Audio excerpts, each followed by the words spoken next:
Good morning, everyone. I'd like to call the Board of County Commissioners meeting to order. And Clerk, would you start by please calling the roll? Kemp, Here. Cohen, Here. Hagan, Here.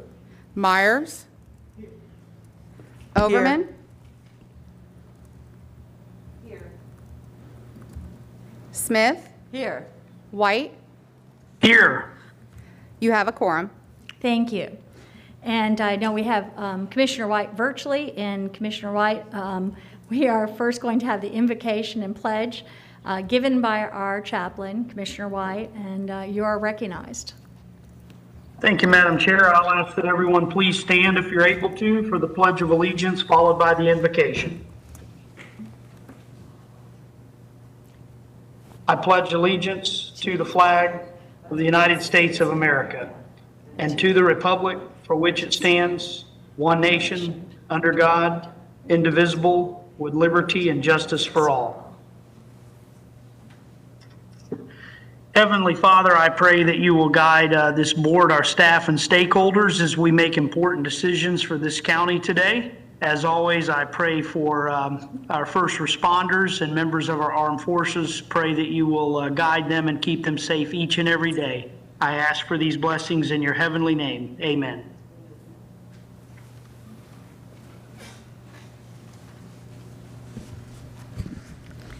Thank you, Commissioner White. And today it is our pleasure, I know the pleasure of a lot of the board members, not to favor some proclamations over others, but to celebrate the accomplishments of six outstanding young people as we present the Board of County Commissioners Youth Excellence and Achievement Awards, also known as the YAY Awards.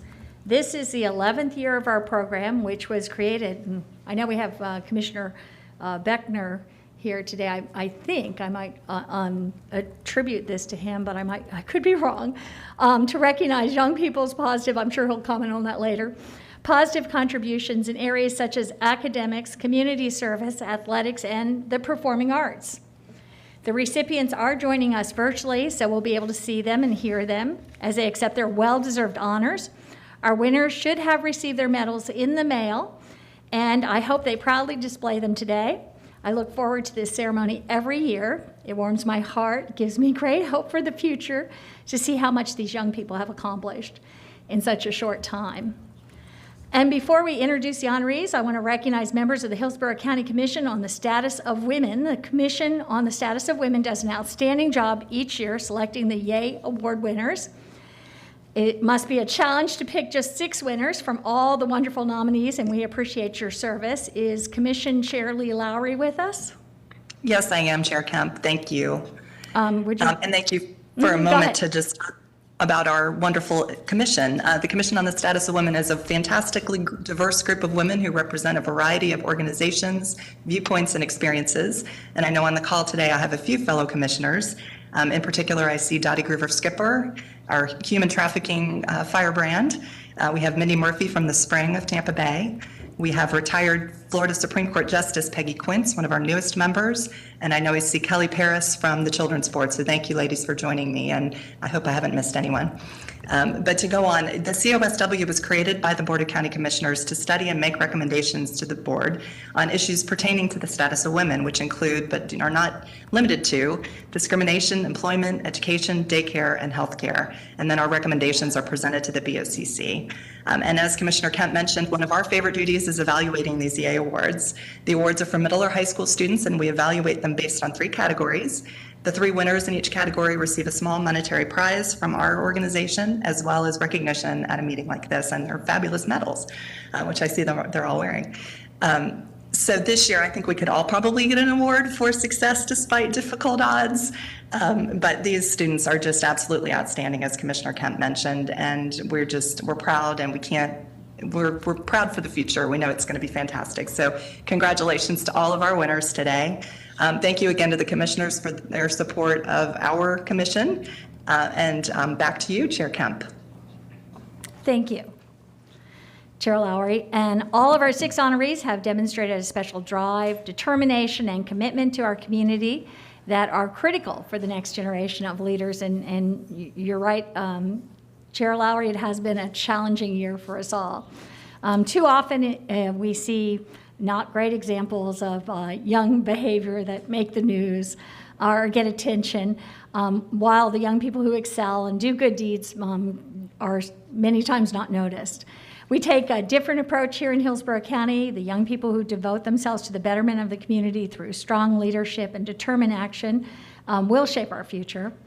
And this board and the residents of Hillsborough County are committed to honoring and encouraging their efforts. So today, we celebrate the next generation of YAY Awards.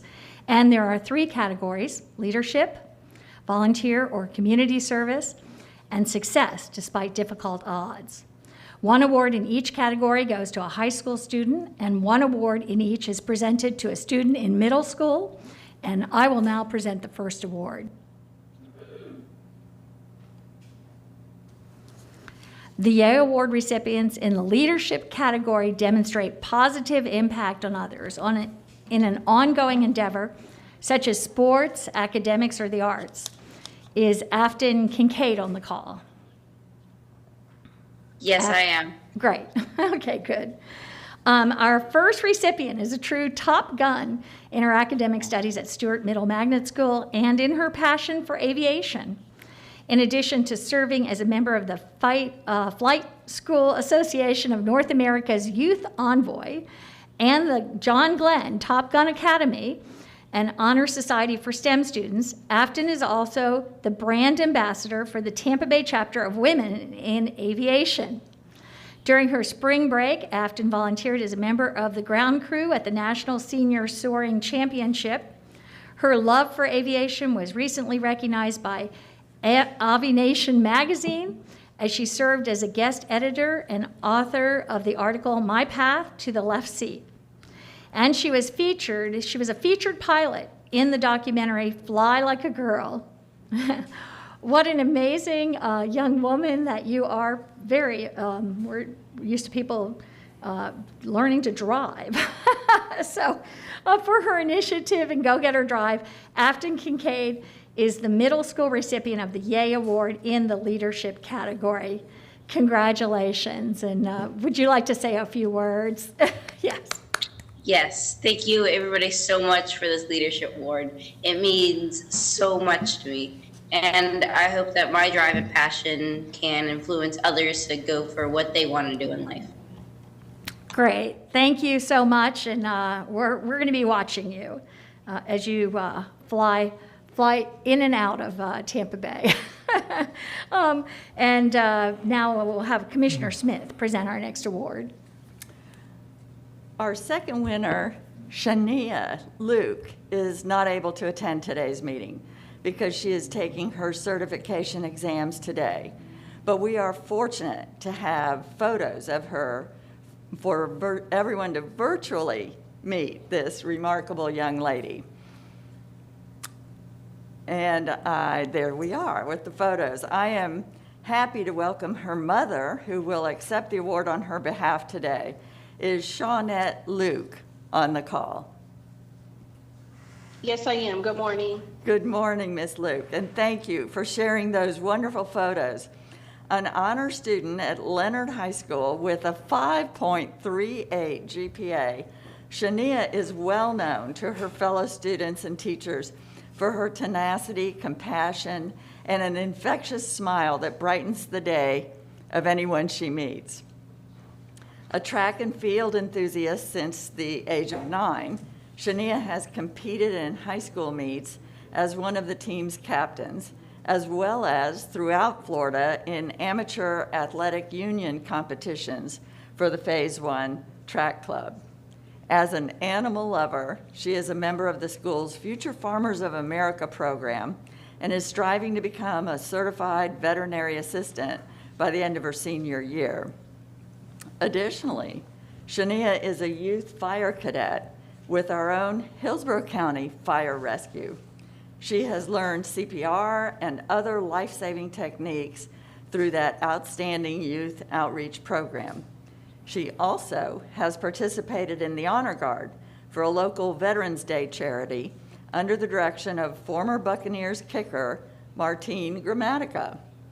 After she graduates from high school, Shania plans to attend a college or university in Florida to major in zoology and/or fire rescue in hopes of becoming a veterinary technician and firefighter. These are incredible accomplishments by an incredible young lady. It is no surprise that Shania Luke was chosen as the high school recipient of the Yay Award in the leadership category. Ms. Luke, since Shania could not be here today, would you like to say a few words on her behalf? Of course. On behalf of Shania, as you stated before, she's actually sitting right now for a veterinarian certification, so she could not be here, but she wanted to just thank Hillsborough County and her nominator and those in her village for always continuing to push her to be the best that she can be and be a fine example for our community.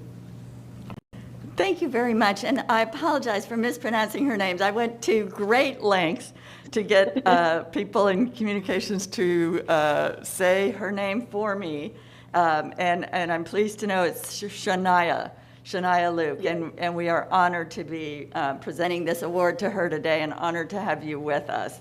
Thank you. And Commissioner Overman will present our next award. Congratulations, Shania. Well, my opportunity is to celebrate Haley Smith. The Yay Award recipients for the volunteer or community service category give their time to make life better for others. This describes Haley Smith to a T. Is Haley on the call? Haley, I see you. Excellent. Sure. Thank you for joining us today. Good morning. Haley has many loves: family, friends, Farnell Middle School, especially books. Her passion for the written word led her to be a co-founder of Books Like Me, a nonprofit organization that donates sets of culturally relevant books to elementary, middle, high schools, libraries, and youth organizations throughout Hillsborough County area. She personally works with the school district principals, librarians, and classroom teachers to donate books where they can impact other young people. In only 7 months, she's helped donate over 1,500 books to 110 local schools. What a fantastic achievement. And she is only in the 7th grade. Actually, she is in the 7th grade, which is absolutely awesome. I imagine what she can do in the many years to come. Haley's drive and desire to improve the lives of others make her this year's Yay Award winner in the middle school volunteer or community service category. Great job. Would you like to say a few words, Haley? Yes, I would like to thank a few people. I would like to thank my family for all of their help, along with the teachers and schools that have shown us constant support. I would also like to thank the Hillsborough Education Foundation and Kim and Angie for always thinking of us. And lastly, I would like to thank community members that have donated and kept book donations coming. Well, thank you. Thank you so very much. Well, we want to thank you for all that you do for our community. You're making a difference. And with that, Haley, I want to say thank you for being here today. Commissioner Cohen, you will be presenting our next Yay Award. Thank you, Commissioner Overman. And Haley, congratulations to you and to all of this morning's award winners. Is Nicholas Michelini on the call? Yes. Good morning, Nicholas. Thank you for joining us this morning. Nicholas is a junior at Town and Country Christian Academy, where he is fully dedicated to community service. He is a leader in his church and is a Life Scout in the Boy Scouts of America, where he is currently working on his Eagle Scout project. Nicholas also initiated and operates a bike clinic, utilizing his problem-solving abilities to repair several bicycles a day. In addition to working as a summer lifeguard at the City of Tampa pools, which are awesome, by the way, Nicholas volunteers at the Matthew 25 Homeless Ministry, serving his community almost every day. At the onset of the COVID-19 pandemic, he started to work 7 days a week for 4 months, volunteering over 650 hours to date. That is extraordinary. For his service and commitment to help others in the community, Nicholas is the Yay Award High School recipient in the Volunteer or Community Service category. Congratulations, Nicholas. That is an outstanding achievement, and we would love to hear from you about what you've been up to. Yes, we have. I greatly appreciate the award that I'm receiving, and I appreciate everybody who's helped me get to all these places to do all these wonderful things. And hopefully, there's some other people who could follow in my path and help the community just as much. Well, we appreciate everything you do, and I'm sure your 650 hours of hard work are very much appreciated by all of the people that you've come into contact with.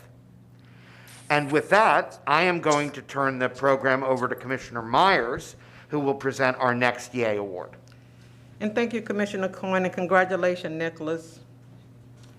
The Yay Award recipient is the success despite difficulty odds have overcome tremendous personal obstacles to obtain success and to have positive impact on others is Titus Theme on the call.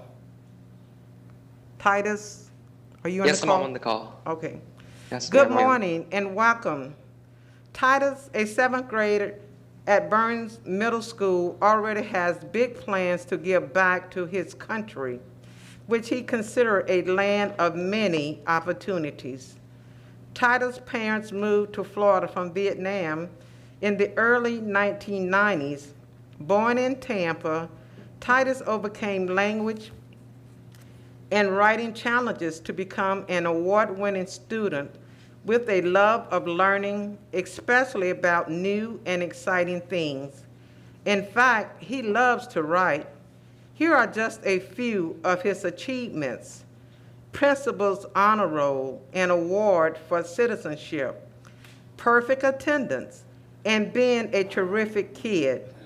In addition, Titus is an achieved participant in numerous academic competitions and programs, including STEM, coding, Battle of the Books, speech, and the Duke Talent Identification Program. He is taking advanced and accelerate classes for high school credits at Burns and has a 4-point GPA. Titus plans to become a brain surgeon when he completes his education. That is an impressive goal. If that doesn't pan out, he says, he would be satisfied with being an aerospace engineer. Titus, no matter what profession you join when you grow up, there is no doubt in my mind that you will be outstanding for your hard work and spirit to overcome challenges.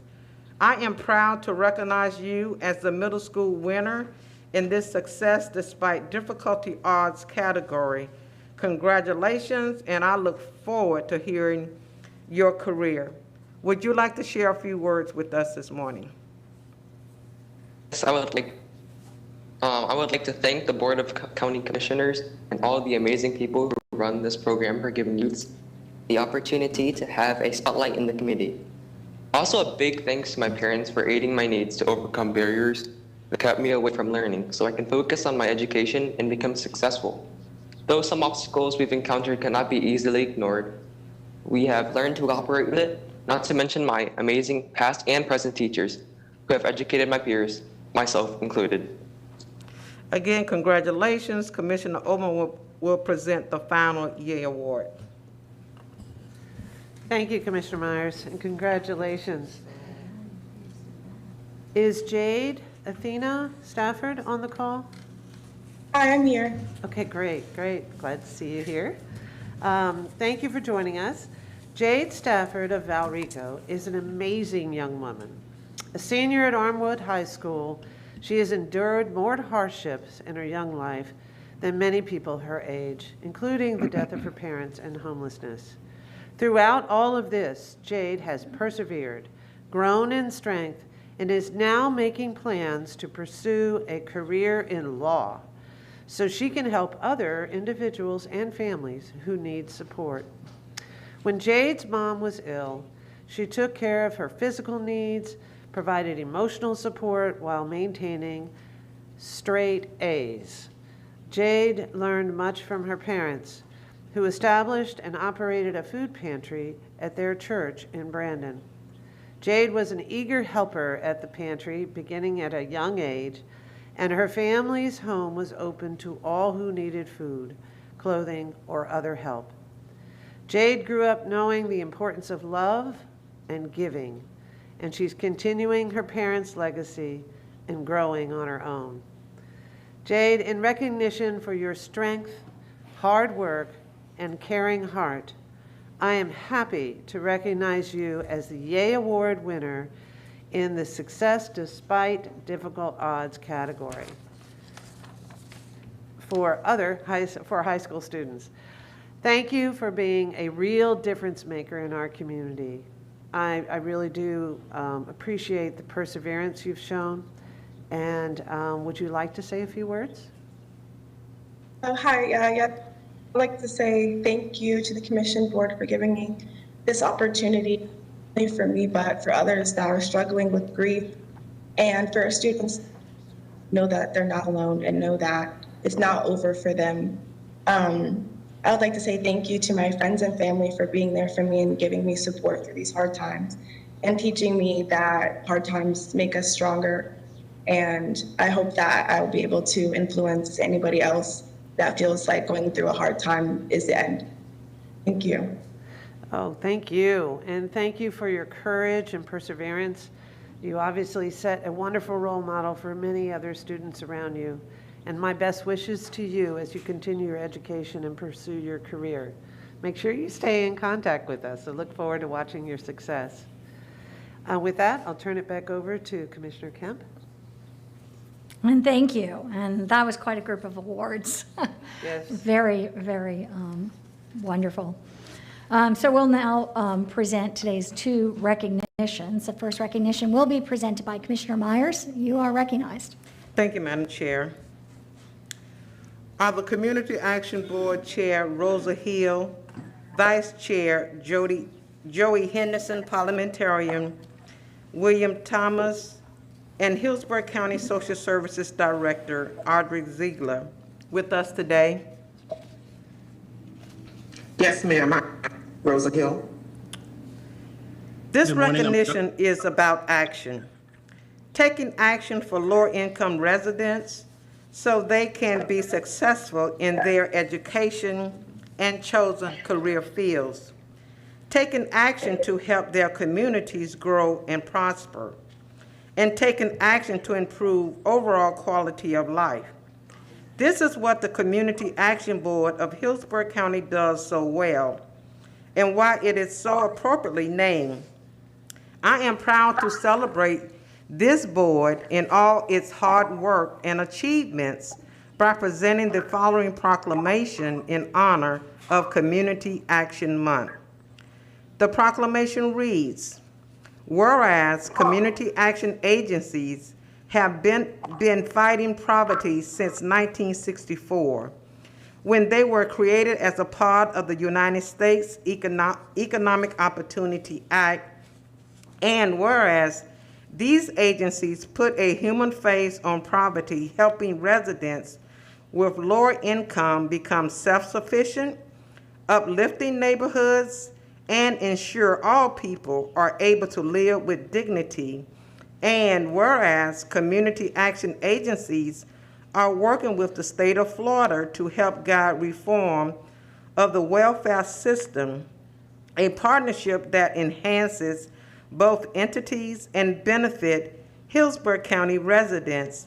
And whereas these agencies contribute to Hillsborough County's most vulnerable individuals and families by providing cost-effective programs that have a profound impact on people's lives.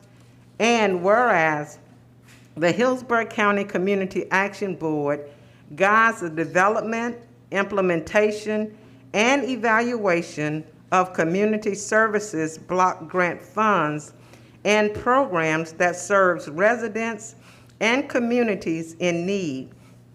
And whereas the Hillsborough County Community Action Board meets regularly and serves as the fiduciary advisory board that makes recommendations based on input from residents as a guide to voice the need of their communities.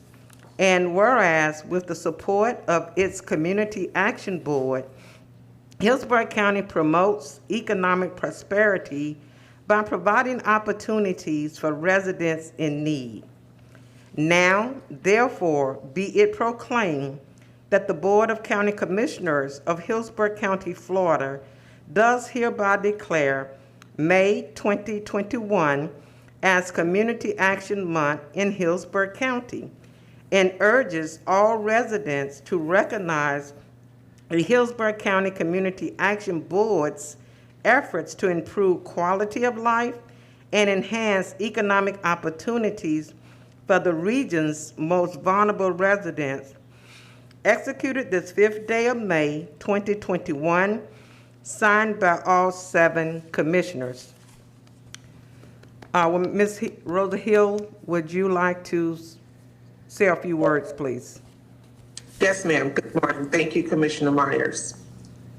I would like to just share with the group the values of the Community Action Partnership. We believe all people should be treated with dignity and respect, and recognize that structural and other inequalities remain barriers that must be addressed. We believe that this nation has the capacity and more obligation to assure that no one is forced to endure the hardship of poverty.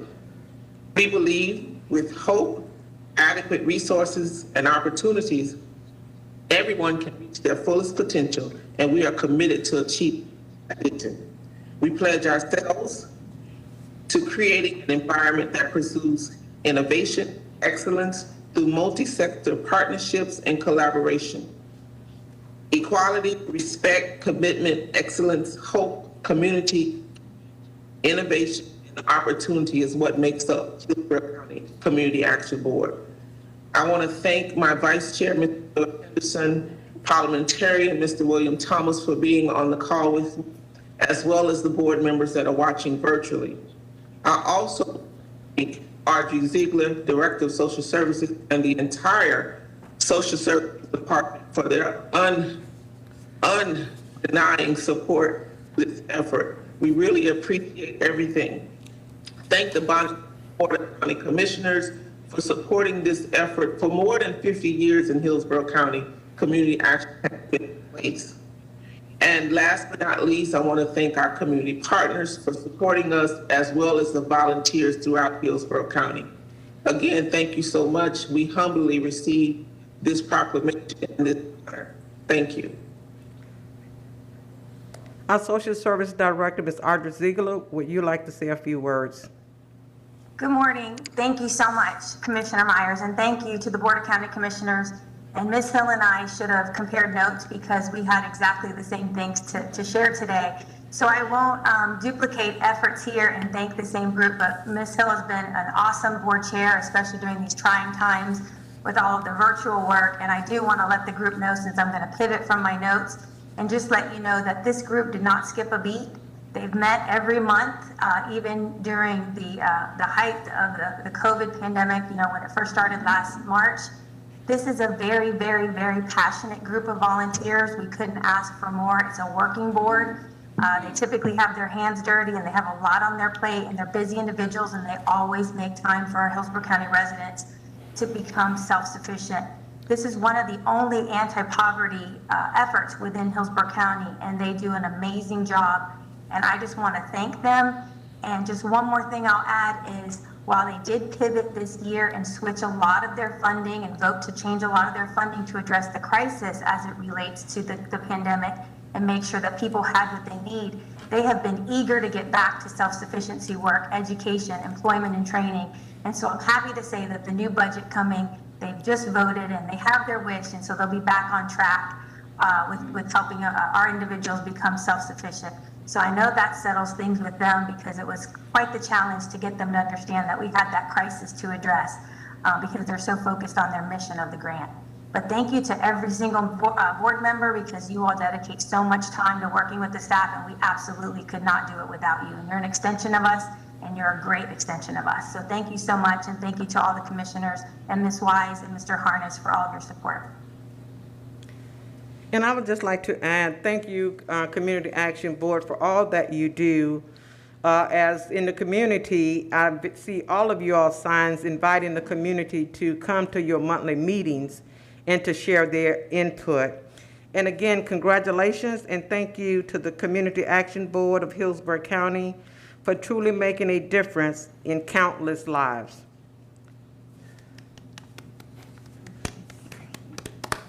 Thank you.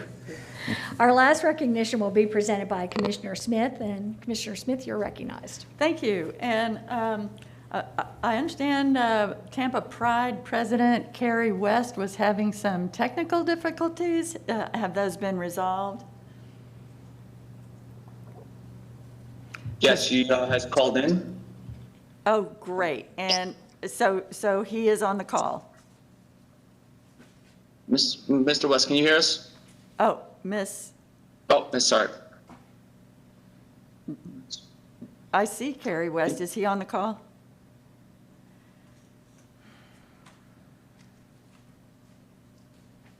Can you hear us? Yes, we can. Okay, great. And I see former County Commissioner Kevin Beckner has joined us. I am honored to present this commendation on behalf of our county to a great organization that is all about community and inclusion, and soon will host 2 major events on the same day. For the 6th year, Tampa Pride will proudly host its Street Festival and Diversity Parade. This year's events are on May 22nd, and I guarantee you, Ybor City will be the place to be the whole day. I love this parade and everything it stands for.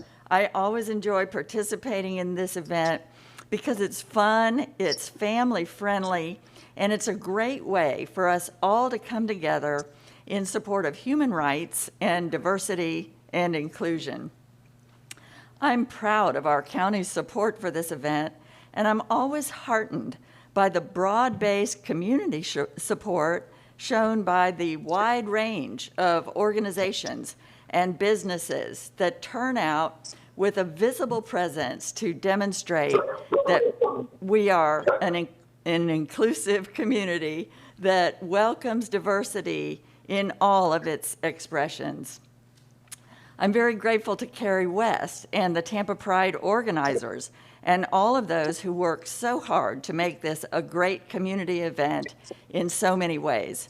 I'm also grateful to those community leaders who went before us and made it even possible for us to present this commendation today, because for some time that was not possible.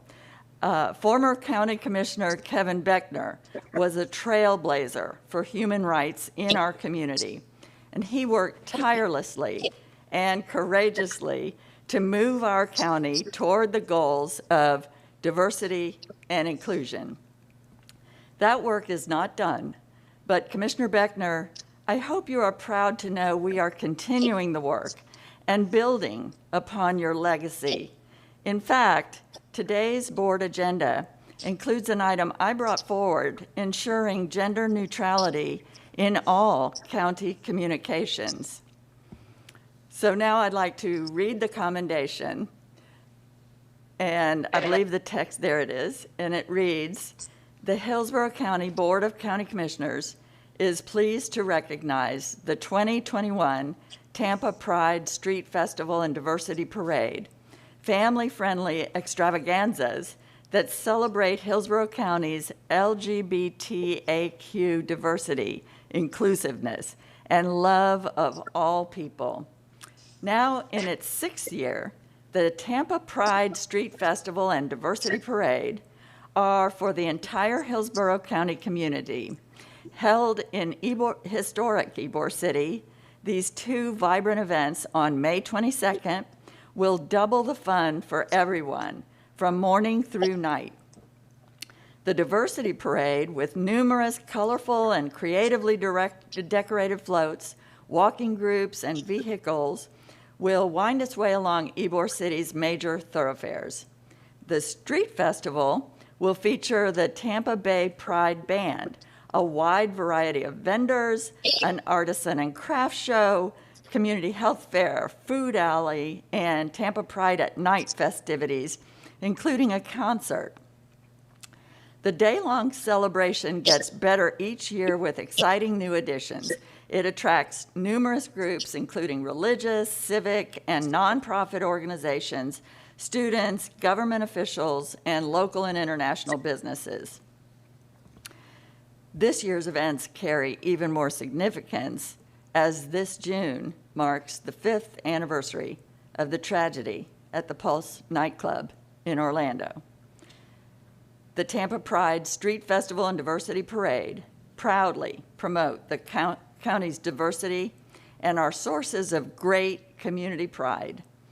The Board of County Commissioners of Hillsborough County, Florida does hereby commend the 2021 Tampa Pride Street Festival and Diversity Parade for its community spirit and extends its best wishes for another special day in the sun, and that is executed this 5th day of May, 2021.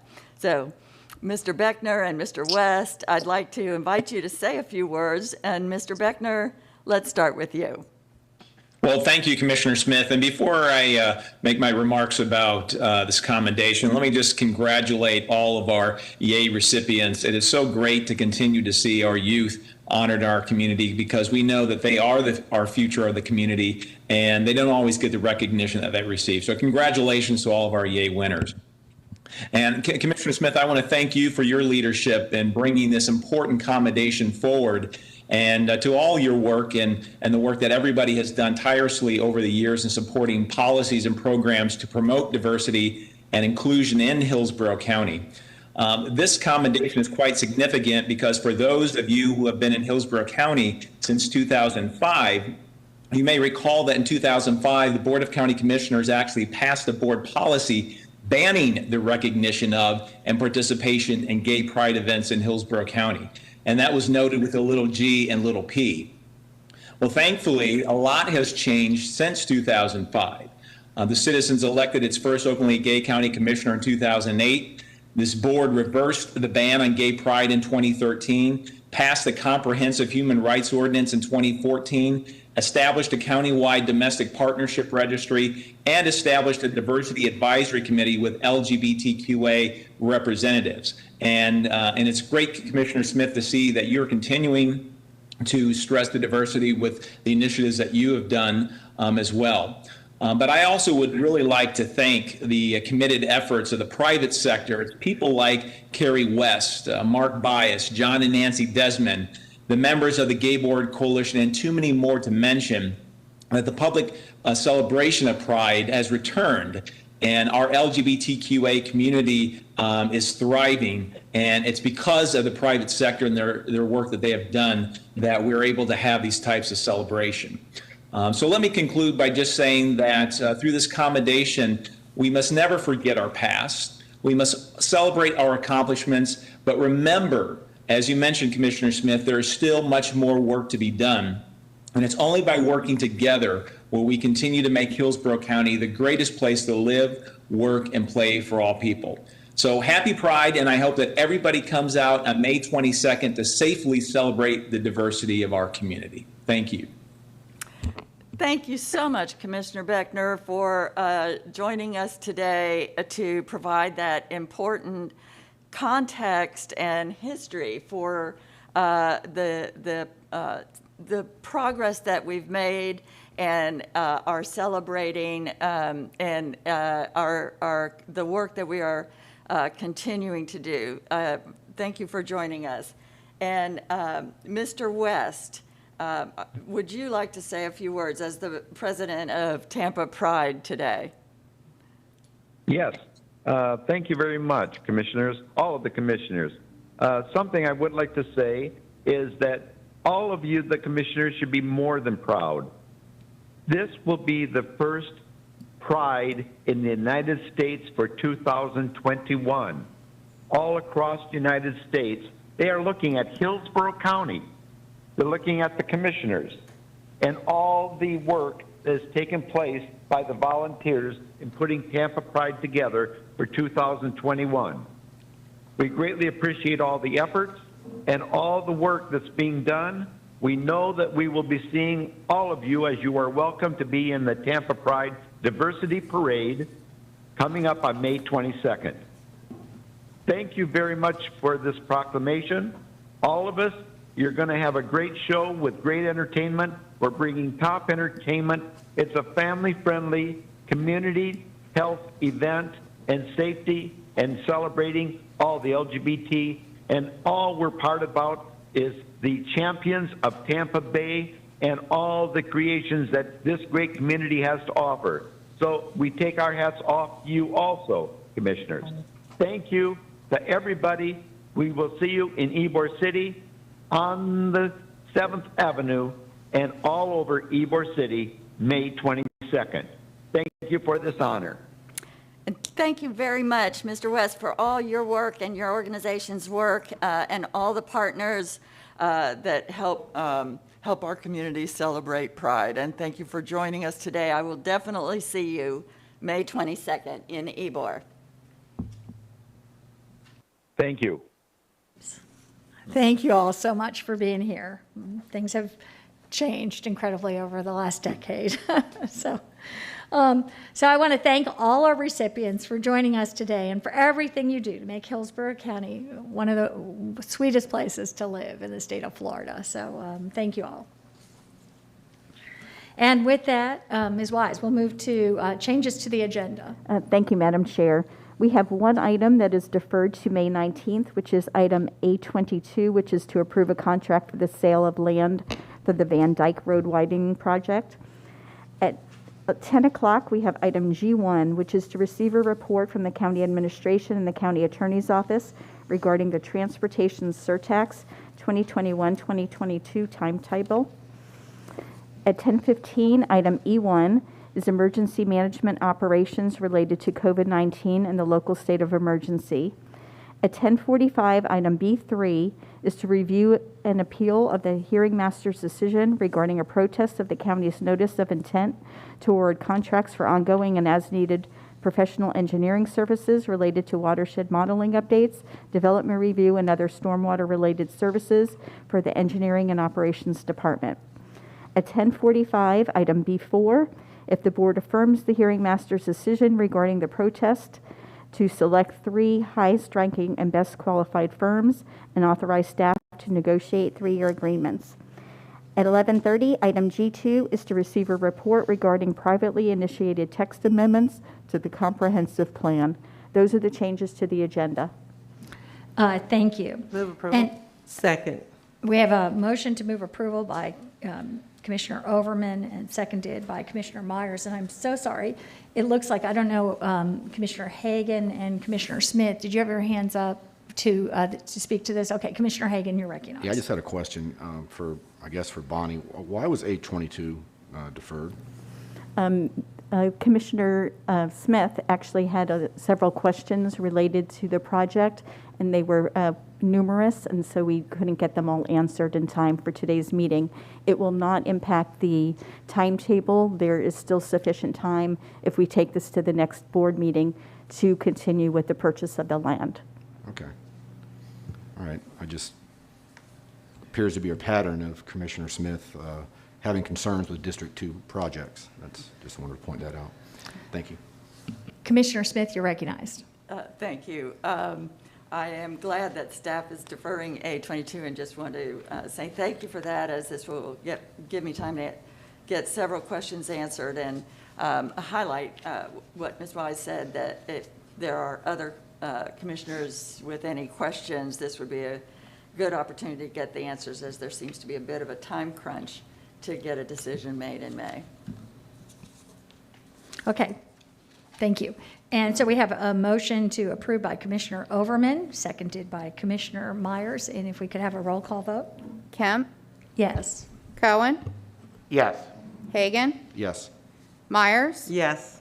Overman, Yes. Smith, Yes. White. Yes. Motion carried 7-0. Thank you. And we'll now move to public comments. The board welcomes comments from citizens about any issue or concern. Your opinions are valued in terms of providing input to board members. However, it is requested at the same time you address the board that comments are not directed personally against a commissioner or staff member, but rather directed at the issues.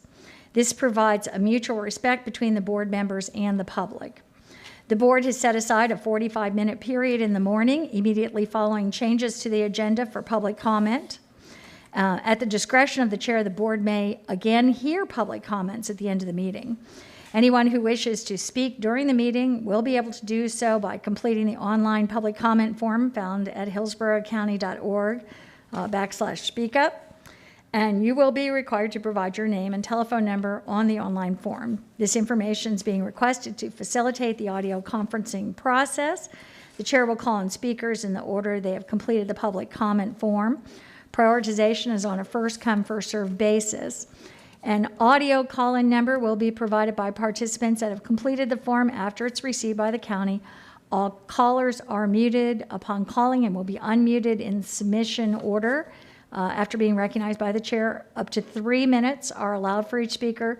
Citizens speaking on scheduled agenda items will be heard before citizens speaking on non-scheduled agenda items. And if you, when addressing the board, if you could please state your name and speak clearly, it'd be much appreciated. With that, I will move to the first person signed up for public speaking. That's Diana Klein. Hello, this is Diana Klein. I'm here today so excited that Governor DeSantis has finally taken action to remove the Hillsborough County mask mandate. Now we can finally get on a path to living in a normal society of free people who can breathe freely and no longer be suffocated by a useless suffocation device. If any of you on this commissioner's board believes that Governor DeSantis is behaving like a tyrant toward local officials, I have news for you. Look in the mirror at yourselves, because you have been behaving like a tyrant on 99% of the residents in Hillsborough County who know how to take care of their own health and don't need you telling them to wear a medical device over their two vital airways. We, the people, are responsible for our own personal health. Coronavirus or any other virus is not a threat to 99% of the population. Coronavirus and all other viruses cannot exist in a person's body when the body is alkaline. And the way to keep your body alkaline is to make sure you have plenty of vitamin C, D, zinc, prebiotics, and probiotics in your bloodstream. Everyone is responsible for their own personal health. Wearing a mask is not the proper protocol to mitigate a virus. The proper protocol is to get adequate water, sleep, exercise, sunlight, and oxygen, and to walk barefoot on the bare ground and eat a healthy diet that includes plenty of raw fruits and vegetables, nuts, seeds, fish, bone broth, and fermented foods and drinks, and to take a spoonful of raw apple cider vinegar and or cod liver oil several times a week. Also, avoid fast food as much as possible because it contains lots of toxic chemicals. This is the proper protocol to follow to properly mitigate corona or any other virus. It's not masks, it's not distancing, and it's not vaccine. For everyone out there who is still clinging to your face diaper, it's time for you to break free from mask slavery by trashing the mask today. Live your life free and follow the protocol that I mentioned above. You can get a copy of the protocol I mentioned. Excuse me, ma'am, you're not able to promote your website. coronavirus.com. Excuse me, ma'am, you're not able to promote your business or your website on a public comment. So thank you very much for your time. Your time is up. The next caller is Paul Michael. Mr. Michael did not call on me. Excellent. The next caller regarding E1 is Cortland Cooper. Good morning. My name is Mr. Cortland Cooper, and I live in Apollo Beach. And I would like to ask that the mandates be revoked as per Governor Ron DeSantis' executive order to suspend all local state of emergencies, including countywide mask mandates in the state of Florida. Every day you implement the extension of the mask mandate, you make it harder and harder on people like me, as I have blood clots in my lungs and suffer from pulmonary embolism. And there has been, several businesses that have discriminated against me in my medical condition. Please make sure that you take my circumstances and hundreds of others with pulmonary issues into consideration, and please do not cut any corners on keeping these mask mandates into place. And please follow Governor Ron DeSantis' executive order and halt the countywide mask mandates. Thank you for taking the time to hear me out, and have a nice day. Also, for the record, I just wanted to say I had spoken to the Consumer Protection Agency for the people that towards the businesses that have discriminated me against about me not wearing a mask inside. So it was Stacey White's recommendation, Commissioner White's recommendation, and I had spoken to, I can't remember his name, but he did say he tried reaching out to Commissioner White's office, stating that their hands are tied in the Consumer Protection Agency. So I just wanted to state that for the record as well. And thank you so much for your time, and I hope you all have a nice day. Thank you. Susie Luthold. Good morning, and thank you for the opportunity to speak. I would like to ask you to formally rescind the mask mandates and other COVID restrictions like Pasco and Pinellas County have done. If Dr. Holt is in attendance, I would like for him to please encourage the school board to do the same. Masks and most of the restrictions in place are political tools used to promote divisiveness, isolation, and bullying. They are not based on scientific data. If you believe that they are, please cite that data. Dr. Scott Rivke stated that continuing COVID-19 restrictions on individuals with no end in sight, including long-term use of face coverings and withdrawal from social and recreational gatherings, pose a risk of adverse and unintended consequences. He has rightfully rescinded many of his advisories. Please stop moving the goalpost. Please stop imposing and extending random and silly restrictions that are not driven by sound scientific data. While these mandates and restrictions have had exemptions, people are using them as tools to bully and exclude others. Please remind the public that exemptions must exist and they need to be honored. The virtue signaling and tribalism that is currently taking place is unfair and discriminatory. I feel it is not only allowed but encouraged based on how the BOCC continues to operate and vote. I believe that what we are in need of is a campaign of hope. Far too many people are being struck with a constant sensationalism and fear. People need encouragement to return to normal living while taking individualized common sense precautions. Please give your voters and their families some hope. In this county, we've had to fight for the rights of our children to attend school this year, even though there has always been compelling data saying they need to be in school. Now we have kids who don't want to attend school because they are forced to wear a mask all day. Kids who can't get lunch because the lines are long and they're not permitted to enter their own lunch number out of safety concerns. Now, as we approach graduation for our seniors, there are students who don't want to attend their hard-earned graduations due to the continuing COVID restrictions. Please explain to me how it is okay to hold events like the Super Bowl and WrestleMania while other events are not permitted to take place. For example, the Gasparilla Distance Classic, which is an outdoor running event, is not permitted to take place outside, but the indoor expo is allowed. Please stop moving the goalposts and please end all of these mandates and restrictions. Thank you very much for your time.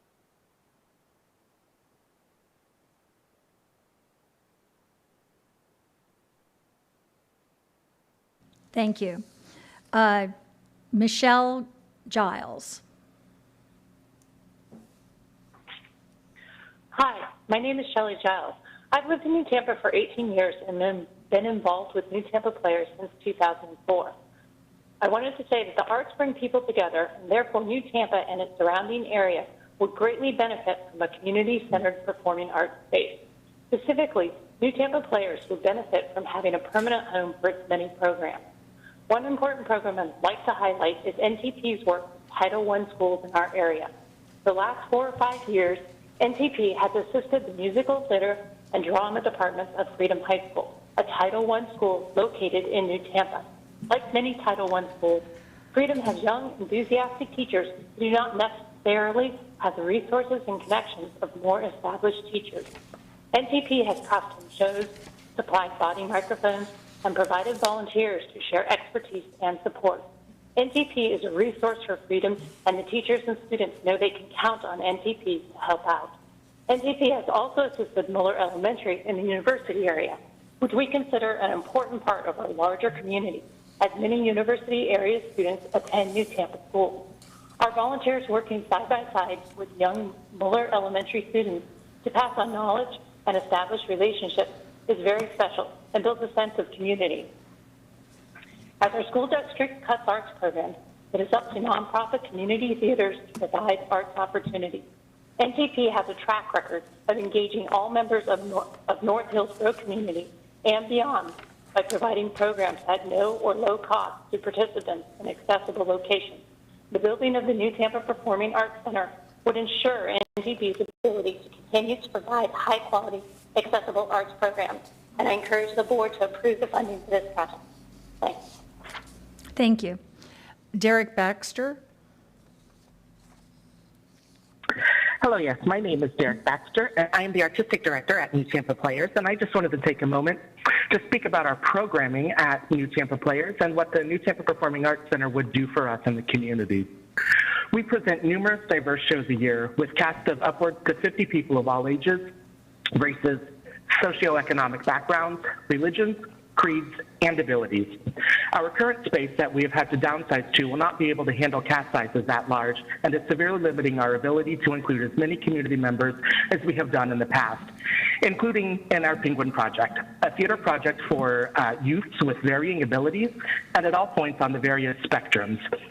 The amazing and large space at the Performing Arts Center would allow us to continue producing this project and allowing all children who sign up to participate in this WEDU Be More award-winning theater project that has received numerous county commendations and recognition from the mayor herself. We are also working on a brand new Diverse Ability Arts Festival. It is the only arts festival of this kind in this region in the United States, and only one of a small handful in the entire nation. A dedicated and large space like the Performing Arts Center in New Tampa would allow for this festival to have an amazing permanent home to help us lift artists of all abilities in a setting that celebrates and uplifts artists that are typically moved to the fringes and not included within the arts community, especially the theater and dance community at large. I thank you so much for your time, and I hope that we can approve moving forward on building the New Tampa Performing Arts Center. Thank you so much. Thank you. Nora Payne. Good morning, Commissioners. My name is Nora Payne, and I'm president of New Tampa Players. New Tampa Players was founded in 2002. New Tampa Performing Arts Center was always planned as a home for NTP, but it's been a long time coming. We have produced shows where we could, and our most recent performance space was UACDC. In September 2019, just before auditions for Sweeney Todd, we were told that the Hillsborough County Parks and Rec was taking over the gym and stage space, and we would not be able to do our season despite having a signed contract with UACDC. Losing another rehearsal and performance venue right before our season was set to start was a real blow to our organization. 4 years of hard work developing our audience was down the drain. There was nowhere for NTP regularly to rehearse or perform, so we decided to rent a small retail space, revamp our programming, and rebuild our base. We found a space at the University Mall and signed the lease on March 3rd, 2020, and then COVID happened. Despite setbacks, New Tampa Players is a vibrant community theater. Our mission is to provide theatrical opportunities for people of all abilities and backgrounds. We brought the Penguin Project to Florida in 2019 and won the 2020 WEDU Be More Enriched Award for it. Our season includes selections for all residents of Uptown and builds relationships with local nonprofits. We're doing the work to keep community performing arts in our organization alive, but it's hard without an adequate, reliable space. Until 2019, we were known for having large-scale musicals with a live orchestra with cast as large as 50 and large sets. Penguin Project shows include 40 young artists and 40 peer mentors, so they're truly massive. But our current space supports only much smaller shows, So our 2021 summer season includes 1 musical with tracks and 3 non-musical shows, none with a cast larger than 5. When the new Tampa Performing Arts Center is constructed, we plan to continue offering small plays at Uptown Stage and bring the big musicals and Penguin project to New Tampa PAC. Please support the construction of the new Tampa Performing Arts Center. Stable, dependable, and affordable rehearsal and performance space that can't just go away will be a solid foundation for NTP and enable us fully to become the participatory performing arts organization that Hillsborough County deserves. Thank you so much for your time. Thank you. Thomas Pale. Good morning. This is Thomas Paul. I wish to speak today in favor of the Commission approving Agenda Item B02 to finally complete the long-promised New Tampa Performing Arts Center. I speak as a 26-year county resident of the New Tampa area and as a performer, collaborator, supporter, and board member of the New Tampa Players to help you understand how important it is to support the arts in this area because it can change lives. 18 years ago, I saw a small ad in the local newspaper placed by a man with a dream, Doug Wall, the founder of New Tampa Players, about a workshop to teach you how to audition for community theater. Through that one moment, I started a journey that has led me down a path where I've been engaged with so many amazing people who are committed to this community, who give their time and their talents, and challenge me to do the same, to not only entertain, but to give back to service to this community. Since then, NTP has continued to contribute to this community while being unable to have a place to call home. For those who do not live or visit the New Tampa area, it is somewhat isolated, and getting anywhere is besieged by traffic in the case of going north or south, or lack of roads when going east or west, which is why it's so important that we're able to finally have this permanent space where we can strengthen and build the ties we have to this community and build from the core people we have driven to this point. The artists in this community have done so much, taking advantage of whatever stage or space will support them, with the promise that Doug's dream would be a reality, something he believed in and fought for until the day he passed. For those who don't understand why this is needed and how many more lives could be changed with a permanent home for the arts in New Tampa, you only have to picture the joy in the face of one of the Penguin Project actors as they perform in real Broadway shows, to the summer camp sharing the joy of the arts for young children, or seeing the amazing creations of people who toil many hours making costumes or building sets, showcasing the best of what New Tampa people have to offer, and showing how successful this could be when given the chance. Now is the time to fulfill that promise. Let the dream that brought this to this point be reality. Thank you very much for your time. Thank you. Carrie Ann? Yes, good morning. This is Carrie Ann Stamatopoulos. Thank you for allowing me to speak today. I have been involved with New Tampa Players since moving to the Tampa Bay area in 2013. In addition to serving on the organization's board for nearly 4 years as director of membership, I have appeared on stage, worked on the crew, and directed several productions for NTP. Over the years, New Tampa Players has been focused on bringing quality productions to the New Tampa area. We have welcomed area residents to be part of our productions and/or audience, and have worked hard to foster relationships with the community. However, without a central location for our theater to call home, we have struggled to keep participants and audience members alike. It has been our hope that the New Tampa Performing Arts Center would be that home, not just for us, but for New Tampa as a whole. You see, I akin New Tampa, which has roughly 71,000 people in it, to my hometown of Rochester, Minnesota. When I grew up, Rochester's population was a little over 80,000, and our Mayo Civic Auditorium was the place to be.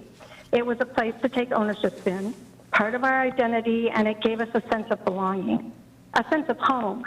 If something special was going on, well, you could bet that Civic was where it was happening. This is the place we would go to for graduations and art festivals and to attend a religious crusade or political rally. This is where we went to see concerts by Johnny Cash or Jim Croce, and long before there was WrestleMania, our favorite wrestlers like Hulk Hogan and Andre the Giant. It was also the home of Rochester Civic Theater. This is where we attended dance recitals and saw stage productions featuring our friends and neighbors. We took theater classes there and learned improvisation for the very first time. Mayo Civic was ours. It was our center for the performing arts. It was home. And New Tampa has gone too long without a gathering place for the arts like my hometown had. A place that creates community, fosters friendships and learning, and generates a sense of identity and belonging. My hope is that you will vote to move forward with the New Tampa Performing Arts Center, a place for New Tampa to call home. Thank you. Thank you. Craig Hartfield?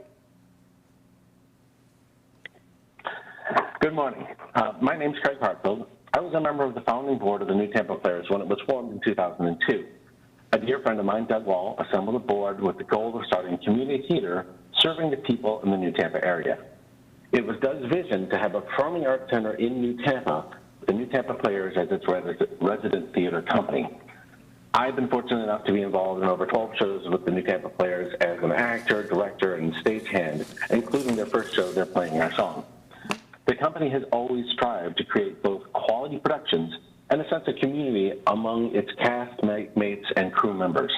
I cannot stress enough the importance of a theater company like New Tampa Players and what it can have for the people involved.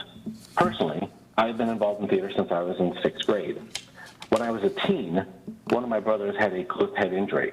He was forced to recuperate for 9 months in the hospital and then needed extra care for many years afterward.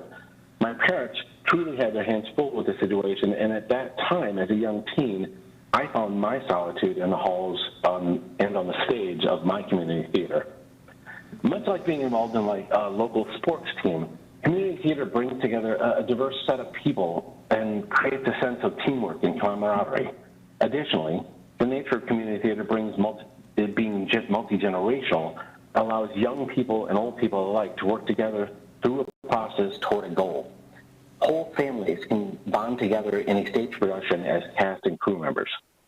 The production of a show is a coming together of many minds, and having a facility where all these community members feel safe and comfortable makes the theater more than just a building with walls that has seats inside. It makes it a gathering place where family, friends, and soon-to-be friends can put their talents together and make art together. Doug Wall's vision, and hence the New Tampa Players' vision, is for New Tampa to have a facility for the arts, to bring people together and bring quality theater productions to this community. Thank you very much.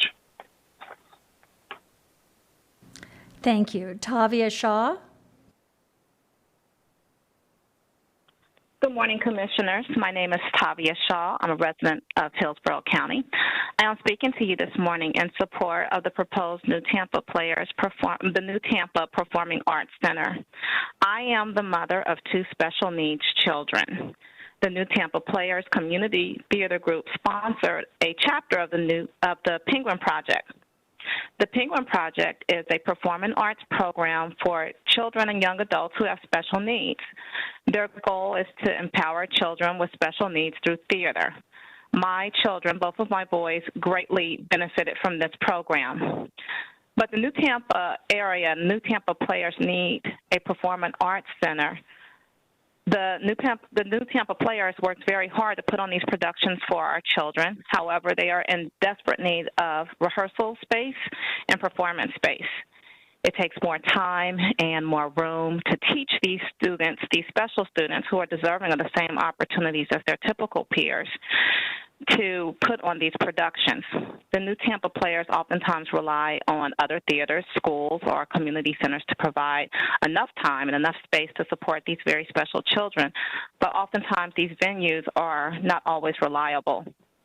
However, it has been very challenging to obtain the time and the space needed for these children to perform and produce their productions. On a personal note, the New Tampa Players Penguin Project opened up a whole new world for my children. It helped improve their self-confidence and their communication skills. Due to the unique communication difficulties of my children, I never knew the talent that they both possessed. There was a light that went off in them when they saw other children just like them in a safe and nourishing environment to come out of their shell and actually be exposed to something that they had never had the opportunity to participate in. When I heard my son sing for the very first time, it brought tears to my eyes. His voice was beautiful and infectious. The Penguin Project believes that special challenges of a disability shouldn't handicap a child's ability to participate in life's experiences. The Penguin Project, through the New Tampa Players, benefits children from all over the Tampa Bay area, not just New Tampa. I come from Riverview to provide that opportunity for my children. I'm very thankful for the New Tampa Players for sponsoring this program, which is the only program like this in the state of Florida, but they are in desperate need of a home. Programs like the Penguin Project cannot happen without adequate rehearsal space and performance space and the time that it takes to put these shows on. So I asked you, I'm sorry, your time is up. Your time is up. I'm sorry, your time is up. Thank you. Janine Hart, I'm sorry, that was Janine Hartfield, I believe. Or Janine Hartfield? Janine Hartfield did not call in. Okay. Is Councilman Vieira on the phone? Yes, I am, Chairwoman. Thank you. May I begin? Sure. Oh, hello? Oh, thank you very much. Thank you for the opportunity to speak. Thank you, Chairwoman Kemp, for your leadership, and I thank all 7 of you for your service to the public. I'm here to speak on the New Tampa Art Center. This is a project that's been planned for about 17 years with promises made to the community, a community that's relied upon these promises. This is a very, very pivotal project for our shared constituents. First, some facts on New Tampa. It's a growing community. We've grown from about 7,000 folks 30 years ago to about 7 or 8 times that number today. Part of that growth has to be corresponding investments that are often lacking in this area. Not only transportation projects and infrastructure, but recreational activities and community gathering spots. Promotion of culture is something that's so important for this area. I'm always proud of our diverse and rich culture here in New Tampa. Go down Cross Creek and Morris Bridge Road, and you'll see the diversity of New Tampa. You'll see a Catholic church, an evangelical church, the New Tampa Mosque, and the Sikh Temple. These cultures and folks who come from so many different backgrounds need a spot like this. This is a project that was promised. It was promised to communities when we were told about Hunter's Lake, and now, sadly, this art center appears to be at risk. Not only will this facility serve cultural enrichment, but it'll serve the New Tampa Players, who I know are speaking here today, and their wonderful Penguin Project, which is so important to me. I think all of y'all know my heart for issues involving people with special needs.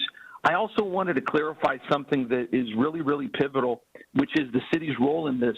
The idea that the city is not wanting to be a partner on this project caused, I think, some concern from commissioners, reasonable concern. However, it was the prior administration that has said no.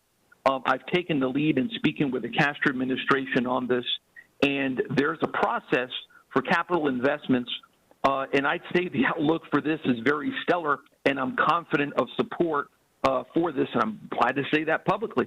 I'm making this request in my capital improvements for the city for reasonable maintenance costs.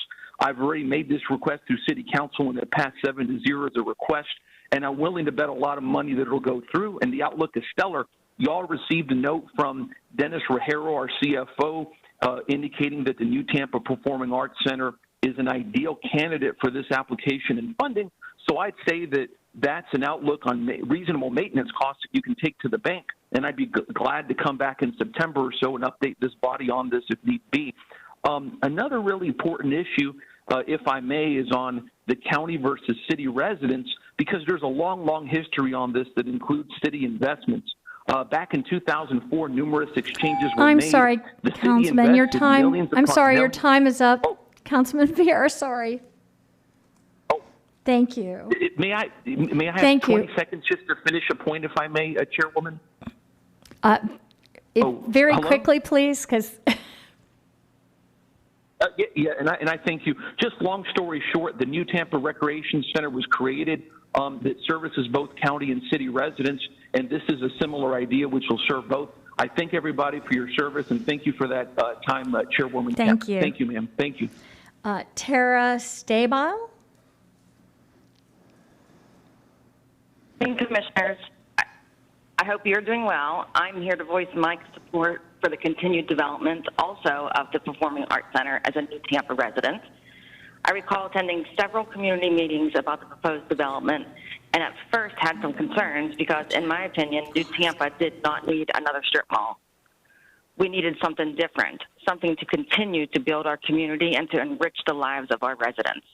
To my surprise, during the presentation, we learned that the development would include a performing arts center, and this swayed many community members' opinions, as it did mine. This is exactly what we would need to help continue to build our community. Was this a bait-and-switch tactic so the community got behind another retail project just to pull the plug on the Performing Arts Center?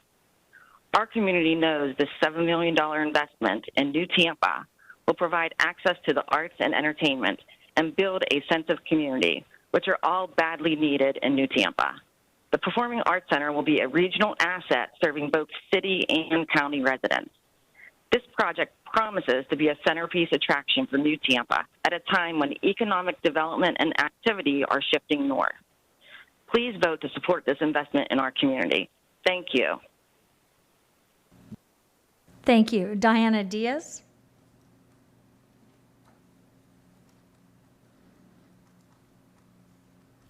Is Diana Diaz there?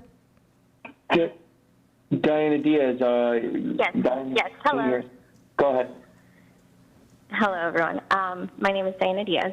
I first learned about New Tampa Players in 2015 when I started working at the University Area Community Center. I remember thinking, that's odd. If they're the New Tampa Players, why are they performing in the university area? And the answer was simple. There was no performance space in New Tampa for NTP to perform. So they made it work. But they didn't just perform in the university area. They got involved. New Tampa Players hosted free community events such as Halloween Trunk or Treat, Easter Egg Hunt, and the monthly free family movie nights. They became a member of the Partners Coalition and each year brought a large group of volunteers to participate in UACDC's Day of Service. They were intentional in the selection of shows to ensure opportunities for a diverse cast and even partnered with UACDC's Prodigy Cultural Arts Program to provide theater workshops for the youth. Lastly, all New Tampa Players performances were free to university area residents. Character, connection, and compassion are at the core of what New Tampa Players does, and these are evident in all the work I have mentioned. It's not just about theater, it's about community.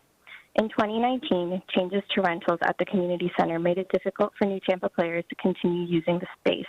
Understanding the importance of maintaining a presence and involvement in the university area, NTP rented a space in University Mall. While it is great for rehearsals and very small performances, the issue remains that New Tampa Players still does not have a home theater.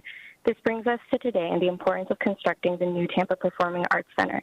With the construction of the Performing Arts Center, New Tampa Players will finally have a home and stability, which will allow them to make an even greater positive impact not just in New Tampa, but surrounding communities like the university area community as well.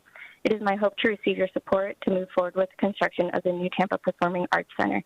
Thank you for your time. Thank you. Terry Trimbath? Good morning, Commissioners. My name is Terry Trimbath, and I'm a resident of Hunters Green. I also own a second home in the Cross Creek area. My call to you this morning is to earnestly appeal to this board to move forward with construction of the planned New Tampa PAC in Hunters Lake. I was born on Davis Island almost 60 years ago and have witnessed the positive impact that our downtown Performing Arts Center has had on Bay Area community. I think everyone present this morning is aware of the flight issue we're experiencing in our area due to an explosion of growth to our north. A short drive up Bruce B. Downs from I-75 shows many storefronts are currently vacant. We are obviously struggling up here.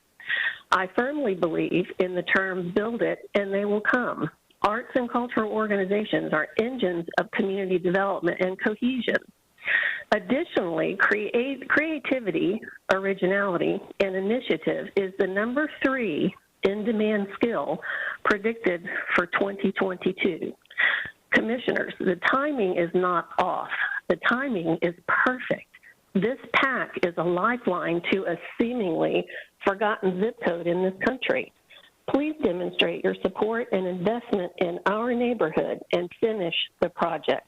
Thank you for your support, and I appreciate this board for hearing my comments. Thank you. Maggie Gamson. Hi, good morning. I'm Maggie Gamson, and I'm a 16-year-old junior in high school. I'd also like to speak in support of the New Tampa Performing Arts Center. I've been an active volunteer within the New Tampa Players community for about 5 years now, and I've been actively involved in the Penguin Project, which offers the theater opportunities to young adults and children with varying disabilities since its inception. I strongly believe that the need for this performing arts center has never been more pertinent than it is right now. High schools across the Bay Area are cutting arts programs, arts of all kinds, music, theater, dance, and I believe that these are key roles in developing well-rounded individuals. As a high school student, I know how relieving it is to have a place to go to express yourself creatively. This performing arts space would become a place for innovation to thrive, a place where people can be themselves, and a place where people can get the educational resources that they unfortunately can no longer get at their schools. New Tampa Player has had a tremendous impact on my life. The community is kind, it's inclusive, and it's run entirely with the best interests of its members in mind. The leadership always takes every voice into consideration, and nobody's opinions goes unnoticed. I've been active in New Tampa Players since I was 11 years old, and even as a child, my thoughts and opinions were always highly valued by my superiors. I can wholeheartedly say no organization will better house a performing arts center, and no organization is more deserving of your consideration. A majority of my experiences with New Tampa Players have been through the Penguin Project, as I mentioned earlier, and the challenges with choreographing a full-length musical with actors who have special needs can already be potentially challenging, taking into consideration the need for sensory-safe spaces. But adding an insecure space adds even more confusion and complications, which is why the Performing Arts Center would give us a secure home for our theater to house inclusive productions for young adults with special needs, which is something that is unique to New Tampa Players. This theater will give people a chance to grow, to thrive, and to break stereotypes, and this Performing Arts Center gives us hope, which is why I implore you to take into consideration the passing of the New Tampa Players and the New Tampa Community Performing Arts Center. Thank you. Thank you. Stephanie Stable. Hello, Commissioners. My name is Stephanie Stabile, and I'm calling in to share my deep support for the New Tampa Performing Arts Center. This project has been in the works for over 15 years, and the community has patiently waited. Members have been shown the rendering for the Art Center, which motivated the support for the development across from Hunters Green. The addition of the Art Center is pivotal to the success of the development. We continue to see economic development in our neighboring county, Pasco, and the Art Center would bring back focus to the New Tampa area.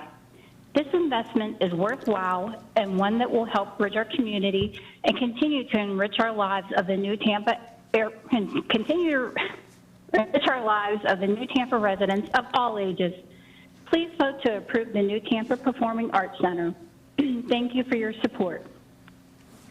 Thank you. Joe Farrell. Mr. Farrell did not call in. Rob Larson. Good morning, Commissioners. My name is Rob Larson, and I've been a Hunters Green resident for over 29 years and have served on the Master Board of Directors for the community for the past 7 years.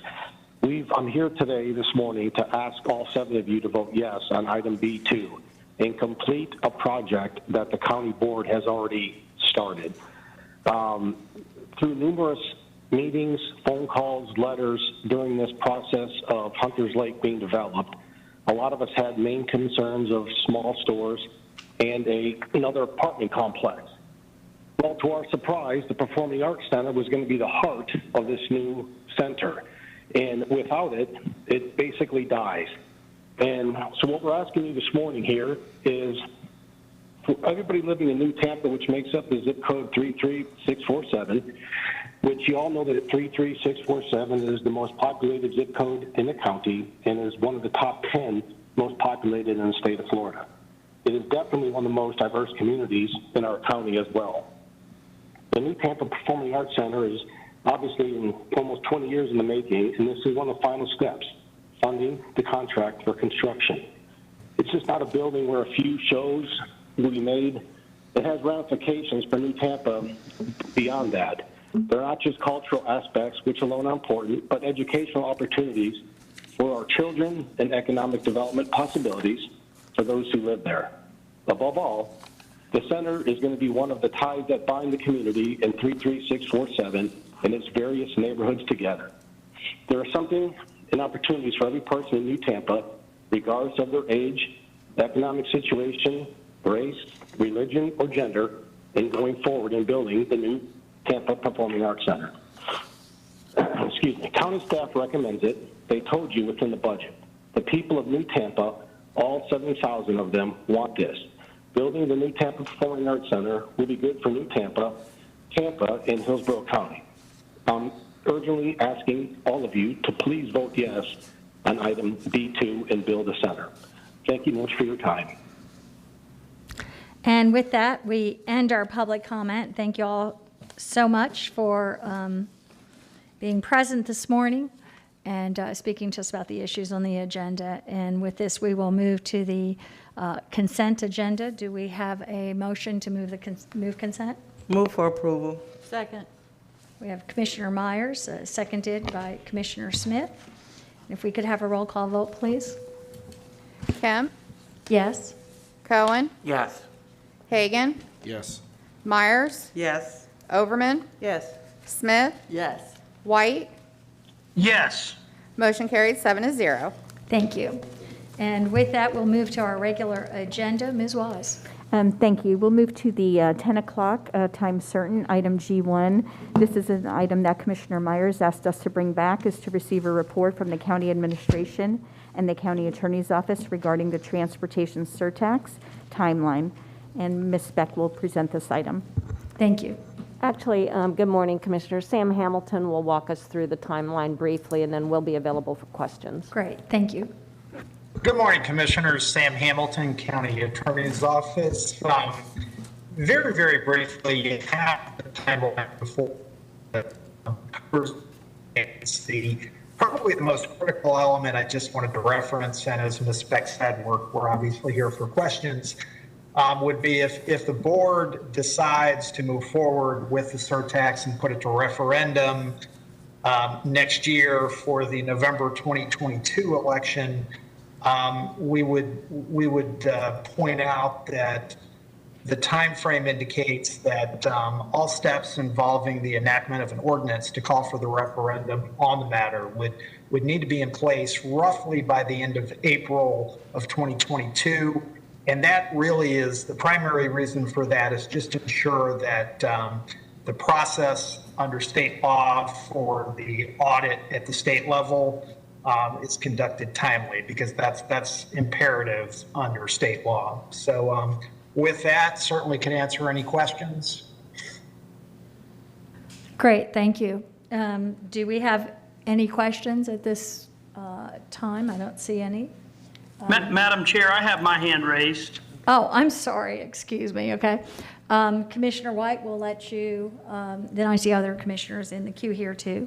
Commissioner White? Thank you. I just want to say for the record that if this board is going to pursue a referendum, that we have more public hearings on the matter than what are required by law, and that we're out in the community, that there's a robust showing out in the community. So I would be in favor of holding a minimum of 4 public hearings in addition to the legally required one at a site that's in each of the 4 county commission single-member districts. But I'd like to hear the thoughts of the rest of the board on that. And I may ask at the end to be recognized for a motion, depending on that. Okay. And we have Commissioner Overman. I'm going to defer to Commissioner Myers. I think we were both pushing the button at the same time. And I'll speak after. Sure. Commissioner Myers, recognized. Thank you, Madam Chair. And thank you, Attorney Hamilton, for bringing this information back. As we all know, the public is waiting on us to make a decision regarding the transportation surtax. And this morning we have the opportunity to do that based on the information that is before us. We all aware that over 57% of the citizens voted in favor of the transportation tax in 2017. So I do agree with Commissioner White that we do need to have more than 4 public hearings. We need to have more than maybe 4 workshops for our own BOCC as we begin to plan and know and understand the importance of the transportation and what lies ahead and how we need those additional funds to help run our county when it comes to our infrastructure projects. So therefore, I'd like to make a motion to direct the county administration to begin the BOCC workshops in August 2021. I'll second that for discussion. We have a motion by Commissioner Myers, seconded by Commissioner Overman. And Commissioner Overman, you're recognized. Thank you, and thank you, Commissioner Myers, for bringing this back so quickly. And I do hear both of you in terms of the number of public hearings to make sure that not only it's televised, we give people opportunity to speak to it, but I do believe it's critically important that this board, should we do the workshops and come to an agreement that going forward on a referendum, needs to be done. I also believe that it's critically important that not only in the public hearing process, but also give us sufficient time to reach out to the public to address Commissioner White's concerns and to make sure each of those communities have an opportunity to truly understand why it's so critically important that we move forward on a financial plan to develop the infrastructure needs as it pertains to transportation in our county, and how critically important to our budgeting process it is. As we all know, given the fact that we do not have a surtax that voters approved back in 2018, we have transportation plans that have been sitting on the books for a long time. We have deficits in that area that need to be addressed, and we will need to be planning a budget this year for next year, even though these funds will not possibly be available if a referendum is put on the ballot in 22 until 23. We have planning work to do, and we have outreach to help people understand how we're going to go about deploying those funds if we're asking taxpayers to help us pay for it. So while I agree that the workshops need to occur, I'm still wrestling with the timing. I would, and the workshops by August might be sufficient because we will have our budgets in June. But what I would like to see us is done. I mean, done. Have ordinances, whichever it's a charter or a regular ordinance. I would like to see that process complete by December 31st of 2021. Now, granted, there's other steps that have to occur in 22 when it comes to, notifying the Florida Department of Revenue. All those things can occur next year. But as a board, and as we plan for our future, and then need to communicate that to our residents so that we have ample time to explain it to them, I'd like to ask Ms. Beck, if we were, how would we back into this timeline to have where this board has voted that we're putting a referendum on the ballot before January 1 of 22? Commissioners, Commissioner Overman, that would be totally based on the number of public hearings that you settle on. Only one is legally required, but as has been expressed, there it appears to be a desire for additional public hearings. And then however much time it takes the board to come to consensus on what you want the ordinance to look like. So the only real legal timeline that's important is to have it done by that late April, early May date that Sam referenced. As long as you have everything in place by then, you have enough time to complete all the other legal requirements. So to your question, it's really just, it depends on how many hearings you hold and how many workshops you have. So it's thank you for your answer. I appreciate that. So it's a function of timing for the notice requirements for public hearings, the notice requirements for workshops. But I'm here, so let me back into that question. Given the motion to have the public hearings or the workshops by August, if we were to complete the workshop process by August of 2021, would we be able to conduct what I believe Commissioner White and Commissioner Myers are suggesting? Will we be able to accommodate 4 public hearings before December 31st of 21, I guess is what I'm asking. Commissioner, I think you could. These processes are always fluid, so as you form some ideas in the workshops, you're then going to want to hear from the public, which will inform what you ultimately put in the ordinance. So you really want to have the workshops to maybe get your game plan and more firm up this date. And if the board agrees to have the outer end as you suggested, then that can be made clear. And then really just start the process and start holding the public hearings. We can provide drafts along the way and help you refine it. And maybe you use that time to determine just how many workshops and how many public hearings. But, it will be fluid to a certain extent as you get more information. Right. So, for example, if we're completed by August of 2021, then we still have September. We begin the process in August. Okay, so that's my concern.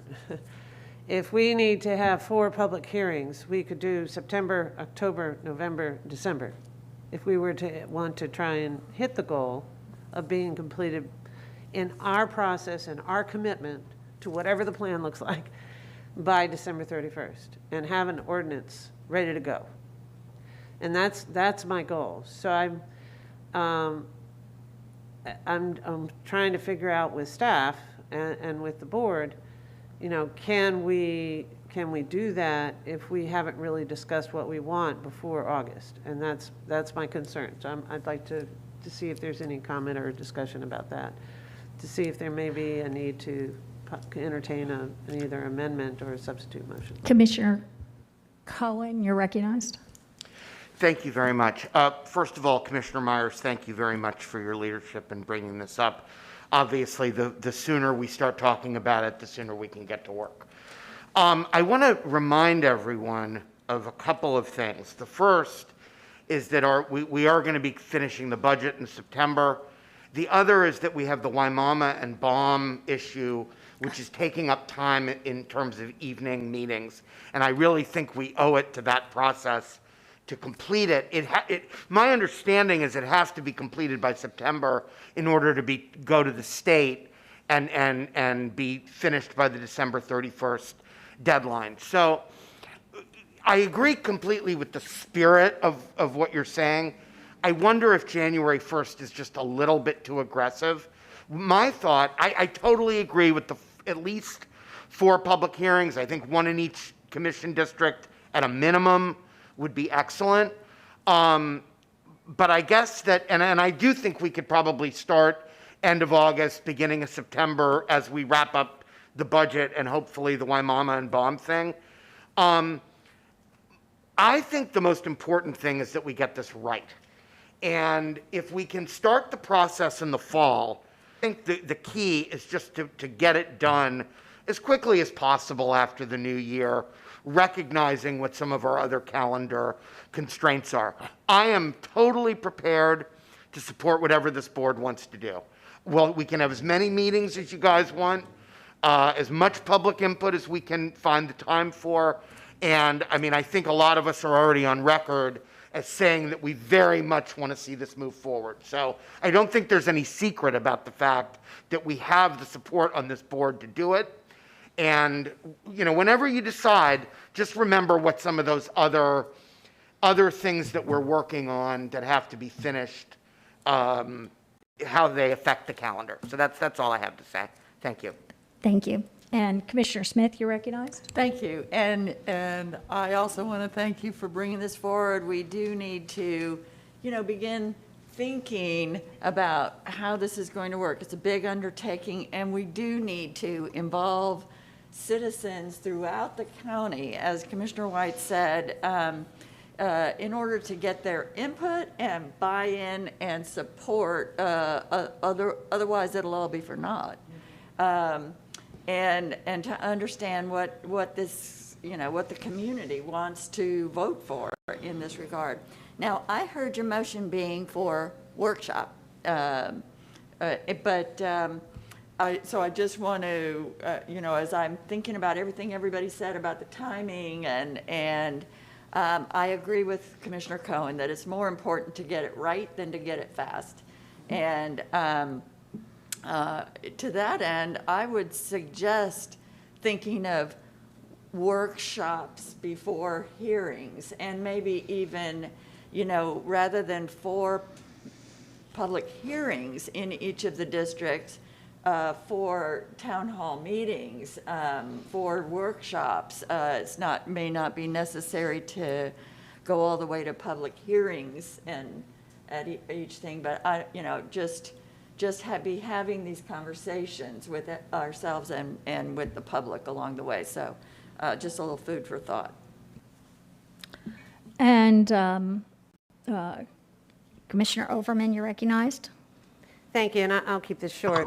There's a couple of issues that I'm concerned about. One, I do want us to have plenty of outreach, and after we were to put something on there, we still have a lot of time in 22 to bring what the plan looks like, even though we may have had already several public hearings and workshops.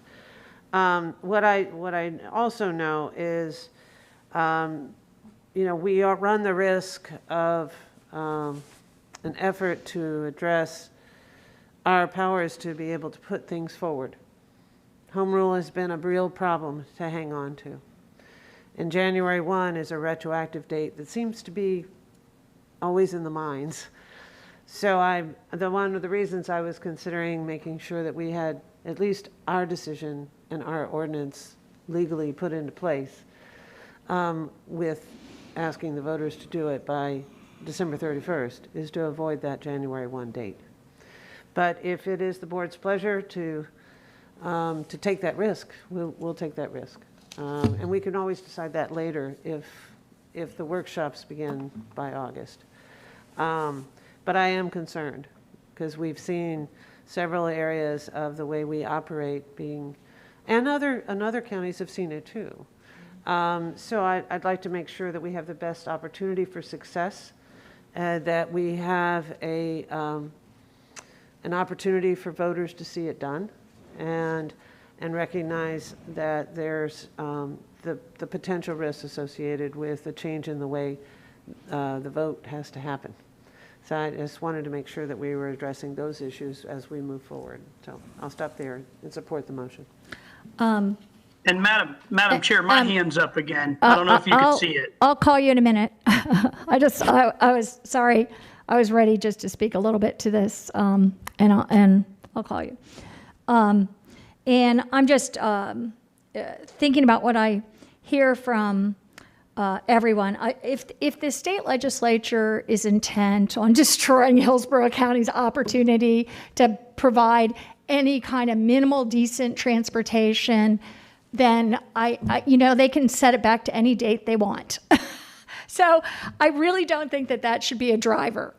I appreciate you bringing this forward. I know it's a great priority of yours, Commissioner Myers. But I do think that we should just be moving forward kind of on the schedule that we have. I just agree with Commissioner Cohen. I really don't want to push it that way. I think it would not be wise. I think the better opportunity I've listed, I would like to mull this over a little more. We've already got workshop scheduled in terms of our transportation projects, in terms of our transportation funding. None of this will come till 2023. I think it's, as we know too, workshops aren't designed for public comment. So I think I would like to hear from communities a little more about what their great concerns are. We might learn some stuff that, that I learn all the time without, just one person sending an email or whatever. I think it might be important to deal with that and look at kind of our projects that are already online and see what we are thinking about where we should go. I think it's time maybe for some fresh review of all that. But I am not, I do not think it's wise to rush headlong into this. I think it's better to be deliberate, to get it right. I think we do owe it to, and by the way, they have needs in that area, as we know, great needs in South County, to look at Waimama and Balm and what's coming up, and that's not dealing with this. It's one in the same. I almost feel so. I'm really not inclined to push this ahead in the kind of schedule that's suggested this morning. I would really like to just, we had this discussion, think about it a little bit more, and try to think about how we might want to move this forward. And I really think that it's not wise at this time to go through without kind of more deliberation, more consideration as we move through the budget process, as we move through this year. I really think we could get some input this year, but I really definitely would not want to work on it until at least the beginning of next year, quite honestly, in a more, direct way. I do not, and Commissioner White, you're recognized. Thank you. Well, Commissioner Myers, let me just tell you that I will be supporting your motion. I do also want to say that I appreciate the fact that you're leading on this issue, and for that reason, you will see me lend some level of deference to you throughout this process. If I understand your motion correctly, it would be to kick off a 4-workshop series beginning in August. And I'd like to get your feel, Commissioner Myers, for whether or not you would be willing to have those 4 workshops in the 4 single-member county commission districts, and whether or not you would be willing to modify the format to allow public comment at those. Yes, and I also would like to see the workshops where we can have them in the mornings as well as in the afternoon, so that the public can attend either way. And it's not just always in the evening. You have to keep in mind there are some people that works in the evenings cannot come to the meeting, and then we can have a couple or maybe at least one in the morning. So I do support what you were saying, Commissioner White, and thank you so much for your support. Okay, and Madam Chair, I'd like to then ask Ms. Beck, is the clarification that was just stated for the record sufficient enough? I'd rather not,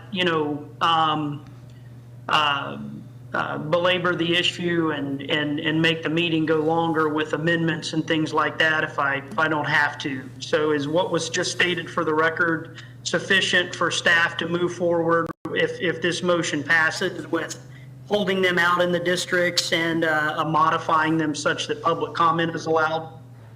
Yes, Commissioner, I think the record is, pretty clear. And, as we said before, it is a fluid process, and you'll be able to adjust as needed as you go forward. Very good. And I have one more question for Commissioner Myers. And it's a question that you may or may not know the answer to yet. You may want to hear more from staff and from the community in these workshops. But again, I want to ask you specifically, Commissioner Myers, because you're leading on this issue. Do you have any idea at this point as to whether or not you prefer the ordinance route versus the charter amendment route, or do you want to hear more from staff and the public? Thank you so much, Commissioner White. I would prefer the ordinance route. And thank you for asking Okay, the question.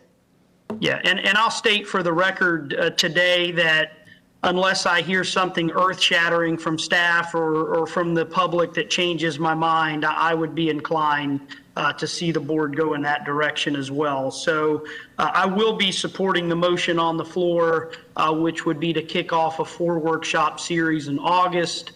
They'll be held out in the districts, and they'll be modified such that public comment is allowed. Okay, we have more comment now. Commissioner Cohen, you're recognized. So, I mean, I think that what this motion does actually is bridges the gap between Commissioner Kemp and Commissioner Overman, because one wants to go faster, one wants to go slower. This actually, 4 workshops before the end of the year seems to me to be a good compromise between those two positions. So I will support the motion. The one thing I would just encourage staff to keep in mind when we're scheduling these workshops is that in that 4 or 5 month period between August and the end of the year, if we can get Wimauma and Baum and the budget dealt with, I do think we're a little bit better off. The later in the year that we go, we're more likely to have resolved those issues already. So I just want to point that out, but that sounds fine to me. Commissioner Smith, you're recognized. So, yeah, and just being clear about workshops, typically don't have public comment, but we can.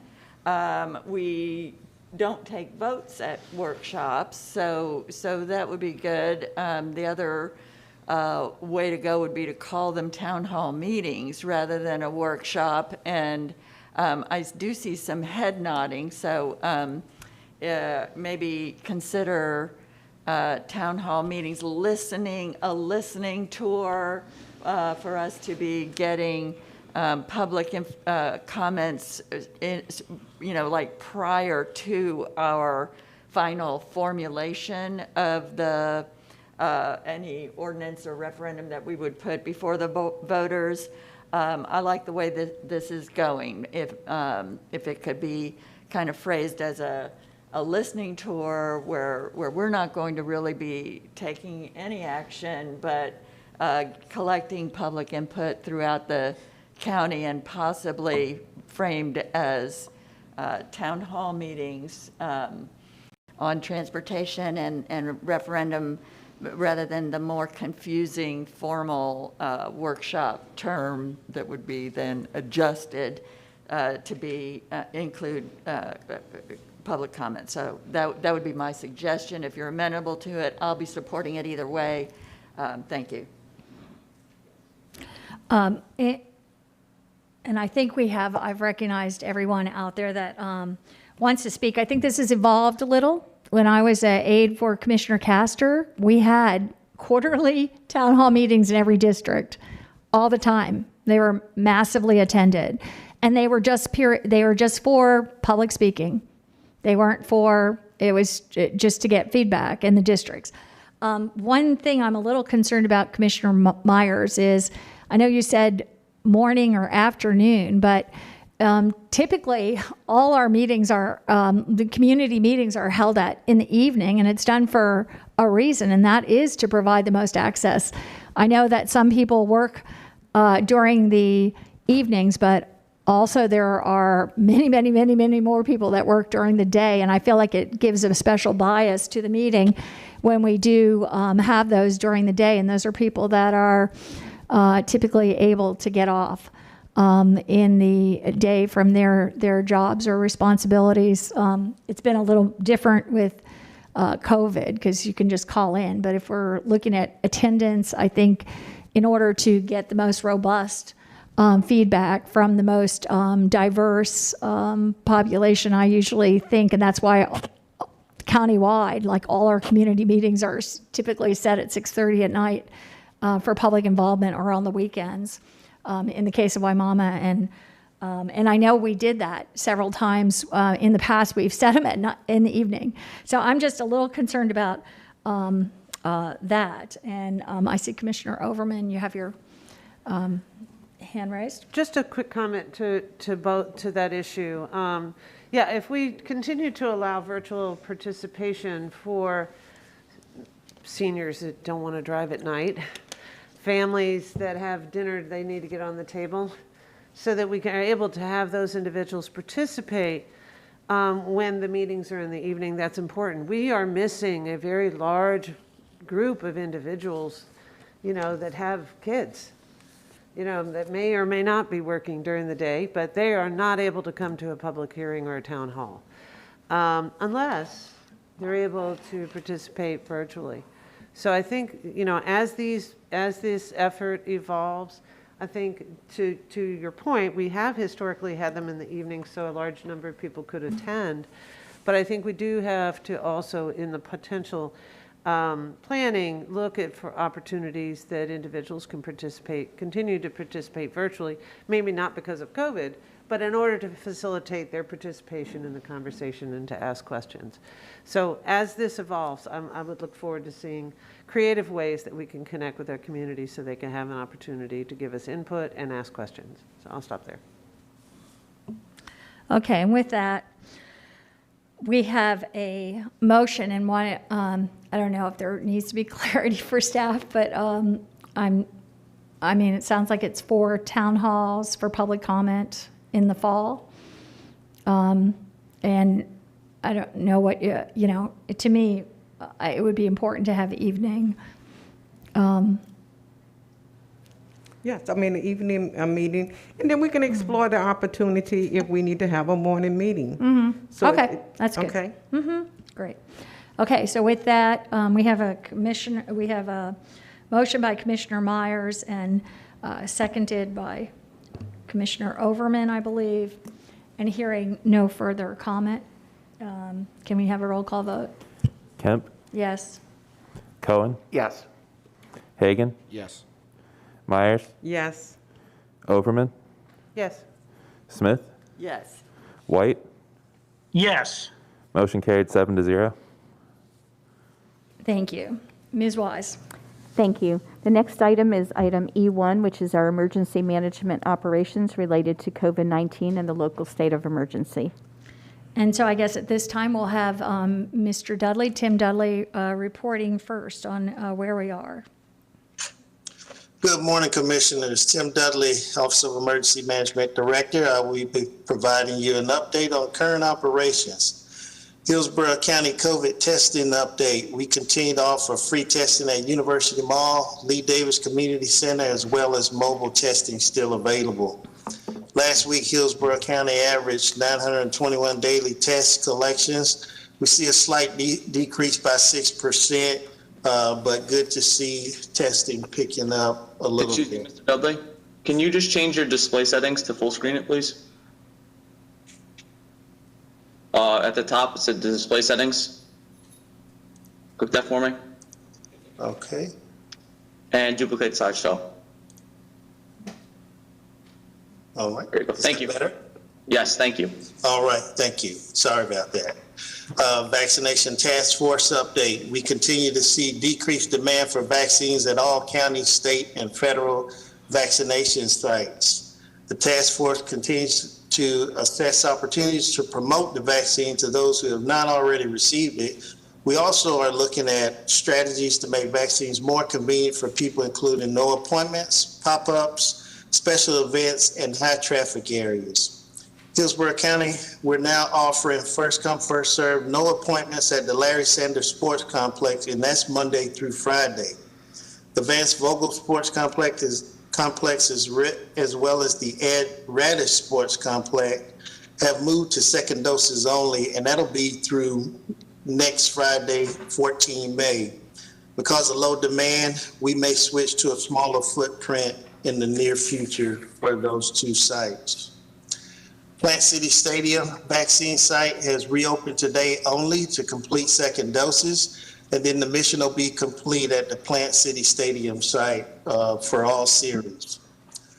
Due to local demand, the T. Pepin walkthrough site will close this week. There were only 20 individuals scheduled this week, as well as 69 individuals scheduled for the next 2 weeks. So again, we're going to consolidate efforts and move to a smaller footprint to ensure that we can keep delivering vaccines to the community. We want to thank the TPEPN team for their partnership and all their support to the community. We are currently wrapping up a closed point of dispensing for county and local government employees this week, also on Thursday. Second dose appointments for the closed infrastructure pod that we held at Tampa International Airport a few weeks back. We have consolidated into one day for May 10th for individuals that are due second doses. And for those who are unable to make it on Monday, once we've consolidated those outstanding appointments, they'll have an opportunity to be redirected to the Raymond James vaccine site. Our targeted vaccine area missions have slowed significantly.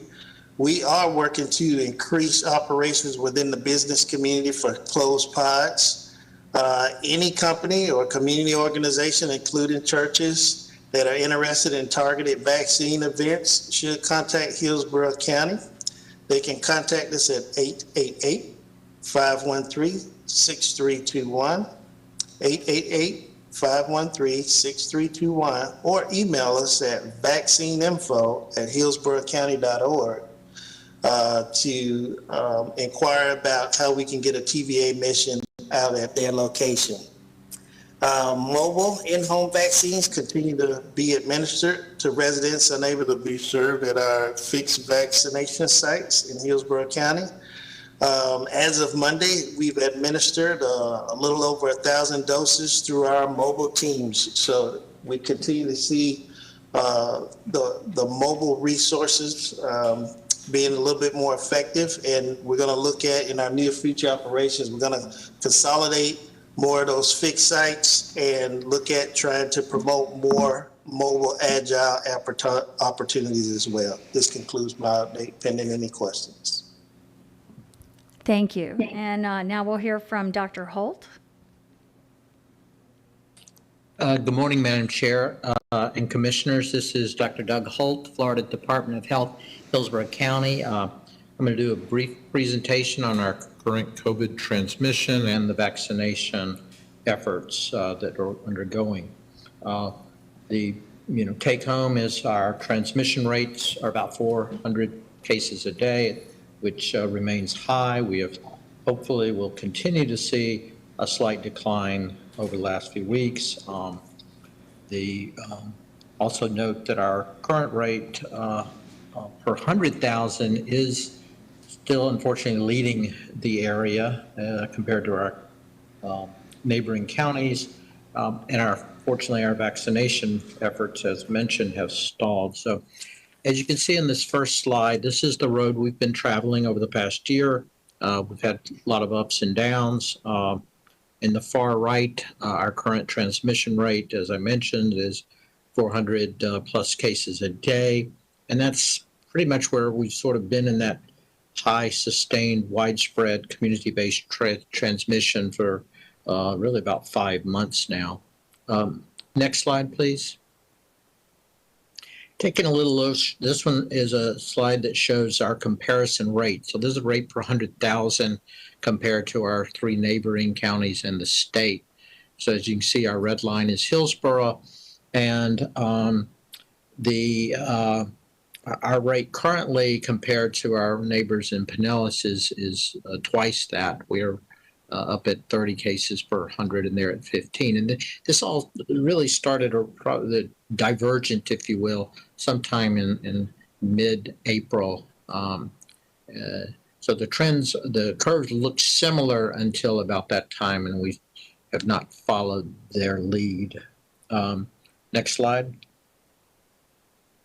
Okay, this we want to show just how many people that are eligible, so that's 16 years or older in Hillsborough County residents have been vaccinated to date.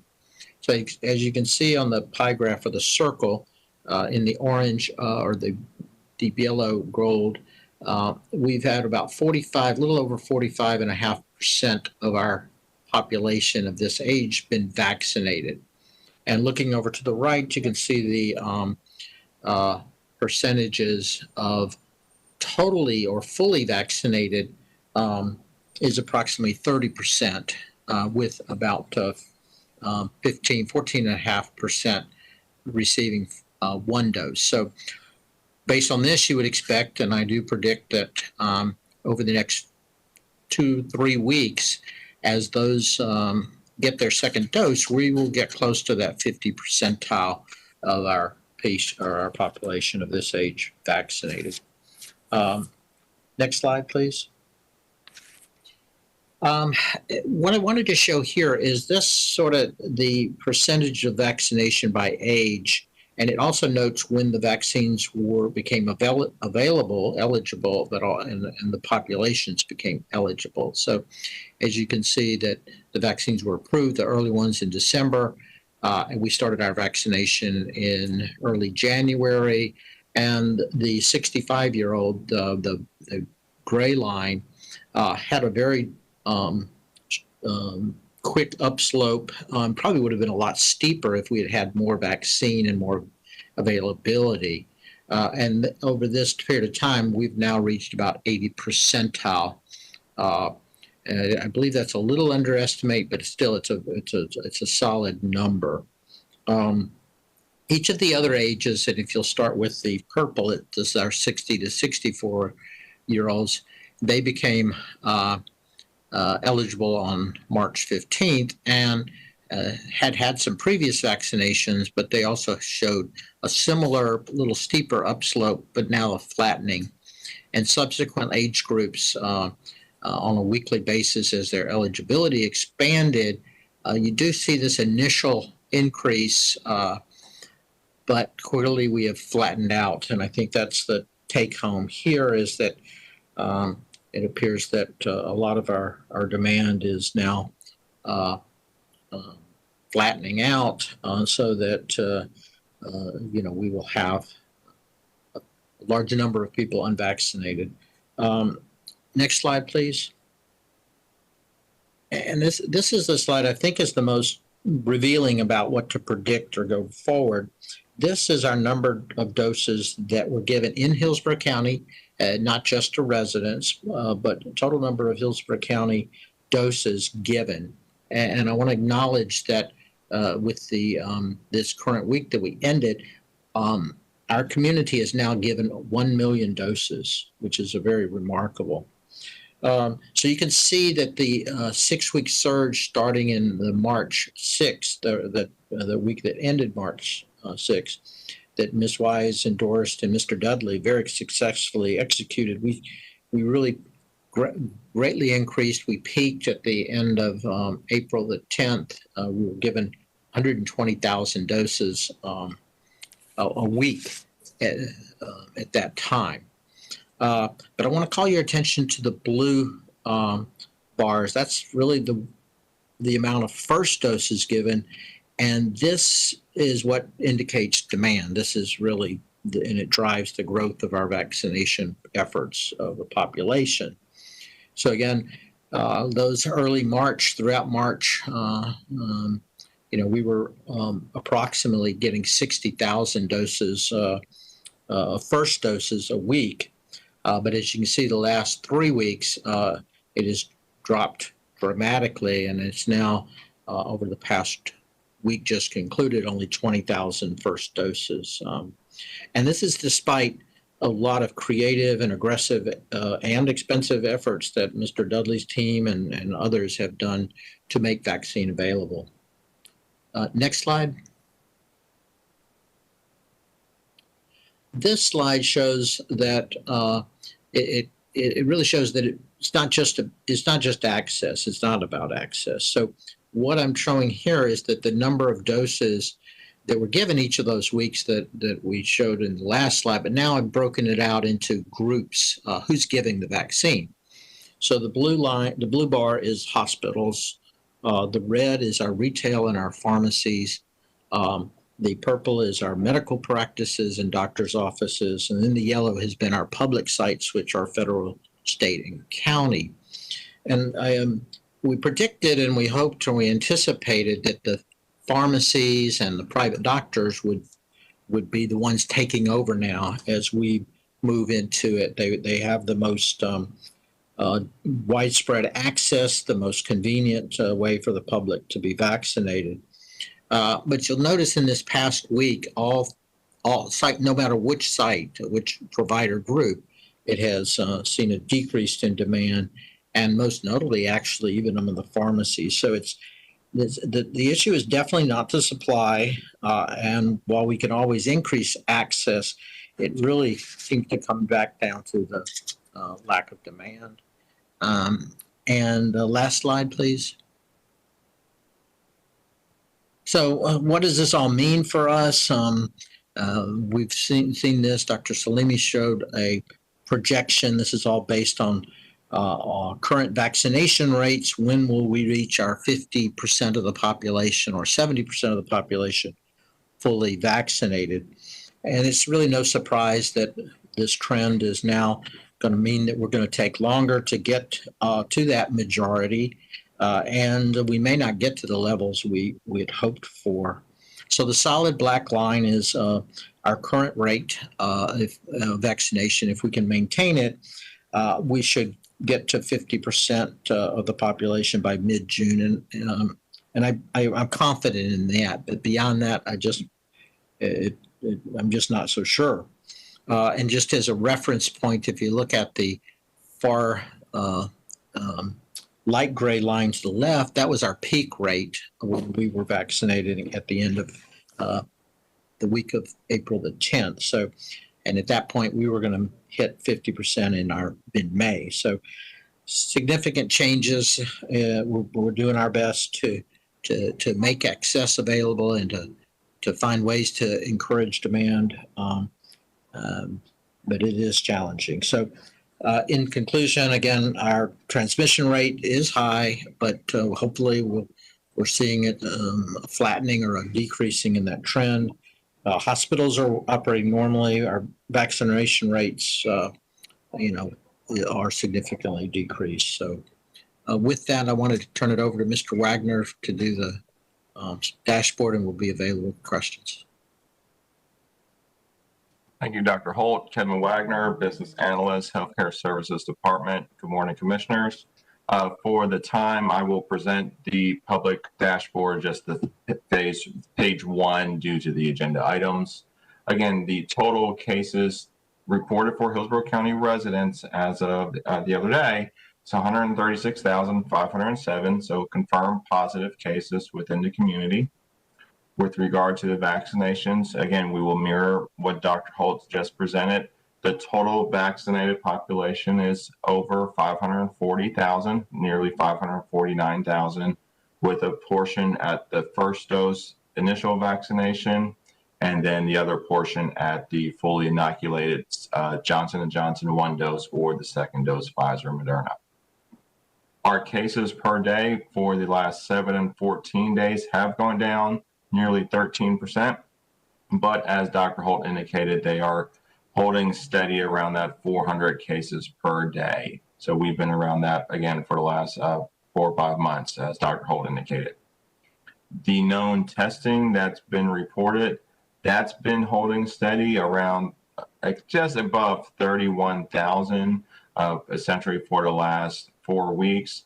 That's not meeting our initial goal of 47,000 tests in a 2-week period, but we've been fairly consistent or almost a plateau at 31,000. The rolling positivity is now dipped below double digits, luckily, and that's a good thing. It's now at 9.46%, but it's still rated higher than the goal of 5% or less in the community. And again, indicated the hospitals are maintaining normal business operations. We are seeing a slight increase in the census of individuals with COVID and occupancy a little bit in the lower 80%, but as noted before, we've been around the higher 70s and lower 80% for the hospital occupancy. So again, they are still maintaining normal operations currently. And then the ICU and the hospital admissions again, have increased, but the theme for the hospitals is they are maintaining their normal business operations. And I'll stop there with this review. Thank you. And I don't see any questions at this time. Commissioner Overman, you're recognized. Thank you, and thank you both for your report. I'm glad to see that our numbers are looking better. That's a good thing. And a lot of that's because we have seen rapid vaccinations, which is good. And we've had protocols in place and people are paying attention to those. But it is not a time to let our guard down. We have seen other countries fall into a second surge that is actually global in nature right now in terms of what's happening. It's an extreme example, but it is important to recognize that a second surge is a risk if we let our guards down.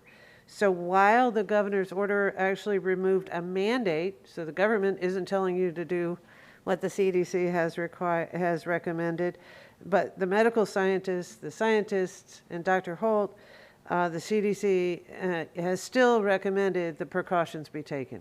So we still are recommended, if you haven't gotten a vaccine, to social distance and to wear masks carefully, as well as wash your hands and all the other things. So it still is smart to do those things. Dr. Holt, could you assist us in some guidance that needs clarification on the mask wearing once you've been vaccinated? I think there is still a recommendation to do so if you're out and about around individuals that you have no assurance that they've been vaccinated. But if you're in a small setting with, say, individuals where you know everyone's vaccinated, you can relieve yourself of the mask. But can you clarify that for us so that business owners and citizens have real clear instructions on what the best recommendations are? Yes, ma'am. After vaccination, I'm sorry. Go ahead. Yeah. Yes, ma'am. After vaccinations, if you're fully vaccinated, there's really outdoors, there are only concerns about, and they advise you wearing a mask if you're in a very crowded environment with people that you don't know. So that would be parades or some type of packed house, if you will, packed outdoors. When you're indoors and you've been vaccinated, you're still recommending vaccine if you're in places perhaps that you don't know you don't know the people around you and what their status is, and from there up it kind of gradates the risk, and it's all a factor of how many people, how tight a space, and what are the activities that are in. So they sort of vary that a little, but vaccination is really does allow you a lot more safety and freedom in that. And it also, the other point I would make about it is that if you are around somebody who you find out has been exposed, you're not insisted upon to quarantine. So that's a really, I think, an added value. I'll stop there. Great, thank you very much, because I think it is important for people to realize that the previous protocols didn't go away. The mandate did, but the protocols are still appropriate, especially when business owners and employees are trying to engage in our economy, right? So we want to make sure that we recognize that the ordinance didn't change an employer's right to establish the rule for being in their business and doing business with them, that if they feel that those protocols that are recommended are appropriate, whether it's inside or outside, they have the right on their property to set those rules.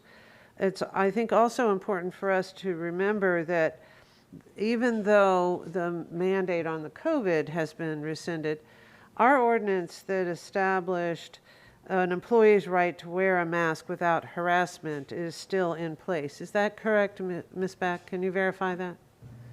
Yes, it is, Commissioner. It is still in place. So, and if an employee is working in a business and they feel it's appropriate, but the business owner may or may not necessarily have the same opinion, they still have the protections from harassment, from being able to protect themselves if they feel it's the appropriate thing to do. So I needed to make sure that that's still out there, since there was talk about some rules being overturned.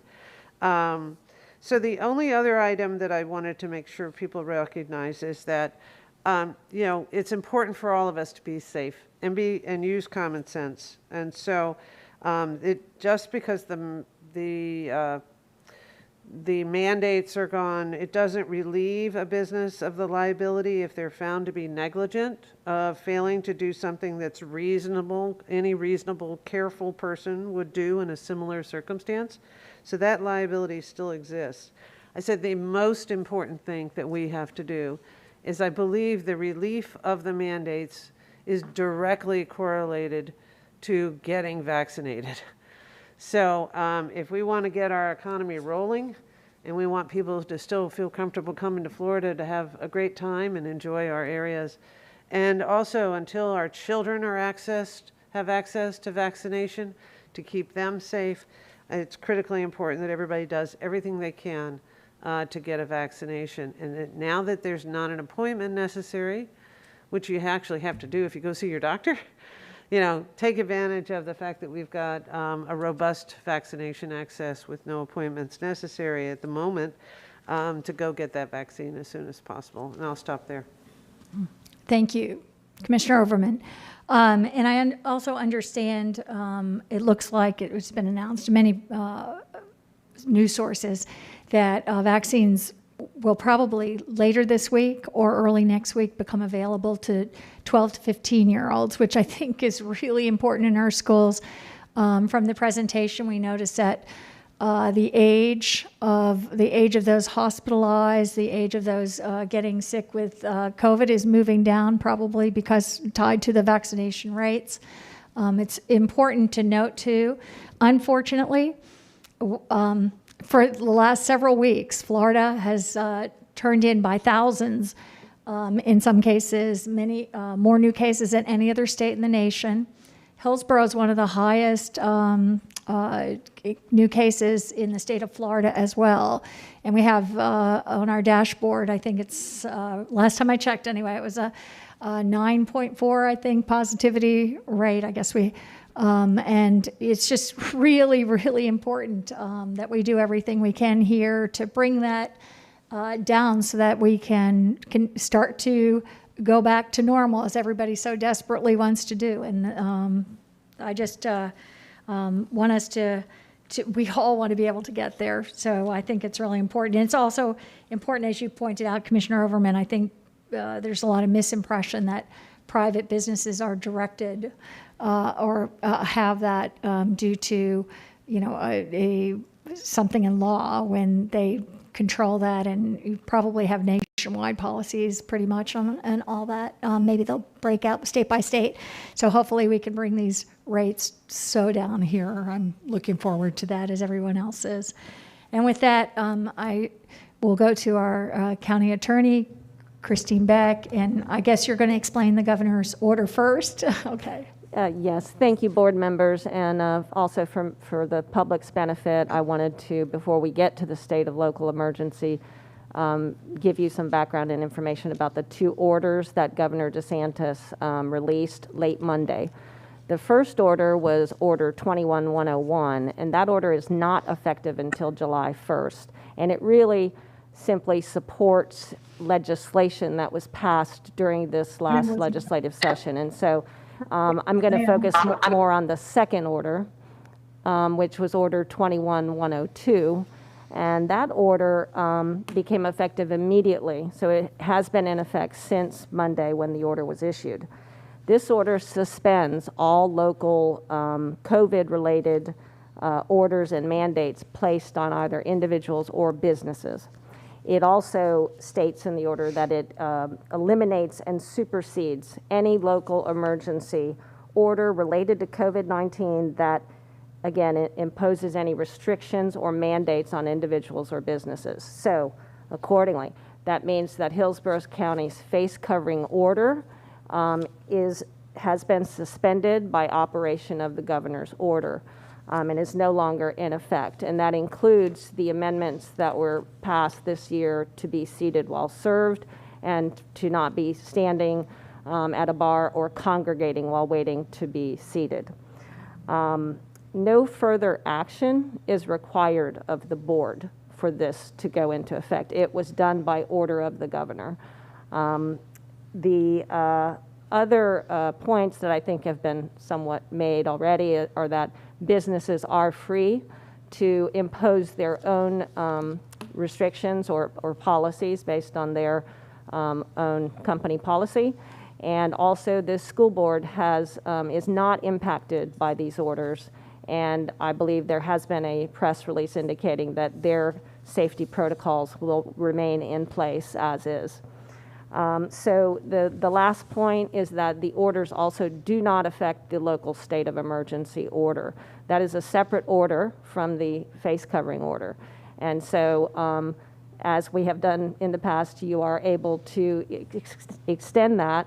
And I will just remind the board that it even goes back to the EPG discussions that many of the reasons for the local state of emergency are centered on, or have been explained by staff to you to be centered on fiscal and financial matters related to FEMA reimbursements and the ease of seeking those financial, reimbursements. So with that, I will be available for any questions.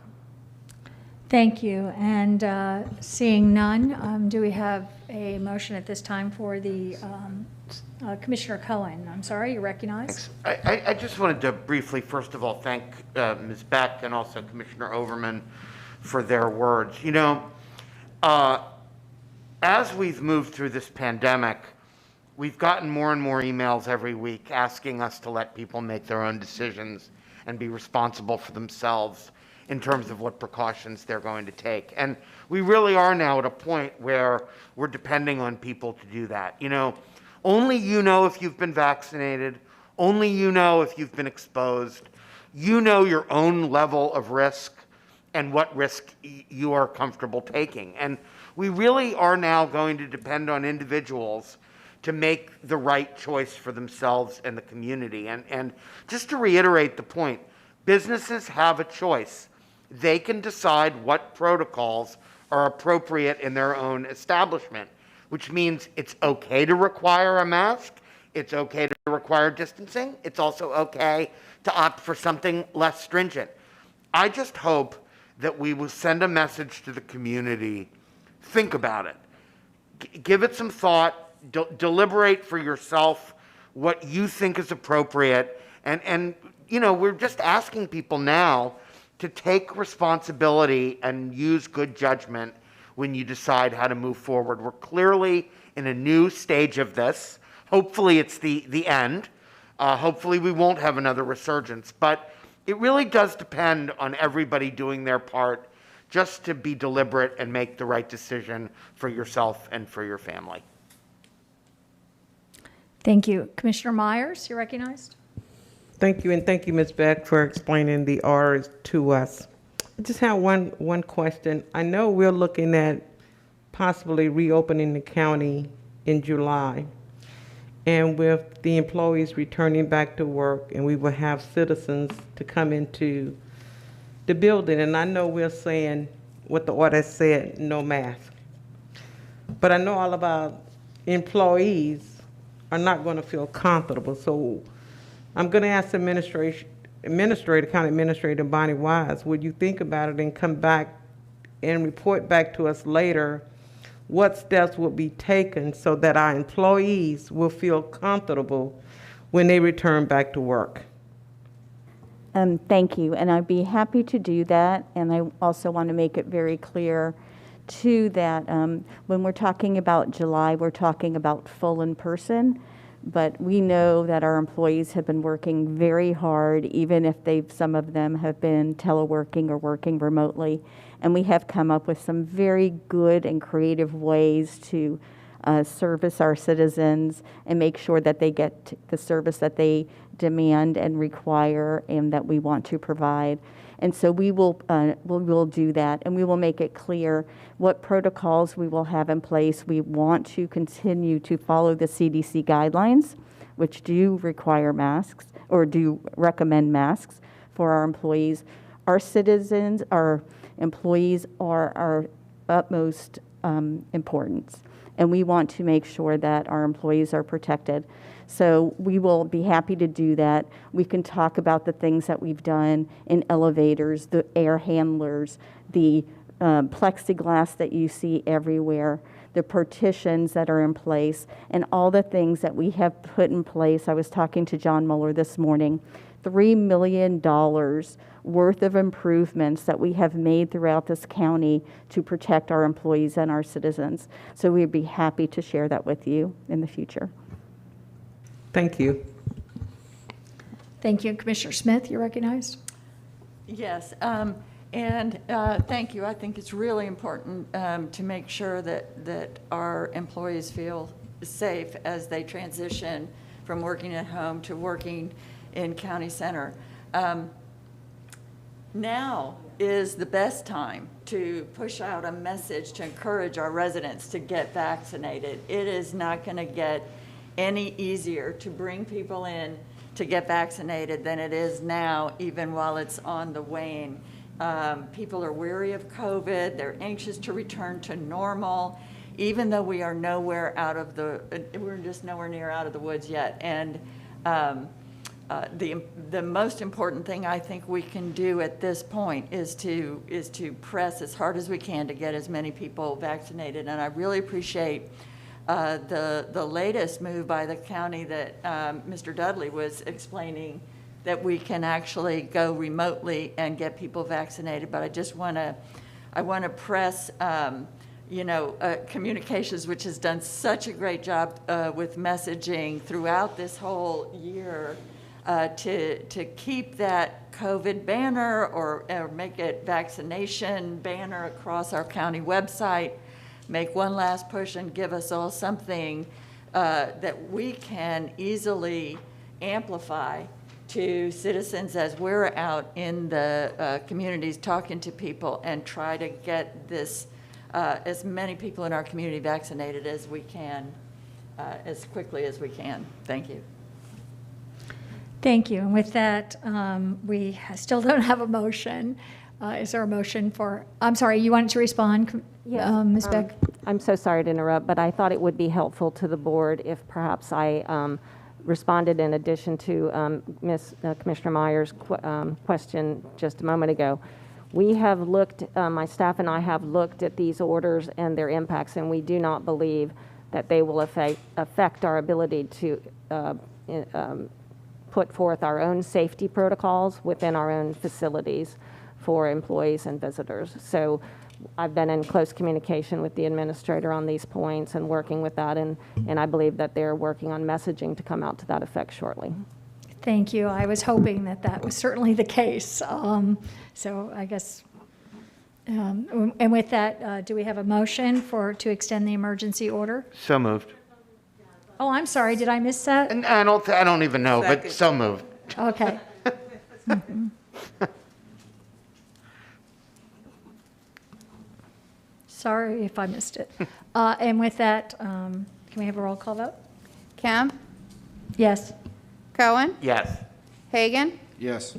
Myers, Yes. Overman, Yes. Smith, Yes. White. No. Motion carried 6-1. Commissioner White voted no.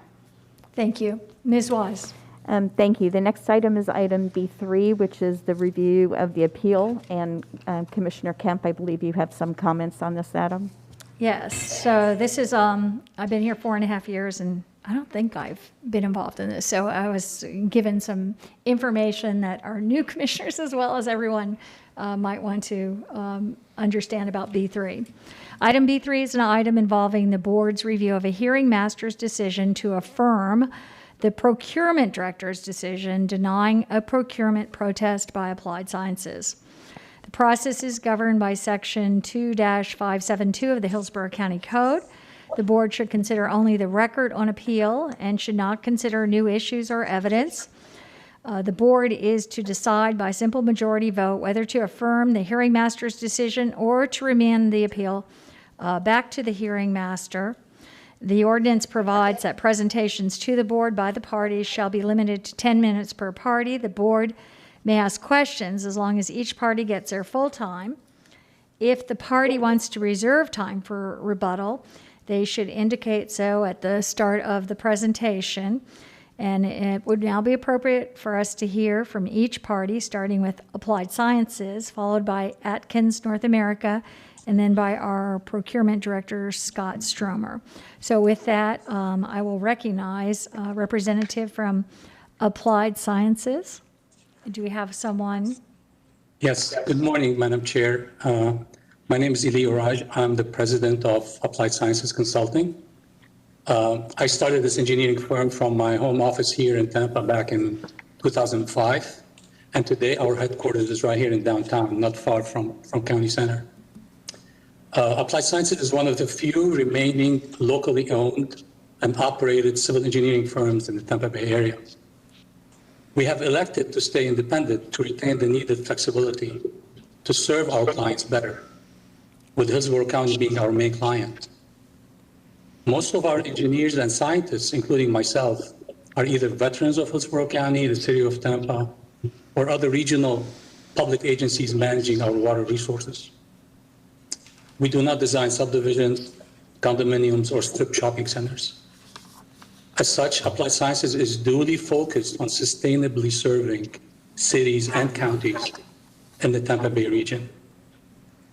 We can point to numerous projects in the Tampa Bay area where we investigated, planned, designed, or permitted flood relief projects and vulnerability assessments to help the community. As a matter of fact, out of all the firms that were shortlisted for the subject procurement, Applied Sciences is the only one that received a perfect score from an evaluator. We also have the best past performance project scoring of all the firms that were included, and also we're the only locally based firm. We are truly grateful to Hillsborough County for the great opportunities we've been afforded through the years. As the appeal record shows, we have consistently received close to perfect project performance scores. We have won many projects and we lost many more. But in this case, we believe the procurement was mishandled in several ways from the get-go, which prompted us to file this protest despite the obvious and significant financial and time-consuming ramifications to the company. We strongly believe that there were issues on a number of levels in the procurement, which will end up unfairly denying us the ability to participate in this work for the county, despite us being a top-performing incumbent for a number of years.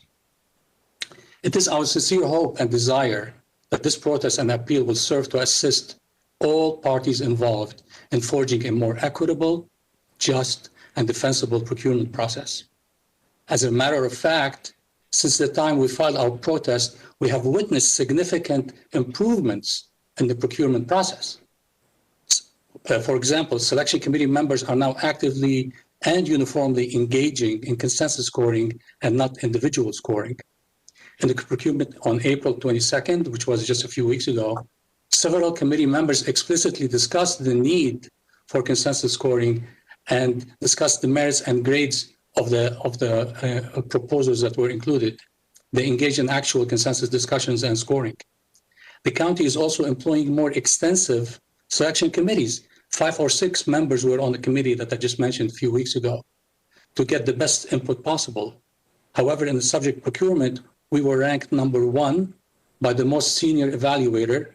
We were ranked number 2 by the stormwater manager, but last by the 3rd and final evaluator. So there were only 3. There was no consensus discussion to bridge the gap between all these varying scores and to get everyone on the same page.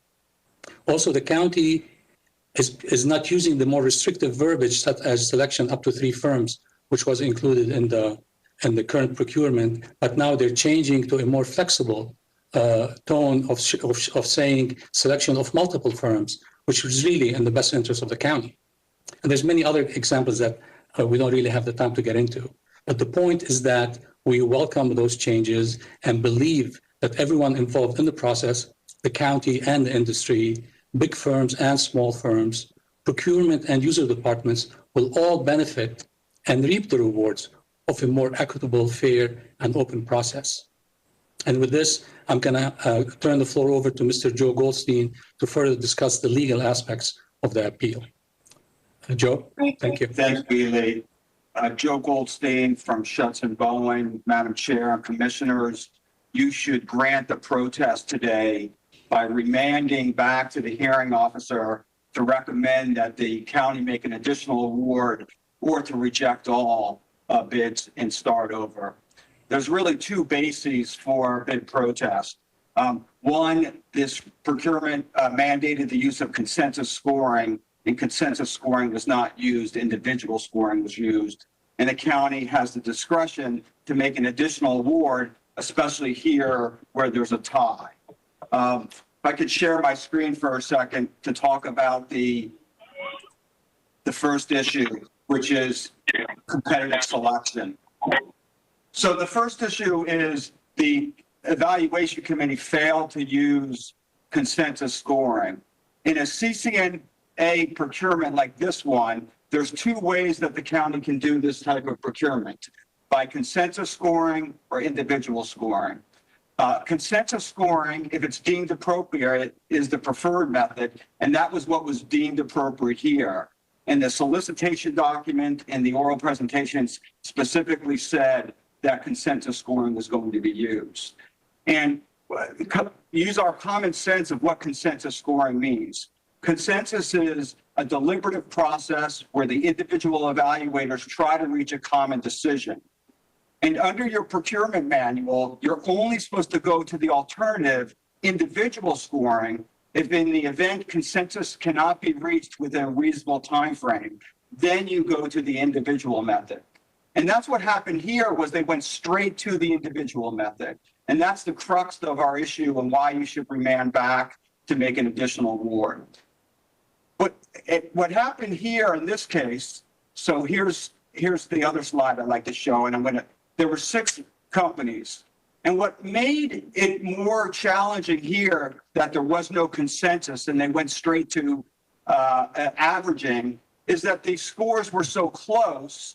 And more importantly, one evaluator was an outlier. And that's exactly what consensus scoring is supposed to prevent. You can see from the scores, one evaluator ranked us 2, one evaluator ranked us number 1, but one evaluator ranked us number 6. And by not having the deliberative process and trying to reach a consensus, that one evaluator skewed us and therefore made us 27.93 versus 28.13. And that's what prevented us from making. In the record, we've presented a February 6, 2020 meeting where you can see the difference between true consensus, where there's a deliberative process, and what happened here, which was going directly to averaging. The last point that we want to make of why you should remand is because of that, because no consensus was used. But what's more significant here is an additional award, instead of 3, 4 makes sense for 2 reasons. One, because consensus was not used, and because here we essentially had a tie. So it's not necessarily a 4th award, it's another 3rd award, because you can see one evaluator was the only one to use decimal points. And even skipping aside whether that's permissible, if you just use averaging, and then you use the common sense rounding, we go from 27.93 to 28. And the number 3rd awardee is at 28.13, which would be rounded down to 28. So for those reasons, and I'm going to try and reserve whatever time I have left for rebuttal. For those reasons, there was no consensus even attempted here. Like a jury, if a jury can't reach a consensus, the judge doesn't immediately call a hung jury. He directs them to try and deliberate. Here, we never did that first step of deliberation. The individual evaluators in the consolidated record at 165 to 180, just simply averaged. They never even tried to reach a consensus. That's why this should be remanded for an additional award, and you have the discretion to do that. Case law allows it, especially here where it's essentially a tie. Thank you for your time. I'll reserve the rest of my Thank you. time. You'll have 30 for, seconds left for rebuttal. Thank you. I'm trying to stop sharing now. Thank you. Okay, thank you. And now we'll go to Atkins North America. This morning, I will be incredibly brief because all of this has already been discussed and adjudicated by both Director Stromer and the independent neutral hearing master, Ms. Mandel. And I would implore the board, if necessary, to look back at the entire record to make its final decision here. At the end of the day, the point here from Applied Sciences is that the government, Hillsborough County, acted arbitrarily and capriciously. And I'd remind the board, as it probably already knows, that under Florida law, if a government's decision is justifiable under any analysis that a reasonable person would use to reach a decision of similar importance like this one, that decision is neither arbitrary or capricious. Also, under Florida law, the county's action would be considered arbitrary only if it is not supported by logic or the necessary facts, and would only be considered capricious if it's adopted without thought or reason or is irrational. As has been determined by Director Stromer and our hearing master, Julia Mandel, that has not occurred here. And the process that came to this award, the county's award here, was competitive, fair, and consistent with the subject RPS. And I would implore the board to follow and affirm Ms. Mandel's final order. And finally, I'll say this, and the board may know this, but I'll remind it, that the burden of proof here is on Applied Sciences. And the Applied Sciences burden of proof has not been met, as already determined by Director Stromer and by Julia Mandel, our hearing master here. So I would ask, Atkins would ask, that the decision of Ms. Mandel, the final order of Ms. Mandel dated January 25th, 2021, if memory serves, be affirmed. And thank you so much for your time. Thank you. And now we'll hear from Mr. Stromer, Scott Stromer, our procurement Good morning, director. Scott Stromer, Procurement Services. In this case, the county solicited qualifications and properly evaluated the same in full compliance with the law and the county's procurement policies and procedures. After carefully reviewing the matter, I did deny the protest submitted by Applied Sciences, after which Applied Sciences appealed my decision to the hearing master as provided for in the protest ordinance. And after a thorough review of the matter and conducting a hearing, the hearing master fully affirmed my decision to deny that protest. The protester in this case alleged that the attending evaluation committee did not arrive at the final scoring through consensus. The record is very clear that the evaluation committee methodically reviewed the responses, collaborated, discussed, and deliberately considered the qualifications of each firm, which ultimately resulted in the evaluation committee's consensus and agreement as to the final scoring and ranking of the firms.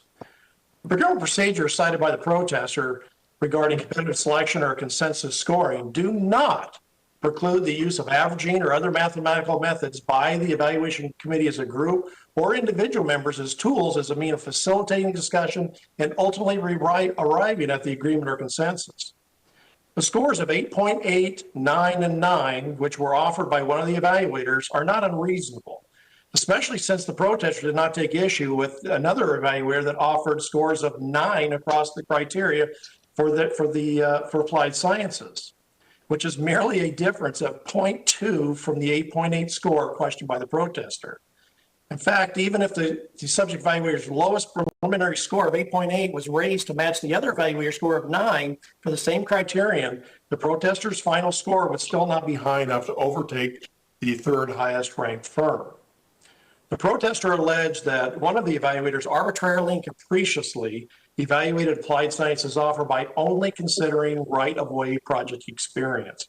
There is simply no evidence that the subject evaluator only considered the protester's right-of-way project experience during the evaluation. It is well established that the county enjoys a reasonable degree of discretion in the evaluation of proposals, and such discretion must not be disturbed unless shown to be clearly arbitrary or in violation of applicable policies and law. In this case, the evaluator in question openly and properly offer professional and relevant perspectives about rights of way and the challenges they present for stormwater and roadway projects based on his professional experience and current operational responsibilities. The notion that a particular evaluator improperly or only considered the protester's right-of-way experience and misapplied the same to one or more criteria is pure conjecture and not objectively supported by the record. Finally, the protester alleged that the county abused its discretion by only making 3 awards. The subject solicitation clearly and unambiguously stated that the county may select as many as 3 qualified professionals for award of this contract. Expanding the award to more than 3 firms after the fact is materially significant and absolutely contrary to the plain language in the solicitation. Failing to adhere to a material language in a solicitation would undoubtedly injure the integrity of the process and expose the county to challenges by both potential and actual proposers as a result of the diluted award. Adhering to the conditions in a solicitation is clearly not an abuse of discretion. Questioning the number of awards is a matter that should have been raised during the solicitation process, as it directly relates to the specifications and/or terms and conditions contained within a procurement solicitation. In fact, pursuant to Section 7B of the protest ordinance, an expansion in the number of awards may not even be considered because it involves specifications and/or terms and conditions of the solicitation. It is improper and patently unfair to change the specifications or conditions after a solicitation closes and final scoring has been completed, especially when it clearly benefits a requesting firm that now knows their final ranked position. The Engineering and Operations Department only required 3 firms for the subject services based on the anticipated workload and the presence of 2 other firms that are already under contract for related services. The protester in this case, Applied Sciences, is one of the firms that was awarded a 3-year agreement in October 2020 for professional engineering services associated with countywide flood investigations, modeling, and flood operations and maintenance in the amount of $900,000.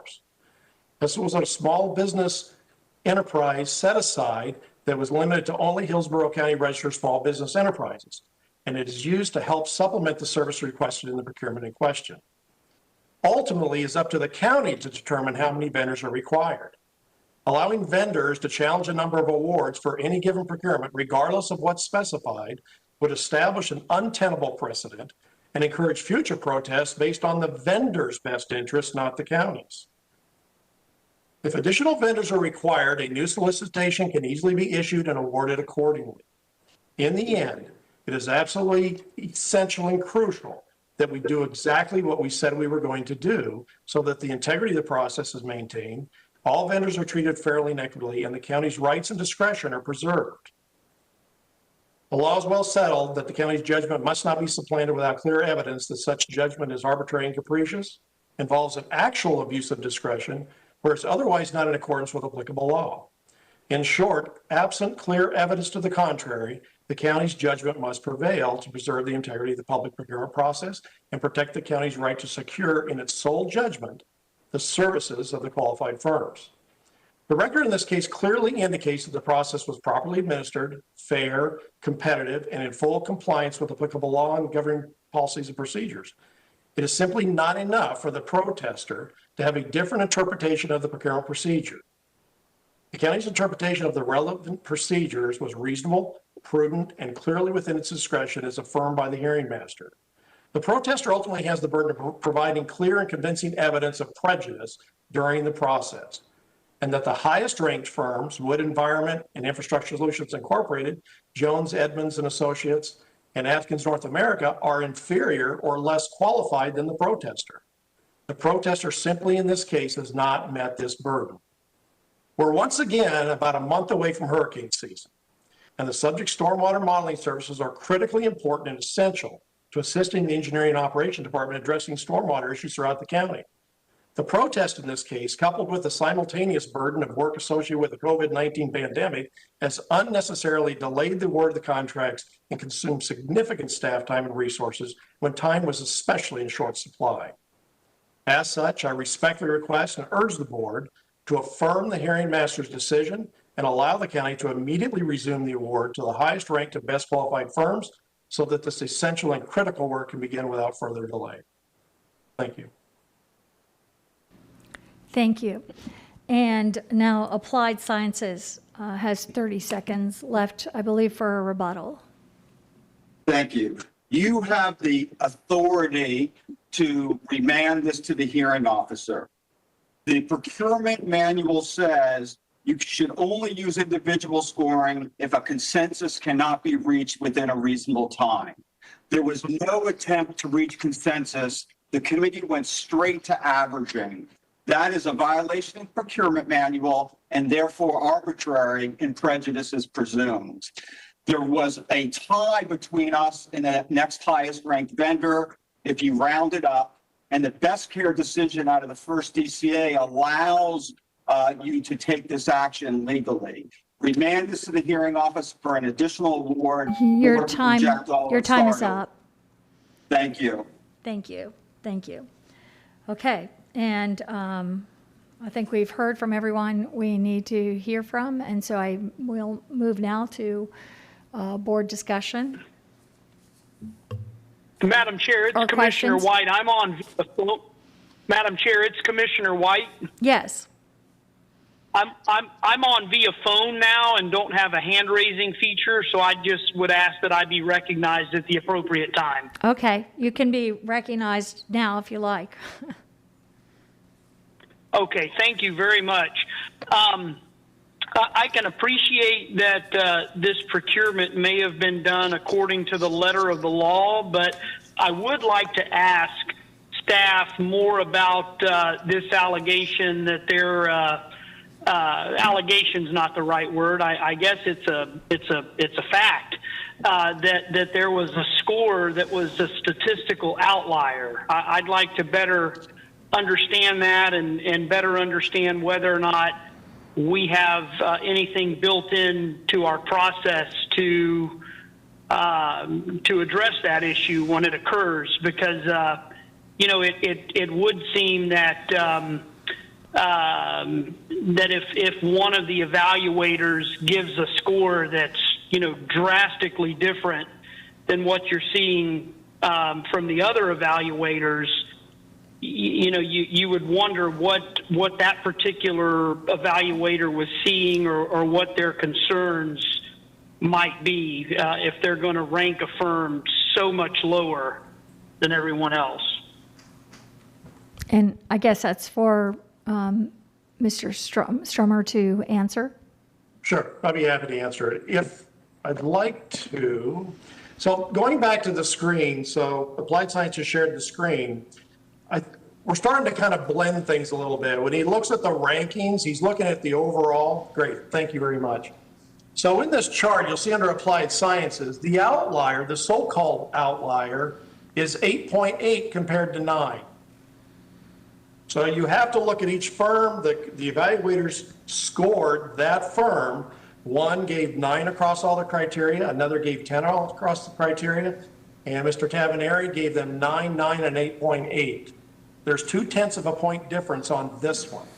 Now, as it worked all the way through, as they went through all the evaluations, they came back, and then, yes, they may have been ranked a certain, compared to everybody else. But within this firm and that evaluation, there is no outlier there. It is absolutely reasonable.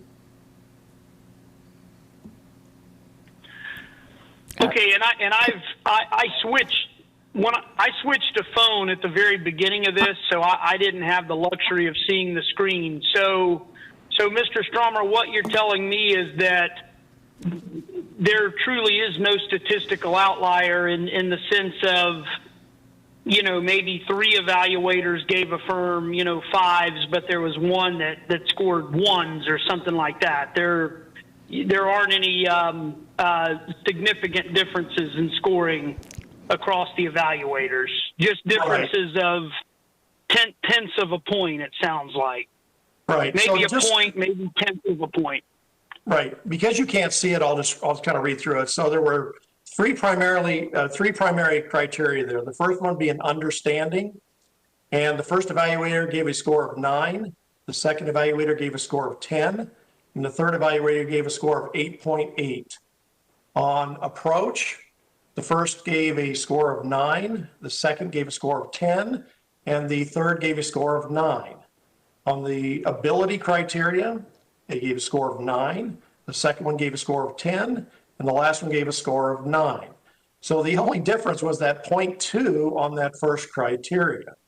Now, what has to be understood is that when the evaluation committees are looking at these proposals and these firms, they're evaluating that firm. They're not doing a tandem evaluation and starting to compare from firm to firm, and they're evaluating each firm as they go through that scoring sheet for that firm. So this is all isolated at this firm, and you can't compare this score to another score. It's just you start to get a little, then you look at the relative scores on all those others from all the committee members. But on this one here, there's no outlier. Madam Chair, may I be recognized, please? No, I'm sorry, I can't allow you, I don't believe, to respond at this time. I'll, counsel. Let me just ask Sam Hamilton to address that. Yes, I'm sorry. Oh, and Madam Chair, if I may, I just want to state for the record that I'll yield the floor. I've gotten a satisfactory answer from staff, and for the record, I'm prepared to vote to adopt staff's recommendation that's before us. Okay. I apologize, Madam Chair. Again, if I could have 30 seconds to address the commissioner's last issue. He can't see the screen, and I believe that it's been, can you hold on one inaccurately second? framed. 1 second, excuse me. Madam Chair. Madam Chair. Excuse me. Did he still have 30 seconds remaining? No, there was the 30 seconds that was used at the time. Okay, then at the board's discretion, it's your choice whether to allow it or Okay, not. I'm going to not allow Perhaps the commissioner would ask me a question. response at this time. I guess we'll keep going here and see if there's other questions, and if so, consider that. Commissioner Smith, you're recognized. Just a couple of little questions. The protester is saying that we have changed procurement process since this application or bid, saying that we have changed to consensus scoring, and there was some other change that they were talking about. Mr. Stromer, have we changed the procurement process since this application? No, we haven't. The thing is every solicitation is a little bit different, and every departments do things a little bit differently. In some cases, if a department knows they only need 3, they're going to say only 3. In many cases, that's left wide open for the committee to decide, because sometimes there's a natural break in the number that are, the scores that are there. So those proposals can be changed. Those evaluation committees will do things a little bit differently. The solicitation document may define a strict number of awards. It may leave it wide open. So that's not changed. When it comes to consensus scoring, it's really important for everybody to understand what consensus scoring is. It's simply an agreement. And it's where the group talks and they kind of come up with a score. Generally speaking, anyone that's been on for the board, if you've ever been on an evaluation committee, you're provided all of the materials, you read it, you digest it, and you come to that meeting probably with some preliminary score in your mind. And usually it's not uncommon for a committee to come together and say, well, I scored on X and I scored on Y, and then they start to have that conversation, or they give them a reason why they scored them that way. There's nothing preventing a committee from doing that. And this idea that somehow the committee is hamstrung, that they can't do averaging and they can't do any of that, is just simply not true. They can do it. So in the case of the committee, they had lots of proposals that they had to go through. And so in the case of the 8.8, the 9, and the 9, it's not unreasonable that, they're so close. I mean, it's just not a whole lot of discussion there. They've got a lot of these proposals to get through. So on the individual scoring definition, what happens is there is no discussion. They bring their scores, they hand them to procurement services, and then we tally them up after maybe they have some discussion. But here, the consensus scoring is that committee does it. They can have the conversations, they can look it up, they can do math, they can do whatever they need to do. There's nothing that prevents that. Thank you very much. Thanks. That answers my questions. I appreciate it very much. And I just have a couple questions, Mr. Stromer. I'm just wondering, is it typical to have 3 evaluators, right? It just rather than more? I guess the times I've seen, there's typically been more evaluators. Yep, there are some that have 3. Again, remember that this is not staff's first job. The CCNA process is fairly straightforward. The process is very, very deliberate, so it's not uncommon. Sometimes we'll have 5. I think we've had as high as, 8, 9 in some cases. It really depends on the procurement, but it's not uncommon to have a 3-member committee to evaluate these types of service orders. And when this process was finished, was there discussion between the evaluators About to reach consensus? There was no discussion at all, and it was just average, or how, was there discussion? Yes, absolutely, they discussed it. They discussed on how they arrived at their individual scores, that they brought their ideas based on their own evaluation in the privacy of their offices. Because remember, these committee meetings are the only place they can discuss this. So they have reviewed the documents, they've got their own mind. When they come, they share what they're thinking, and then they openly share that. They'll say, well, how I came to this score, here's what I was looking at. I saw this as a deficiency. I saw this as a strength. So they did have that discussion. As for the scoring, they all agreed that they're okay with that score. That's a pretty accurate score, and they're going to accept that. And they had that ability. Okay, I was somewhat confused about whether discussion took place or not. The final, I just wanted to ask about this. Did you say this was a small business procurement, or did you refer to it something to do? Yeah, this one wasn't. So the question was that the county has discretion to do more than 3. The reason why the department asked for 3 is because they have 2 other contracts of similar services that are in place. And that'll be used to supplement this. That's why they didn't need more than 3 at this time, based on their projected workload. That other contract was an SBE set aside. And that's in place now. That was awarded in October of 2020. But that's just to go to the question on why only 3, because we do have 2 additional firms that do elements of that work and can help supplement. Okay, those were my questions with regards to this. I do not see any other questions here. Is there a motion by anyone? I'll move to affirm the hearing officer's decision. Second.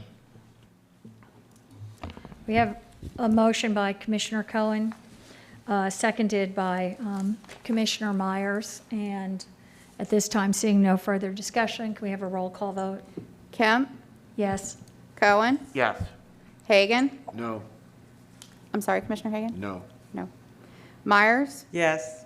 Overman, Yes. Smith, Yes. White. Yes. Motion carried 6-1. Commissioner Hagan voted no. Okay. And then at this time, we have to move on to B4, or Ms. Wise, sorry. That's okay. And now that this has been affirmed, we have item B4, and Scott Stromer can take us through that. This is to award to the 3 firms.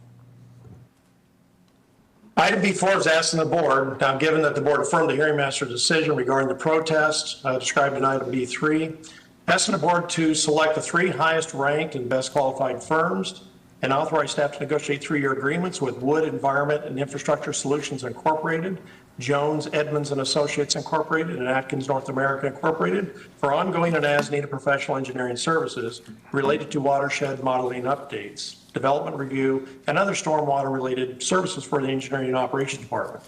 Agreements will be negotiated with each of the recommended firms at an amount not to exceed $1,050,000 each for a total anticipated expenditure of $3,150,000. Once the negotiations are complete, the resulting agreements will be submitted by the Engineering and Operations Department for board consideration and approval at a future meeting. This procurement was conducted in accordance with CCNA. In this case, the opportunity for proposers to receive bonus points by subcontracting a minimum of 10% of the ultimate fees to certified disadvantaged business enterprise was available, and all proposers requested such points, including the 3 recommended firms. Procurement Services does recommend approval. Thank you. Move to approve. Second. We have a motion by Commissioner Overman, seconded by Commissioner Cohen.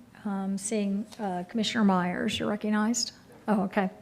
Seeing no further discussion, please do the roll call. Kemp, Yes. Cohen, Yes. Hagan, Yes. Myers, Yes. Overman, Yes. Smith, Yes. White. Yes. Motion carried 7-0. And Ms. Wise? Thank you. And I'm assuming you all just want to plow through the agenda? Yes. I think so. Okay, good. Is there, looks like it. Okay. We have a bit more to do. Is everyone all right with not eating? I can go either way, so. I mean, how long are we expecting a lot of discussion on the next items? I think we are. On the next item, I don't think so. The next item that we would go to would be the text amendments for the comprehensive plan with Ms. Zornita. And then we have our 2 regular agenda items and then the Wade Boggs announcement. You know, I just want to say for the record, I mean, I'm fine if everyone wants to plow through today, but I really think that as a regular practice, we should break for lunch when we're going to go into the afternoon. I'm okay with breaking for. I agree. I concur. I agree with Commissioner Cohen. Uh-huh. So let's break for lunch. What's that? Let's break for lunch.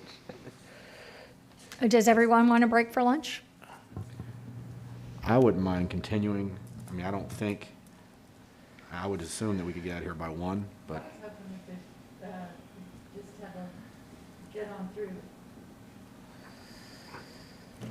I don't Over think the one board's of the pleasure. next 4 items should have any real, just lengthy discussion. the way I Maybe look at we could reevaluate and Want to try, and then hopefully we can get it done by 1. let's see. Little goal for everybody. All Bonnie, right. you told me you thought we'd be done by 12:15. I really thought that. Alrighty, the next item then is item G2, and this is Ms. Zornita will receive a report regarding privately initiated text amendments to the comprehensive plan. Good afternoon, Commissioners. Melissa Zornita, Executive Director of the Planning Commission. I'll try to cover this quickly to help you meet that 1 o'clock timeframe. This item was requested by the board a couple of months ago to have us bring back some research on privately initiated text amendments to the comprehensive plan. So text amendments are specifically changing the goals, objectives, and policies of the comprehensive plan, any of the elements. Typically, a number of the ones that you see are publicly initiated, either initiated by you all as the board, the county administration, or the planning commission. But we do see, on average, 1 a year that is privately initiated by a private applicant. Today, our procedures for text amendments follow the same process as map amendments that you see much more frequently, changes to the future land use map. The procedures manual allows for privately initiated and publicly initiated text amendments 4 times a year, with a schedule of a hearing with the Planning Commission and BOCC approximately 4 to 5 months after the amendment is submitted. Just for context, the county has a somewhat more rigorous process for privately initiated text amendments to the county's land development code. This was put in place, I would guess about 5 or 6 years ago. And it includes some additional steps. It requires a scheduled personal appearance at a BOCC land use meeting for the application before the board, with a staff report covering a recommendation on whether or not the amendment serves a public purpose, a determination of resources needed for adequate review, a recommendation on time frame to review the amendment, and a recommendation on public outreach. Then it moves through the normal review and hearing process after that. So at the request of the BOCC, we took a look at a number of different counties and how they handle the review and processing of privately initiated text amendments to the comprehensive plan. In the attachment to the memo, you can see a spreadsheet of all of the places that we contacted and how they handle it. There's quite a bit of variety, but probably the biggest takeaway is that almost all of them, absent one, allow for privately initiated text amendments to the comprehensive plan, but many of them do include additional steps in the amendment process. Based on this, Planning Commission staff presented 3 options in the memo for your all's consideration. One is to consider a limit to the number of cycles in which privately initiated text amendments can be considered each year. Several other counties took this approach. The next option would be to add steps into the process where staff would have the ability to recommend that additional resources were needed in the review, additional data was needed, or that additional outreach be conducted, as sometimes privately initiated text amendments can impact more than one piece of property. Or the third option would be to follow a process similar to the process the county has for the privately initiated land development code amendments.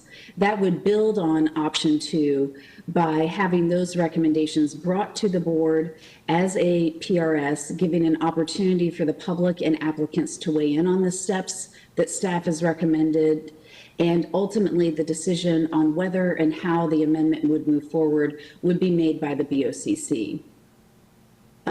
It is the board's discretion how to move forward. We look forward to your direction. Any of that direction would be something we would bring back to you all and to the Planning Commission as part of an amendment to the county's procedures manual for comprehensive plan amendments.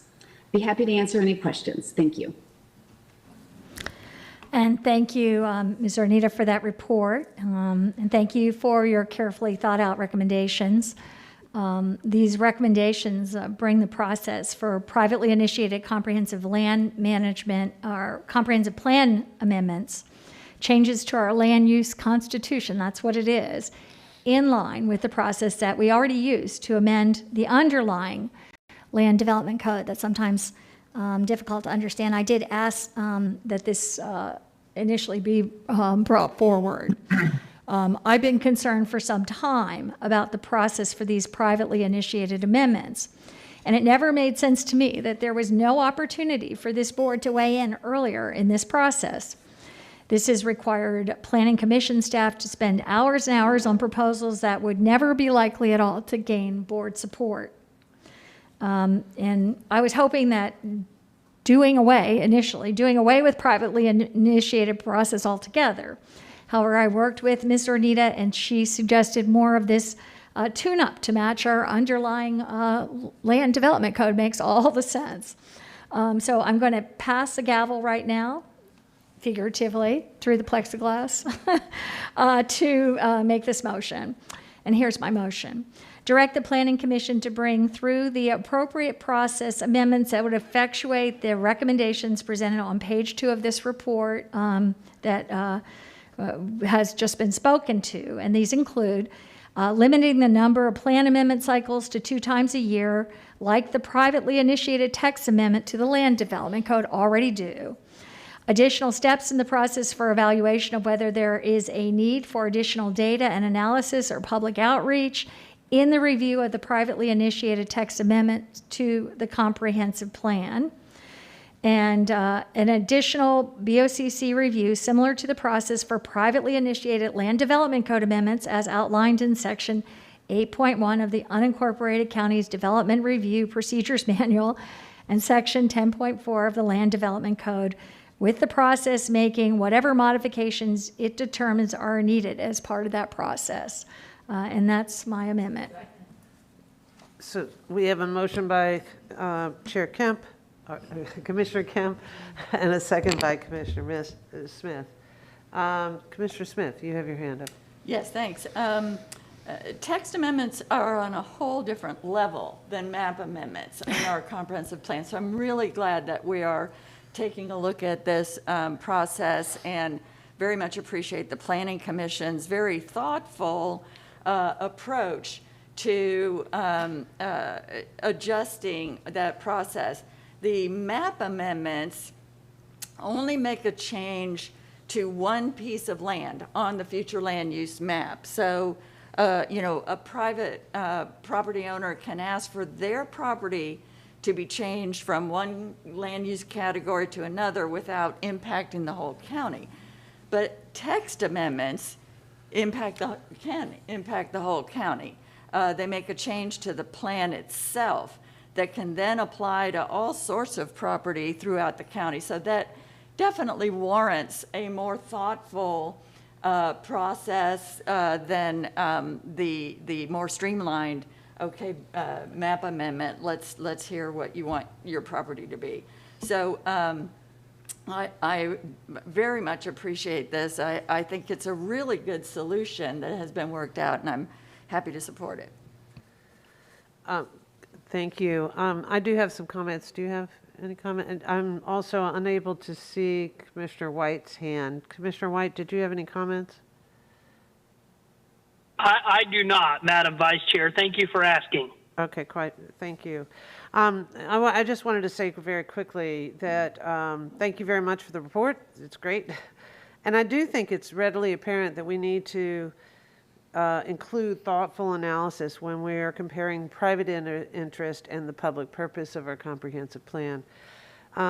Taking a pause early in the process, giving the staff and applicant some thoughtful discussion opportunities, and then after staff has researched the CPA and provided the board with a report on a potential amendment, the board discussion prior to entering a public hearing process would appear to be beneficial. So with that, I will also support the motion. Hearing no other comments or seeing no other comments, can we get a roll call vote? Kemp? Yes. Cohen? Yes. Hagan? Yes. Myers? Yes. Overman? Yes. Smith? Yes. White? Yes. Motion carried 7-0. Thank you, Chair. It's yours. Thank you. And with that, Ms. Wise. Thank you. Now we'll go to the regular agenda. First item is item B1 regarding Commissioner Hagan's request to bring back a report on a policy regarding the phosphogypsum in roadway construction, and Josh Bellotti will present this item. Good afternoon, Commissioners. Josh Bellotti, Engineering and Operations Department. This agenda item includes a draft policy for the board's consideration regarding the use of phosphogypsum in roadway construction. On March 3rd, county staff, along with the Environmental Protection Commission, brought to the board a staff report on this subject. At that time, the board directed staff to draft the board policy restricting the use of phosphogypsum in county roadways. This agenda item includes that draft policy for the board's consideration. If you have any questions, I'll be happy to answer them. Thank you. Thank you. And Commissioner Hagan, you're recognized. Thank you, Madam Chair, and this will be brief. Commissioner, I initiated this action due to the last administration overturning a decades-old EPA regulation regarding the use of phosphogypsum in roadways. As our backup at the last meeting stated, there's an ongoing debate regarding the recent EPA approval and the potential impacts to the environment and public health and safety. the outcome of which remains uncertain.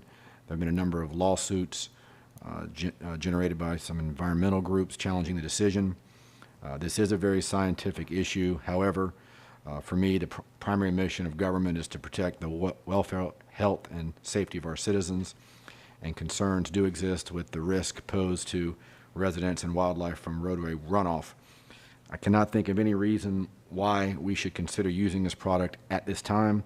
Down the road, years from now, if the science changes and there's no risk, we can always change our policy. So with that, I'm going to move approval. Second. Okay, we have a motion by Commissioner Hagan, seconded simultaneously, I believe, by Commissioners Overman and Smith. Myers. I thought the plexiglass, less of it might help. Sorry. Overman and Myers. Okay, and with that, I see Commissioner Cohen's. You know, this obviously sounds like a very good idea, but I know very little about this other than one thing, and that is that apparently there is an awful lot of this product that we are looking to dispose of, and we don't know what to do with it. And I'm very loath to ban using it as roadway if that's a possible use for it, to get it out of these ponds that have the ability to rupture and spill into the bay. I have no doubt that this is motivated by a good environmental intent. I just wonder if we're not getting a little ahead of ourselves in making sure that this doesn't prevent us from solving something that just in recent weeks has revealed itself to be a huge problem. So I'm concerned about voting for this today, just because we haven't really had that discussion. I don't know enough about it to be able to be definitive in saying that this is something that we should absolutely not do. I'm sure the motivation is a good one. I just don't want to take away from us an opportunity to rid ourselves of this material if this is something that really is a viable use.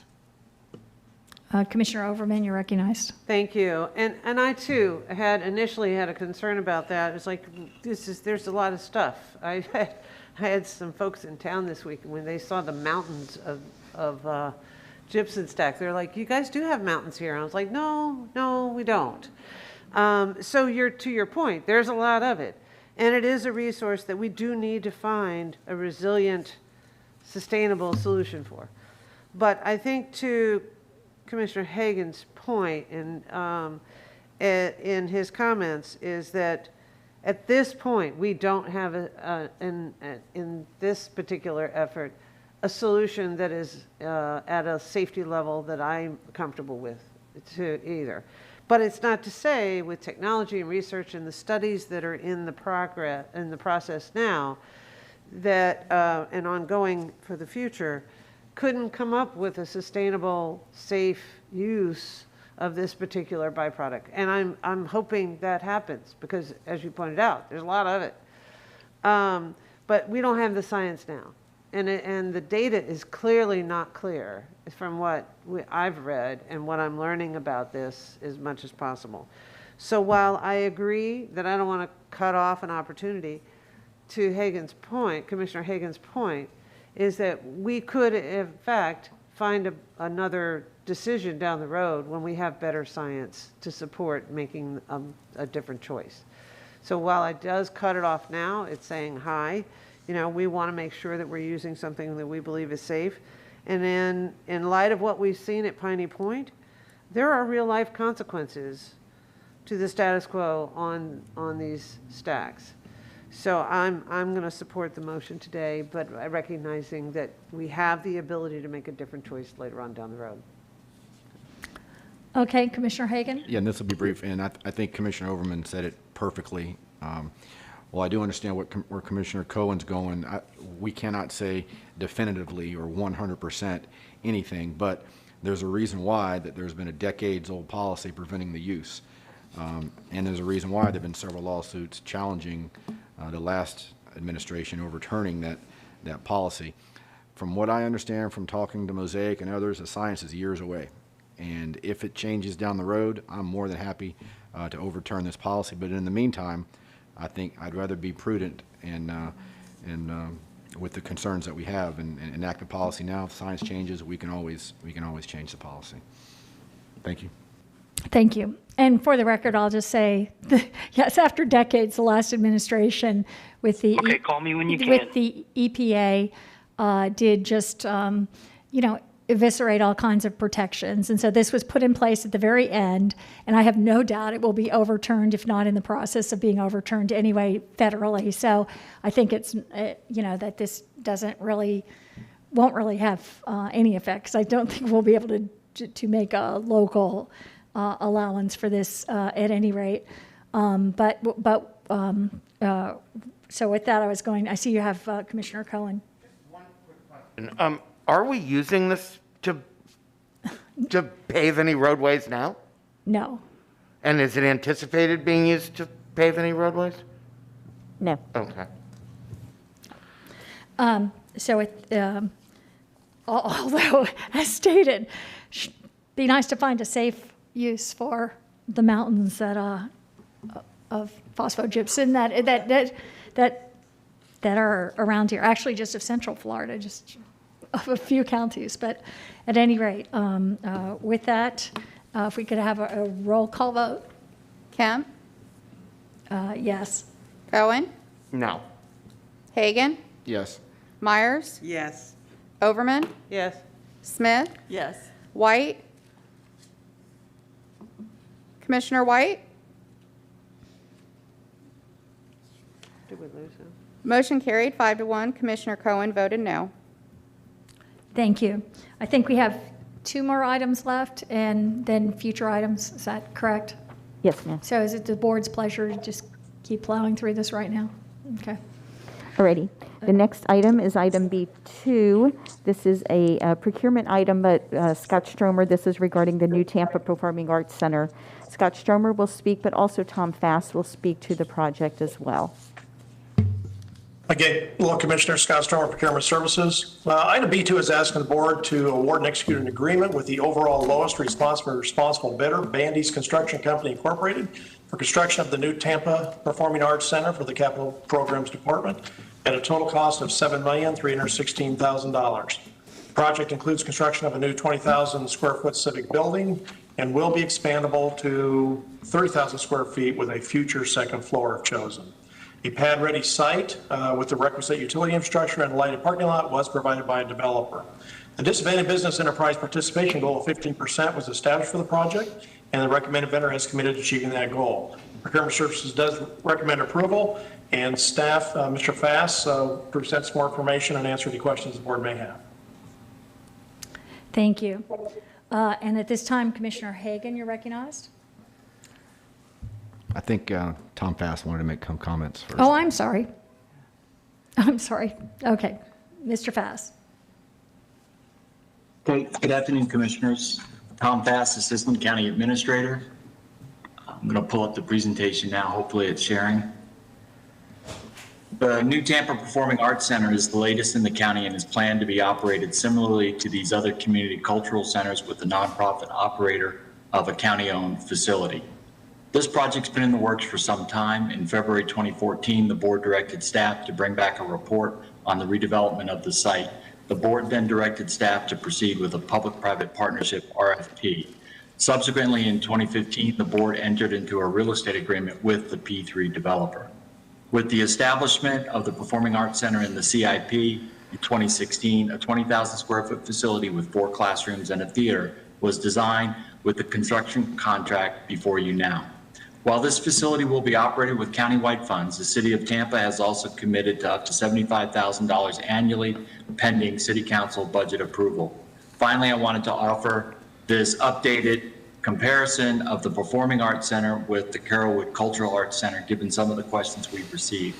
I added a property acquisition line separate from site improvements. The values shown are appraised values. In the case of Carrollwood, this value was embedded in the purchase price. In the case of New Tampa, the project did not incur that cost. To that end, in the totals, I separated out the total value versus the total project cost. I'll be happy to answer any questions you have. Jim Hudak is also here if you have any questions specific to the design or construction. Okay. And with that, Commissioner Hagan, you're recognized. All right, thank you, Madam Chair. I want to start out by apologizing to the board for this item being on our April 7th agenda. Staff told me that it probably needed a little more work, but I didn't want to wait. I guess after working on this project for 17 years, I should have said, what's a few more weeks, so I apologize for that. I want to thank the folks from New Tampa who emailed the board and who spoke during public comment in support of this project.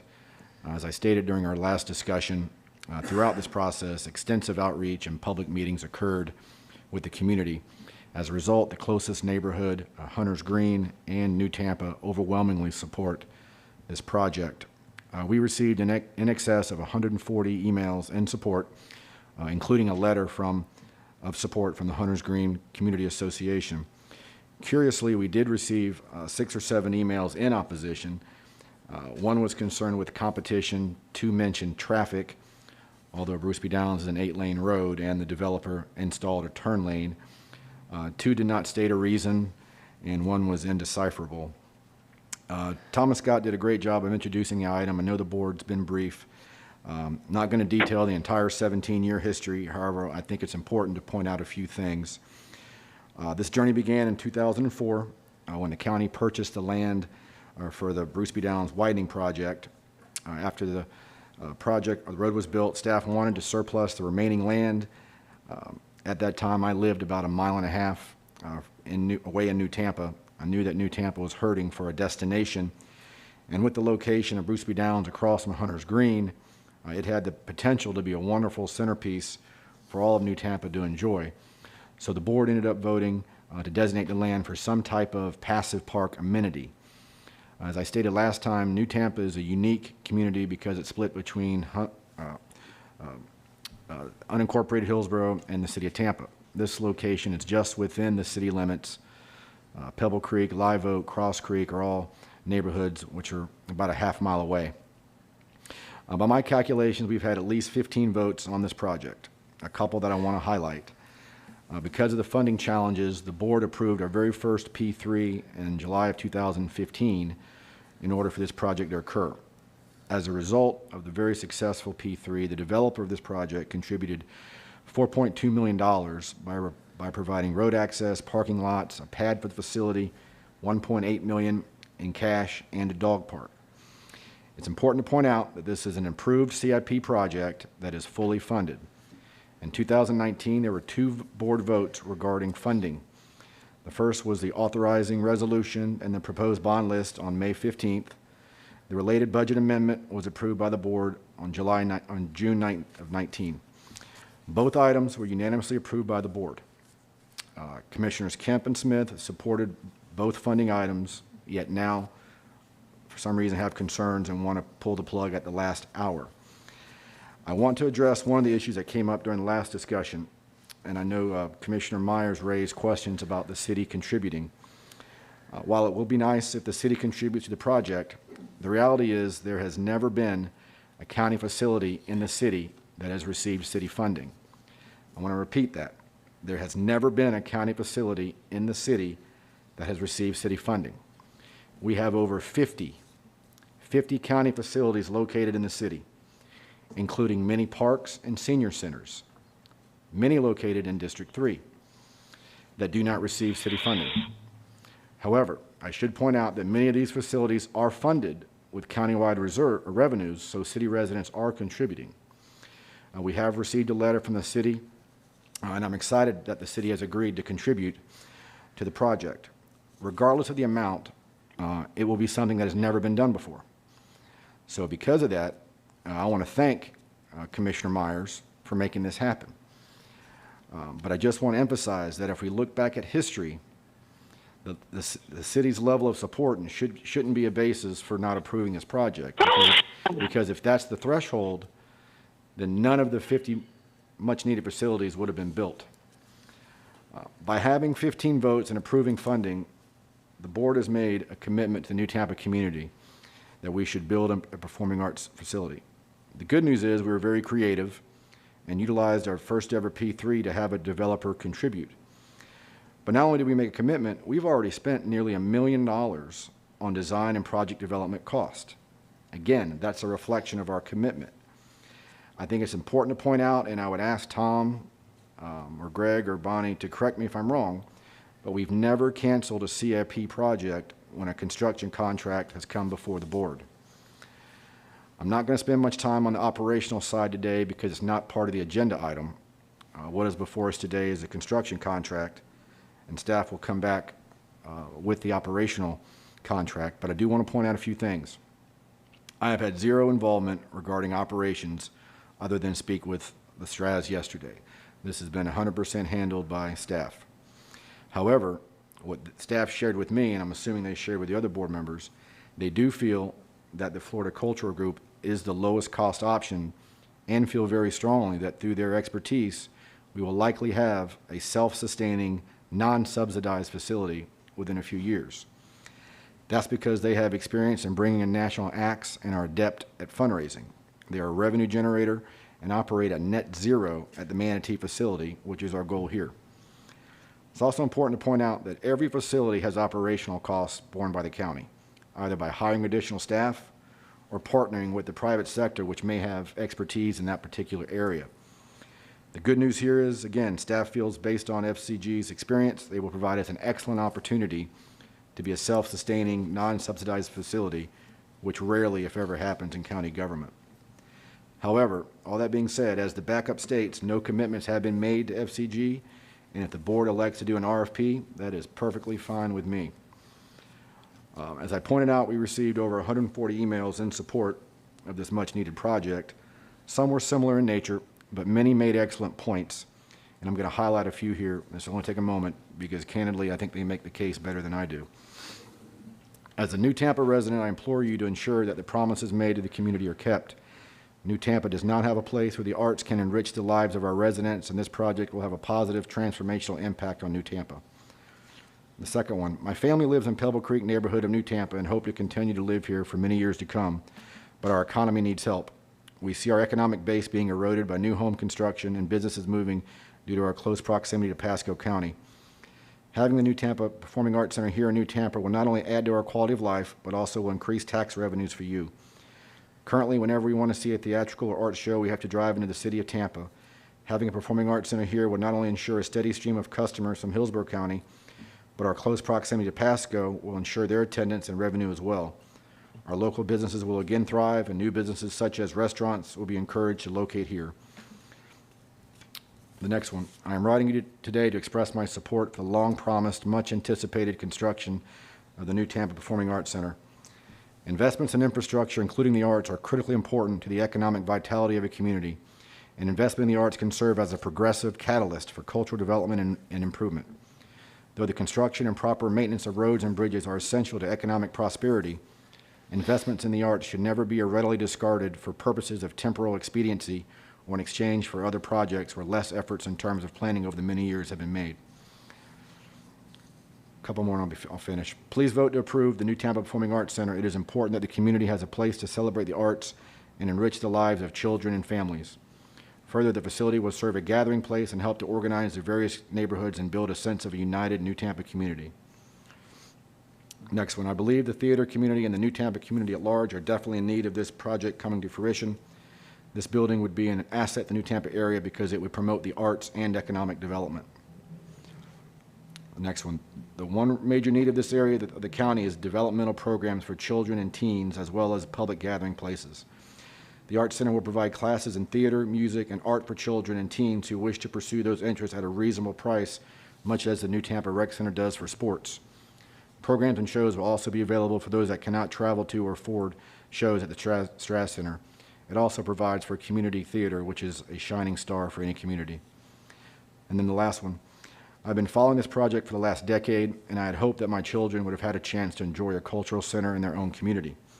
Although it is now too late for my children, this center will benefit many families who will no longer have to travel far from home to provide their kids with quality arts experiences and opportunities. It will also be a source of shared experience and pride for the many people who live in New Tampa. I also took notes during the public comment, and a couple of the relevant points that were made, some that I was not aware of. that this facility will benefit Title I schools. It will allow annual arts festival. Will continue to help special needs children. Councilman Vier pointed this as community relied on project promised for Hunters Lake. By canceling this project, this would be a bait and switch. They're experiencing flight to Wesley Chapel. Many stores are closed, so the timing here is perfect. It would increase economic development. So with that, Commissioners, on behalf of the New Tampa residents who've been waiting for over a decade for this much-needed facility, I'm asking you to please keep our commitment to the community. And with that, I'm going to move approval. Second. We have a motion by Commissioner Hagan, seconded by Commissioner Overman.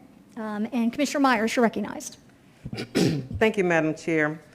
I'd first like to thank staff because I raised the issue at our last meeting regarding if the city of Tampa would make a contribution to the performing art, and they have agreed to do that by letter. Am I correct, County Administrator Monty Wise? They did send a letter, and they are non-committal, but they think it will behave favorably in their process, and they are very encouraged by it and support it very much so. Okay, thank you. Promises made, promises kept. I hope no other community would go through 17 years of waiting on a decision from our county to make a decision on a project in their community. Commissioner Hagan, thank you for your leadership. I do agree with all the emails that we receive in support of this project. I am going to support this project. I just want to say for the record, I did receive a letter from State Representative French's Driscoll in support of this project. So I'm supportive of this project. Thank you. Commissioner Overman, you're recognized. Thank you. And I want to thank Commissioner Higgins for bringing this forward. I know when we discussed this at the last meeting, I felt as though I was like, okay, where did this come from and how did this happen?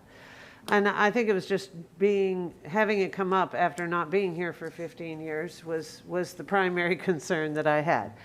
After looking at the background, and I want to thank the staff for bringing me up to speed on this. I really, truly appreciate it. And looking at it, it's clear this project's been a goal of the community. And it gives the county the ability to invest in a community, as the county does all around the county, as we saw in the illustration earlier. The county strives to enhance the character and sense of a community all throughout our borders. So typically a community asks for what it wants, and every community asks for different things. So the key here is making sure that we look at the financial decision here. The money's been set aside for the project, and so given the county owns the land and we bonded the money specifically for this purpose, the time has come for approval, which is why I offered my second and support. It's clear that the provision of this asset for this community, and I support investing the capital to set aside to build this facility. But I also want to stress that my expectation for this facility is to have a long-term financially sustainable operation strategy so that the county and taxpayers are not perpetually on the hook for on the hook financially for ongoing operations and maintenance. Doesn't mean we won't help, but I think it's important that we have a sustainable plan. My expectations of a performing arts operator and its development board is to be self-sustaining while not competing with private organizations without, that have government subsidy or don't have government subsidy.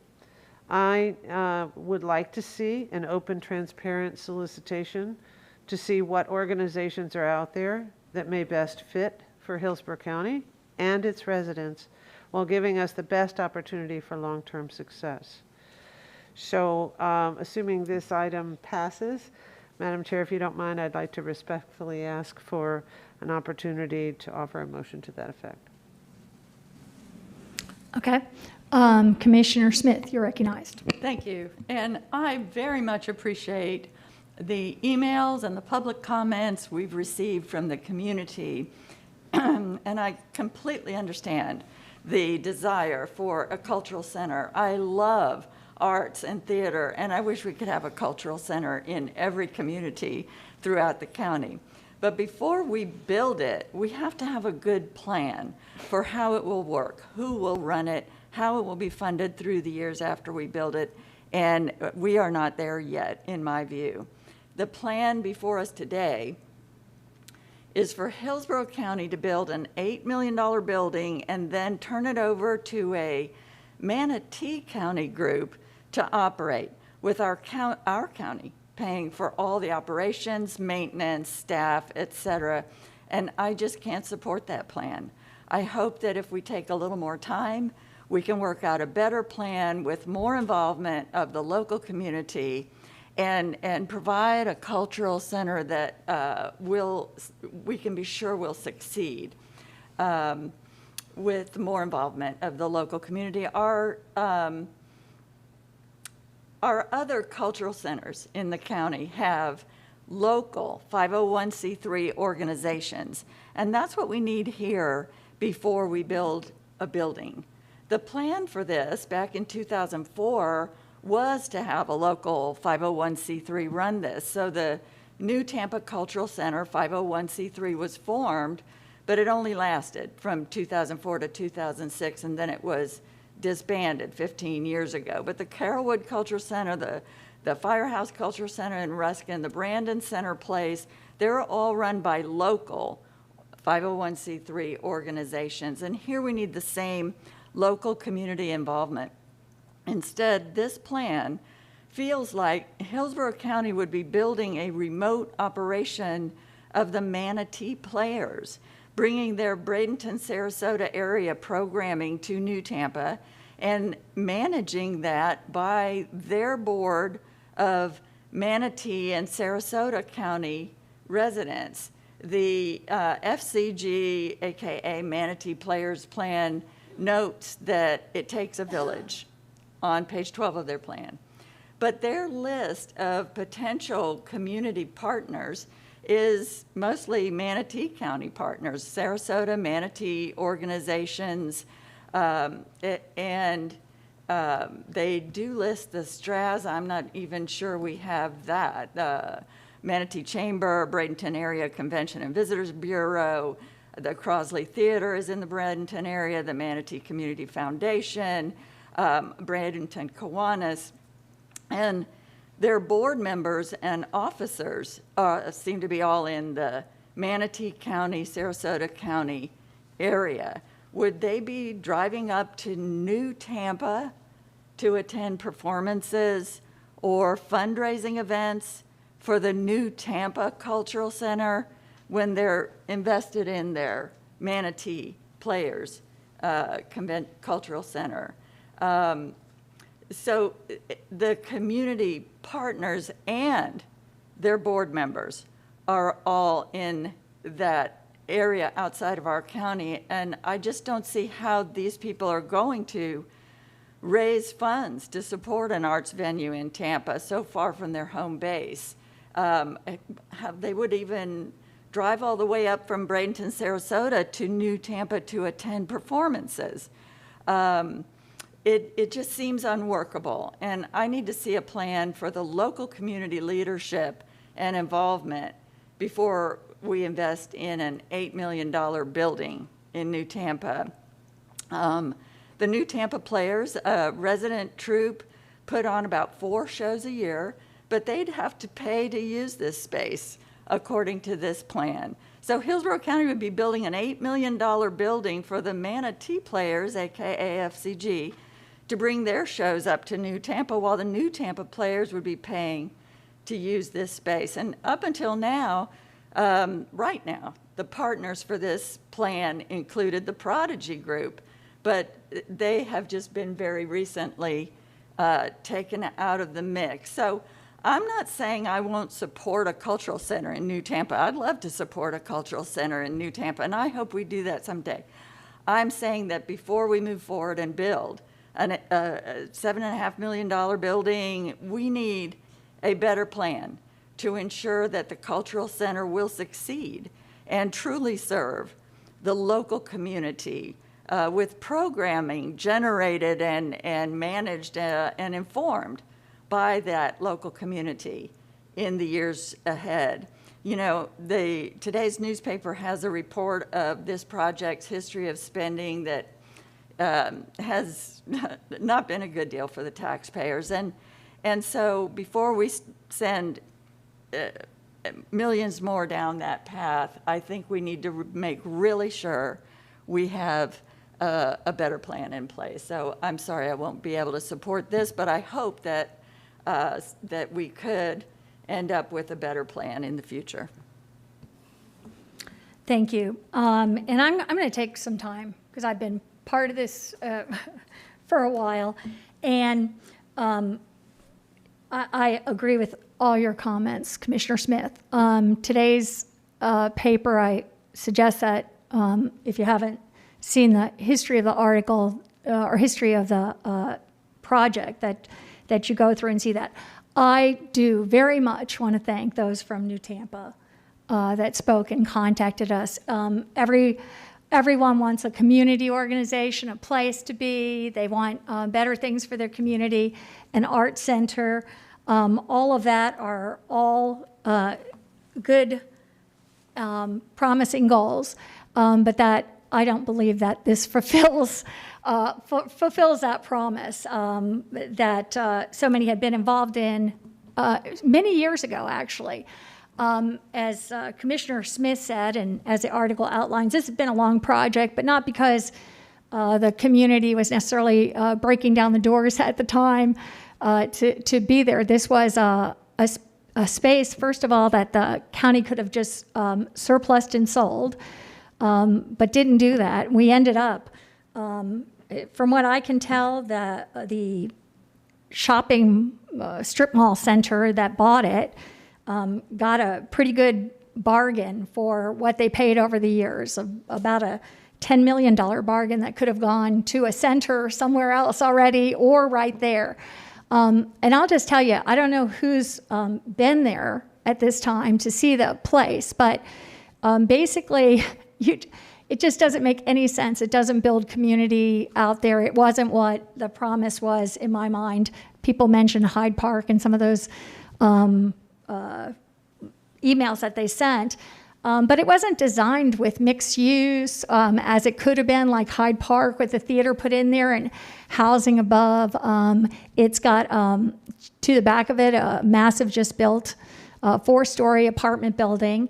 It's got a strip mall and shopping to the front, and we've been given the small place, which is a dirt pad, not concrete or anything, is only a little teeny place carved out of a massive parking lot. I do not even think you could put a tree next to the building. So the trees that you see in the rendering wouldn't fit. The dog park there isn't used. It's not open yet, although somebody appears to be going into it with a key. It's not marked by the county. I think this would be really bad to put. It would just be a boondoggle to me to put an iconic building that you pay a lot of money for behind a strip mall in front of a 4-story apartment building. And I would urge that before you approve this, that you would go up and see for yourself, because I really don't think it's a place that builds community. And even across the street at Hunter's Green, it's a gated community. There's not even a sidewalk that leads from the gates to the street so that you could cross to get a Starbucks, coffee or anything that's there. The apartment building behind the apartment building that was just built, which, by the way, the developers got $4 million for, that I think we should have benefited the county. But at any rate, they didn't even do a sidewalk from the apartment complex behind them to this one. You have to walk through a row of bushes. It wasn't even thought about to do that, to make any connectivity. I'd have trouble approving this project if it just came to us just as a project, not something that we were paying for. I don't know if there's other possibilities, but Flatwoods Park, county-owned park, is on the other side within a mile, and I'm just wondering, because it's really gigantic, and I know there's some big areas there, if something might be done there. This won't be a community center, by the way. It's really designed for some huge performances, but as Commissioner Smith said, they're only doing 4 a year. We've been supporting the New Tampa Players at, I think, something like $30,000 a year, the county. The city has made no contribution in the past at all.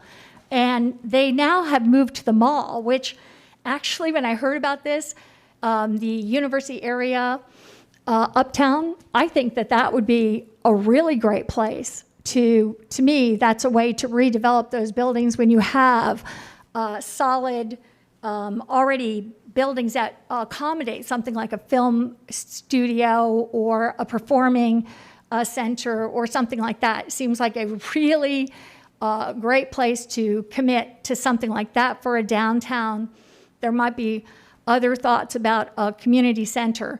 The other issue I have is all these other places, and I don't know that there are any community centers in Tampa that aren't run by the city. I can imagine we run parks and senior centers as part of our program, but not that. The model has been you get a 501c3. This doesn't have it. They had it a long time ago. When I talked to Councilman Vieira, he said the city hadn't been contacted about this in at least 5 years. A month ago, the Prodigy program was involved in this when we had, or it's said to be, when we got our first statement. It was supposed to be 30% of this. Now the Prodigy program is out, and they hadn't been contacted for 3 years about this. We didn't hear anything the last time because nobody's been following this. But I think it would be a very, very bad idea. I think we need to go back to the start here and not put the cart before the horse. Let's figure out what we want and who's going to operate it, not Manatee County at the edge of Pasco County. It makes, the whole program, I think, really needs to be rethought and reworked so that we get something valuable out of it, and we're not just expending our assets in a way that continues to be, I think, right now, a boondoggle of sorts, but continues to be a problem and never gets to the needs and desires of the community of New Tampa. So that's, I won't be supporting this. I don't think it's ripe for support. I think we really should rethink this with the desires of the community and not go forward with this particular plan. Commissioner Cohen, you're recognized. Thank you. I just want to point out that it's after 1 o'clock and we're nowhere near finished. And in the future, I really would like to implore of the board members that we be respectful of the lunch hour. Some of us have difficulty sitting for an extended period of time. And it really, we really need to follow the protocol of the way these meetings are supposed to break for just a short period in the middle of the day. When I was serving on the Tampa City Council and during the period where I was running for mayor, I became pretty familiar with the New Tampa area.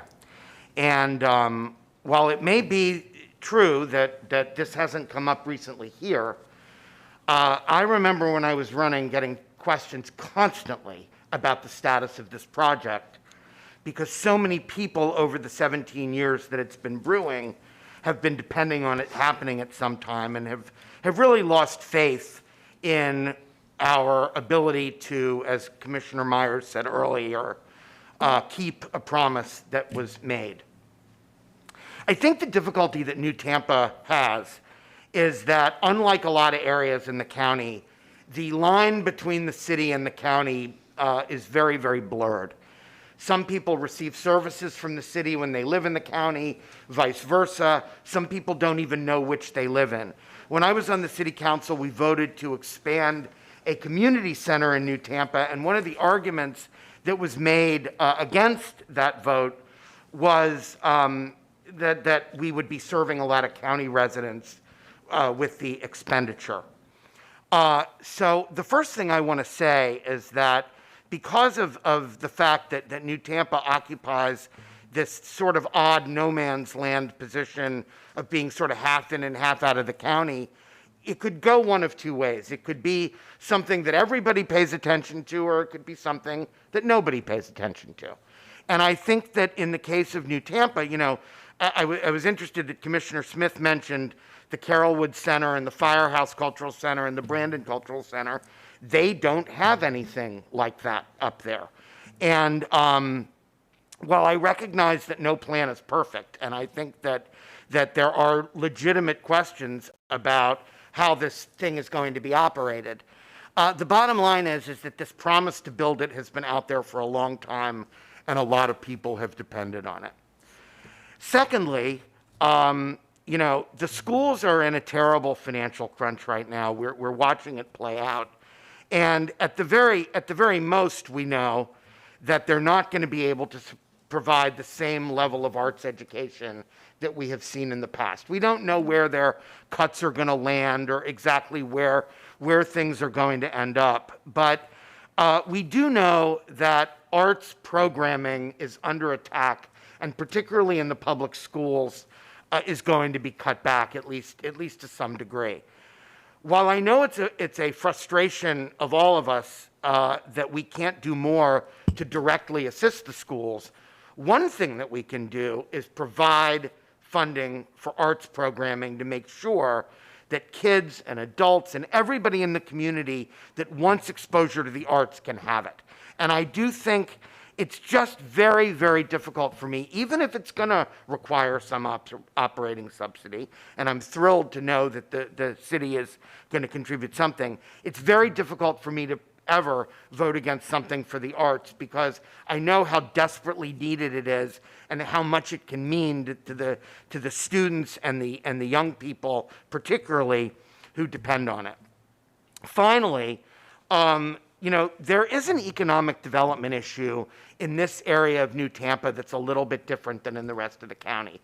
People literally do move and relocate their businesses right over the Pasco County line in order to take advantage of the lower sales tax in Pasco County. And I have heard this over the years, that one of the great concerns in the Hillsborough side in New Tampa is that we do what we can to buttress our own tax base and encourage people to stay within our own county lines.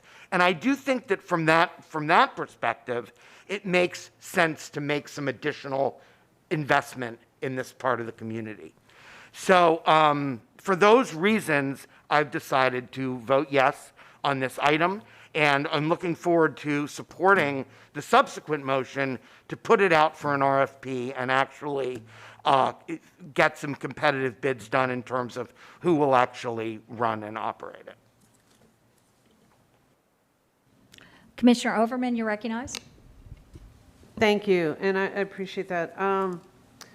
You know, it is hard to see that there are so many issues out there that when it comes to this particular decision. But as I've thought through this issue, there were two things that came to mind. One, we have the money set aside and we've been promising it for 15 years. And to be surprised that a nonprofit or a group of individuals could hold themselves together to be ready to provide services and do things in this facility when it took 15 years just to approve the project to start it is tough. You know, I can see how those organizations that previously have been cheering for this and ready to actually operate this or function in it would have difficulty functioning without the facility and be able to hold themselves together in the process.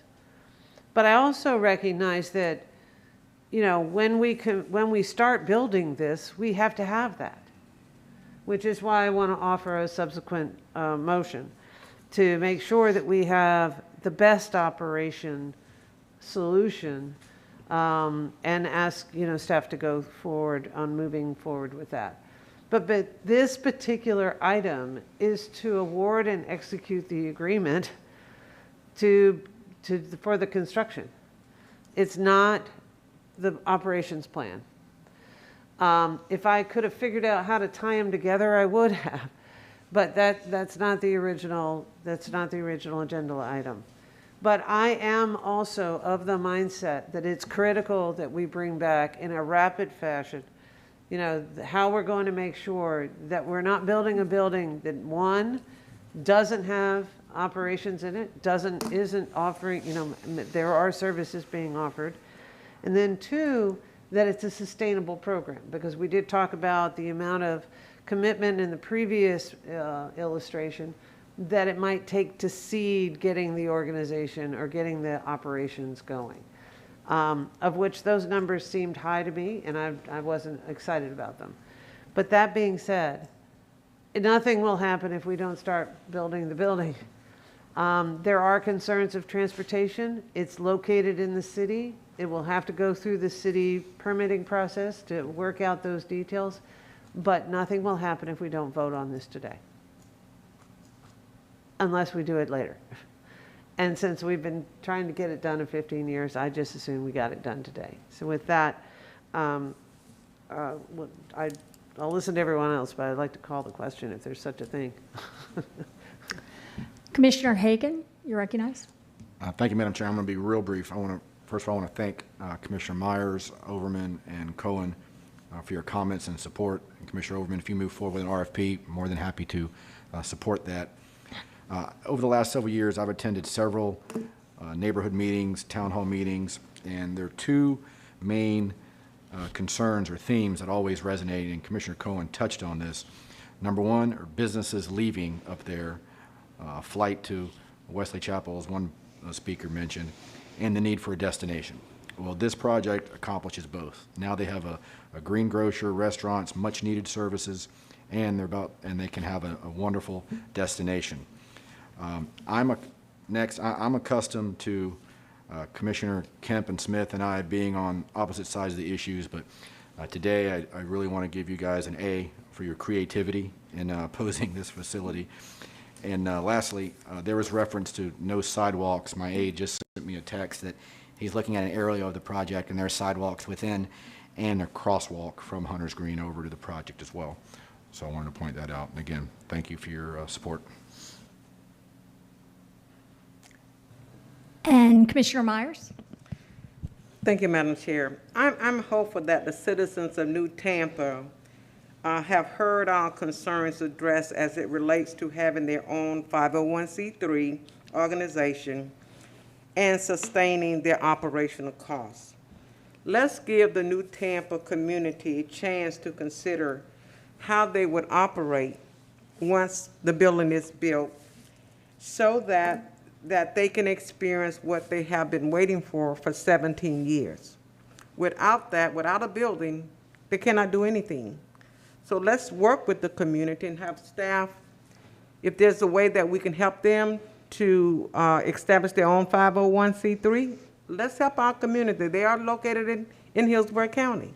Let's do the things that is required to help our organization sustain. I'm not saying that we have to spend all the staff time with them, but to get them started, we should be able to do that. And thank you so much, Madam Chair. Thank you. With that, just to respond a little bit here, I would just like to say that there were other, they had tried to get other operators for this over the years. If you read through some of the materials in Largo and as well as the Straws, and both of them gave back projections of about $1.2 million a year to run the center, which is nothing like what we're hearing now. The original intent, promise, was that if you raise, as so many groups have done, if you make a foundation and you raise a contribution towards the center, is to show that you're up for operating, that we could move forward with this. But none of that was ever done. In fact, it was a disbanded effort, I think, because it's really a huge burden for our community to do something this big, this kind of center and operation, and what was kind of such a burden that I really think you can do an RFP, but that's already pretty much been done, and I just don't see that coming. I think it would be something that we should start up again and kind of get moving towards, again, like I said, not putting the cart before the horse. I can see that this is not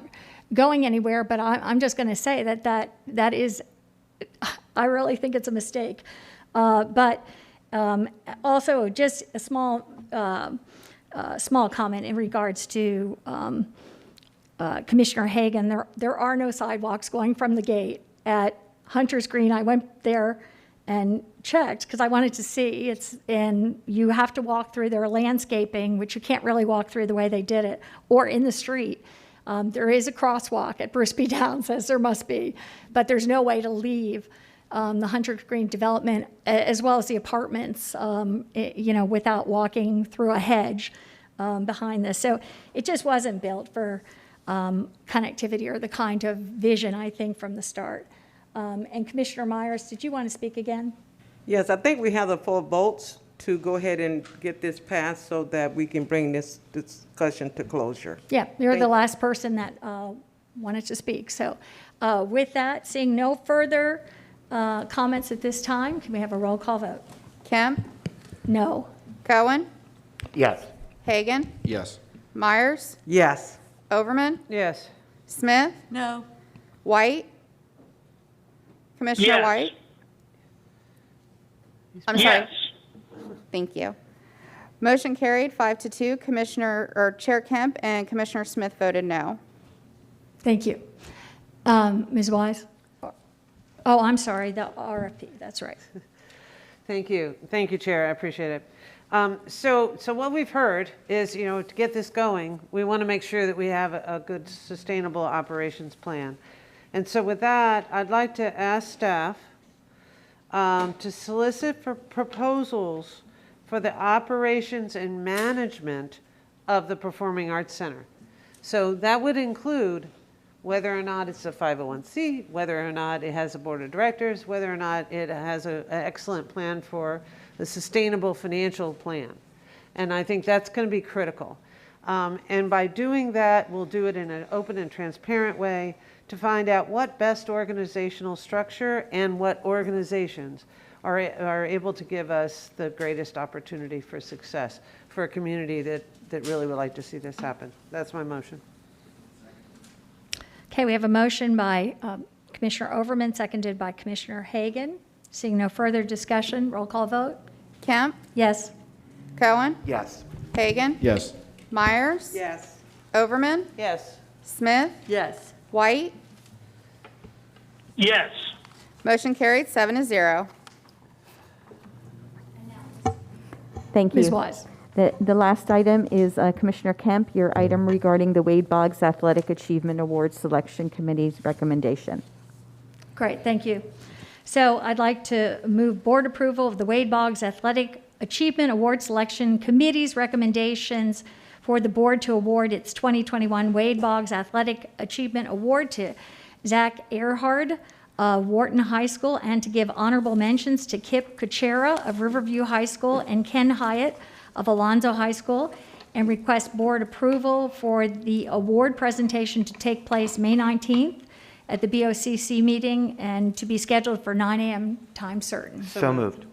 Okay. Second. Okay. So we have I guess I was supposed to pass the gavel, but I guess Commissioner Cohen and Commissioner Overman. And with that, can we have a roll call vote? Kemp? Yes. Cohen? Yes. Hagan? Yes. Myers? Yes. Overman? Yes. Smith? Yes. White? Yes. Motion carried 7-0. Thank you. And Ms. Wise, we just have future items? Just future items, yes, ma'am. And I don't see Yes. any future, Commissioner Myers. Thank you, Madam Chair. I have two. One is to direct the county administration and the county attorney's office to communicate with Congresswoman Kathy Castle's office to facilitate an in-person meeting with OSHA staff on OSHA's recommendation and finding of Gopher resources as soon as possible when they come back So to the moved. board. Or seconded, or? I think it's just Oh, a direct, okay, yeah, got it's just it. future items. Okay. And the second one is to direct the county administration and the county attorney's office to give us an update on the census and the redistricting status at the June 16th meeting. Thank you. Okay. And with that, hearing no further issues, we'll adjourn.